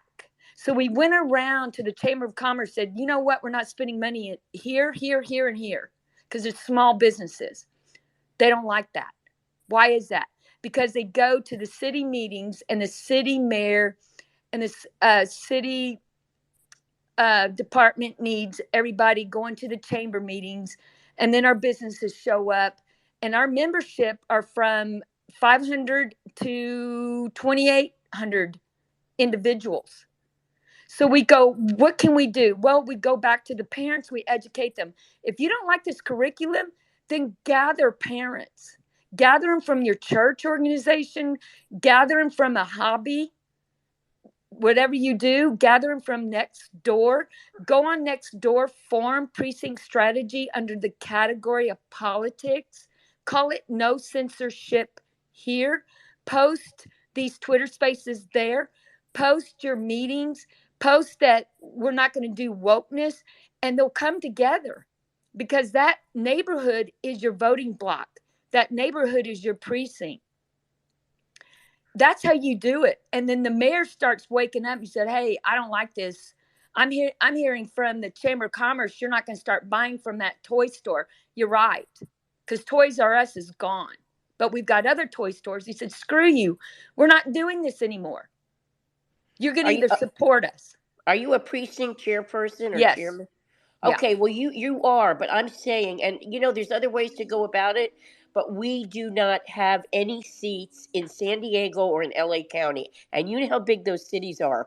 So, but it doesn't matter because we can do our own thing. Dan said we can get our own groups together, Yeah, but you can. And you can do it privately on the private chat on precinct strategy. Yes. Right. So And then anyway, you can, I just wait a want you minute. to know that, We did this. Okay, what's hold that? on. Yeah. There's 3,700 in one chairman. That was a lot. So what we did was because I'm not going to tell you the school district, it's huge. Okay. I'll tell you how big it is. That just the middle school cost us $65 million to build. A lot of freaking tax money. So what we did was we went in and we divided it because we went after the booster club, and those parents want money. And we said, we're not donating money. We're not going to buy equipment. We're not going to buy t-shirts. We're not going to help the coach. We're not going to do anything. They go, what can we do? Change the wokeness and change how you vote. And they stopped. But now that Precinct Strategy has that private chat line where GOP rhinos don't know what you're doing, you bring more into that fold for that precinct. And you outnumber them because they're not bad people. They're just delusional. They're lazy. They've Well, been that's what there this a long lady's time. the lady in San Diego. Her name is Cheryl Perez. She is the precinct chairperson, the head of all the precincts in that county. Now, I'm going to be going to meet with her. I mean, I can't go over her head. I'm going to try. I can, but I'm going to try to work with her. And she's also going to. She was the national delegate for the Republican Party the last convention, but unfortunately, that convention never happened because of COVID. So I just want you to know that there are people out there that are. Oh, she also did tell me a lot of these people go to a lot of other precinct people or central committee in California. They go to the meetings twice a month and they don't do a damn thing. That's So right. if people go and they show an interest, you can replace these people. But out here, it's one step at a time. So I'm glad that you Well, you got your. can do it more than that. If you don't know a younger family, if you don't know a mom or dad that's in the school, at elementary school, middle school, get in that group, volunteer at the school or volunteer at your library. Because we started holding it at the libraries because my taxes pay for that. So Right. we formed that group. I had 100 families there. And they said, what do we need to do? And I said, we're going to go in this precinct and we're going to help this precinct captain and we're going to break down this crap. And we Right. did. Well, Because you're red out there in Florida, pretty much, right? I mean, I'm in Texas. Oh, I thought you were in Florida for some No, reason. no, no. Okay. We got rid of Well, Hyder Texas is Garcia. red. Well, I don't know. There's some Well, issues going on out there. I know. we are red, but what we have a WEF governor, and he did, which is scarier than ever, is Liberty City. The other city is Abbott City. He's got 500,000 new homes for the illegals. The United Nations took our taxes. They're paying for it. Oh, They God. they did an LLC, so we can't find out that it's Black Rock, but we did find out it's all broken up and it's all illegals going in those homes, and that's going to be the voting block. And they've got it all orchestrated. And So what about that Attorney General Ken Paxton? that's garbage. Yeah. Well, Did they get rid of him though, or what? No. Oh, No. that's good because I hear he's good, right? Yes, but who's behind that is HEB, which is a grocery store, and who owns that? Who the grandfather's passed away, but it's Charles E. Butt. His grandson is very, very liberal, and he took the WEF money, so he traffics the drugs through the growers and then brings it across the border. And then the Customs Border Patrol gets paid by the drug cartels, so they bring it through the food chain. That's been going on for more than 40 years. So, I mean, Well, longer than we that. we got problems in San Diego, Yeah. but I think Eric Adams is now saying he wants to reverse sanctuary city up there. If you don't involve, it's not going to change, and we're out of time. Okay. It's just that simple. So, and with C40 cities, this one man said, oh, well, they're not going to tell me what to do. And I said, well, if you're not paying your water bill by cash or check, yeah, they are, because they got your credit card. They're going to shut your water off. It's in that law. I've already seen it. I know 2 cities are already doing it. Harris County and Austin County, and it's in the works. And they're saying, oh, I can stop it. No, you can't, because you decided and you held your hand up and said, I'm going to do the smart meter. And I'm going to buy at Whole Foods. So I only use my hand or my eye as an identification. You're too dumb. You don't realize, what are they doing? They're controlling you by power of electricity. And then no gas. You have electric car. They control you that way. Everything's done by electric. And this NFTs and the Bitcoins, all that's still mining. However, it's still controlled, and it always will be, by the wokeness or the WEF, because they're not going to stop. And the only way they will is we outnumber them at the precinct, Let because me ask you: that's when they'll be afraid of us, because our elected officials get elected every 2 years, 4 years. Your mayors, it's every 2 years. And if you're not there, they don't care. And they're going to get slighted and pulled to the side and said, you're going to do what I say, because your real voters aren't here at the meetings. And Let a me ask lot of you: what do you think garbage about goes on. Governor Abbott? Is he doing anything out there? Oh, well, sure he is, to fool you. But when you put in Liberty City, and he didn't do a damn thing to stop it, and they didn't pull any permits. He sold us out. If my border's been open, I have 200,000 acres broken up in our family that they're finally got. All they have left is, like, I think we have 20,000 acres. He's been trampling on it for decades. It's over 200 years he's been trampling on it. Tells me to shut up, give me money, shut up, give me money. The Border Patrol are in on it. It's a well-organized cartel, and the one that broke it to the forefront is Sounds of Freedom, but it's not enough. And until that gets stopped, until you start opening up, until your sheriff is your best friend, because your sheriff is the one who's going to knock on your door beside the FBI. And they will implement you getting out of your house, and they'll force you through that c40s.com. They will force you out of your house. This is real. And this is why I don't want these primaries. Nobody's going to catch up to President Trump. Nobody's leaving Trump. He's already proved himself. All this other stuff is talk. This is real serious. We already know it. Mafia government. Yeah, it's serious, It's but we don't know serious. what's going to happen Yeah, with him with these and you know what? convictions either.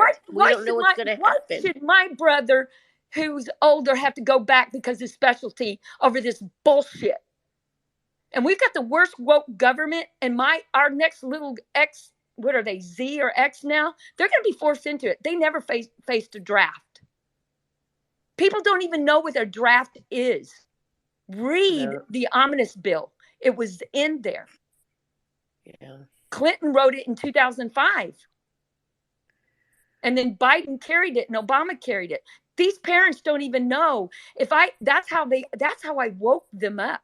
I said, do you know what this bill is? And I printed it off. I said, do you understand what a draft is? My brothers weren't. They were right behind that. But the other one tried to falsify his birth certificate because he's a pilot. He said, I'm very valuable. I'm an engineer. I'm a pilot. I can do this. Wow. Okay. And he's that kind of fighter. We don't have those fighters anymore. We have a woke government.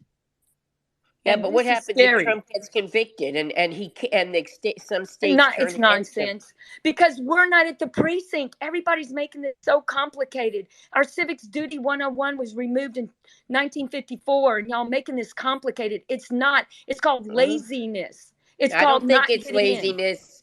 And I also want to say to Albert, if he wants to run for president, he has the right, and people shouldn't be telling him not to run.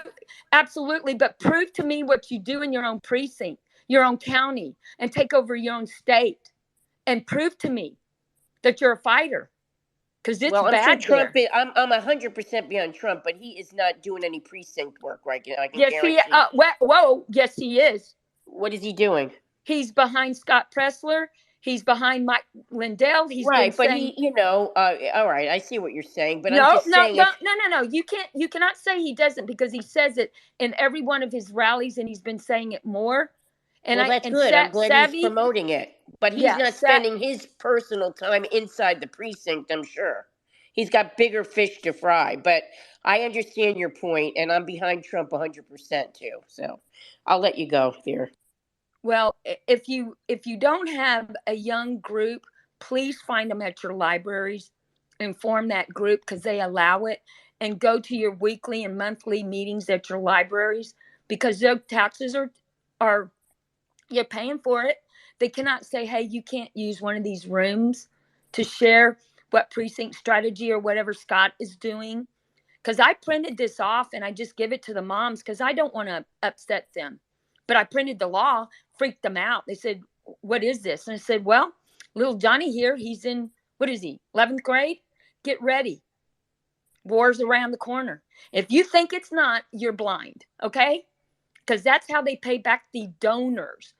That's how DeSantis pays back his donor. Mori Hosseini. Iraq and Iran is the next war if it's not China and Taiwan. This Russia is bullcrap. It's China coming after us, either Taiwan or it's North Korea, but they're building in Cuba, and people in Florida should say, oh my God. And every one of them should feel that. Every precinct, every county in Florida should be all dark red and say, we're not going to have this war. And we're going to get behind President Trump and we're going to stop this. Because tell me, I mean, if you're 50, you're lying. You're lying to me if you say, oh, well, we haven't been fighting any wars. Oh, yes, ma'am. No, ma'am, we have. Only 4 years we didn't was with President Trump. All the other years, we've lost all of them. Afghanistan was a disaster. Kuwait was a disaster. That was all a lie with Bush. It's sickening. But we're going to face it another 70 years, and it's going to be our Americans because the illegals, they're getting new housing. It's to turn it blue, all of Texas. People will buy into it. And then these cities that are going, I'm not going to be sanctuary cities. They're not enough woke people to say, I'm going to get in my precinct and I'm going to change this mayor and I'm going to stop using the machines. This is what I like to know. We had a tough mom that did this. She came from California and I praised her. She said she went to one of where she votes, which is not in my county, but I know her through a friend. She went in there and she clipped she took the scissors and she cut the cord. And she said, you're not adding up my vote by that machine. And then I've had another mom said, we're not doing that. We're going to do hand count. We're going to do this ourselves, and we're not using the machine. She organized it in her precinct where she's hand counting. And they're going to do it right there with the chain of custody right there in her county. Thank God, step up, do it. Our Constitution does not say you have to use a machine. And if enough of us stop telling me I'm going to march, great, go to a rally, go back to your precinct and say, we've got 100 people here, or even 50, and said, excuse me, raise your hand and say, this is what we're going to do. We're not using mail-in. We're going to use real people. We're not going to use AI. And 50 of us are going to organize, and we're going to hand count, and we're going to change the narrative. Because you can do that. You don't have to use the machines at all. But unless you don't take your church group, your hobby group, your fishing group, your hunting group. For my group, skeet shooting. That's what we do. Organize twice a month, do a skeet shoot contest. They love to hunt and fish. So that's their hobby. Is to come to the precinct. Let's get this organized. So we're saying we're not using the machines, buddy. We're using our hands and our rights and our Constitution. And Mayor, if you don't like it, we will not vote for you. And he said, I like you. I want you to vote for me. I agree. And the sheriff says, hey, I'm not voting for you either. That's what they're scared of. But unless you know them by name, you know them by face, you see them, they don't care. And that's the frustration that Dan Schultz has. Because he said, I've been fighting this for 7 years. I put this software together. Now I have a private chat. And I can organize my neighbors where they'll show up and then the rhinos can do whatever they want to do.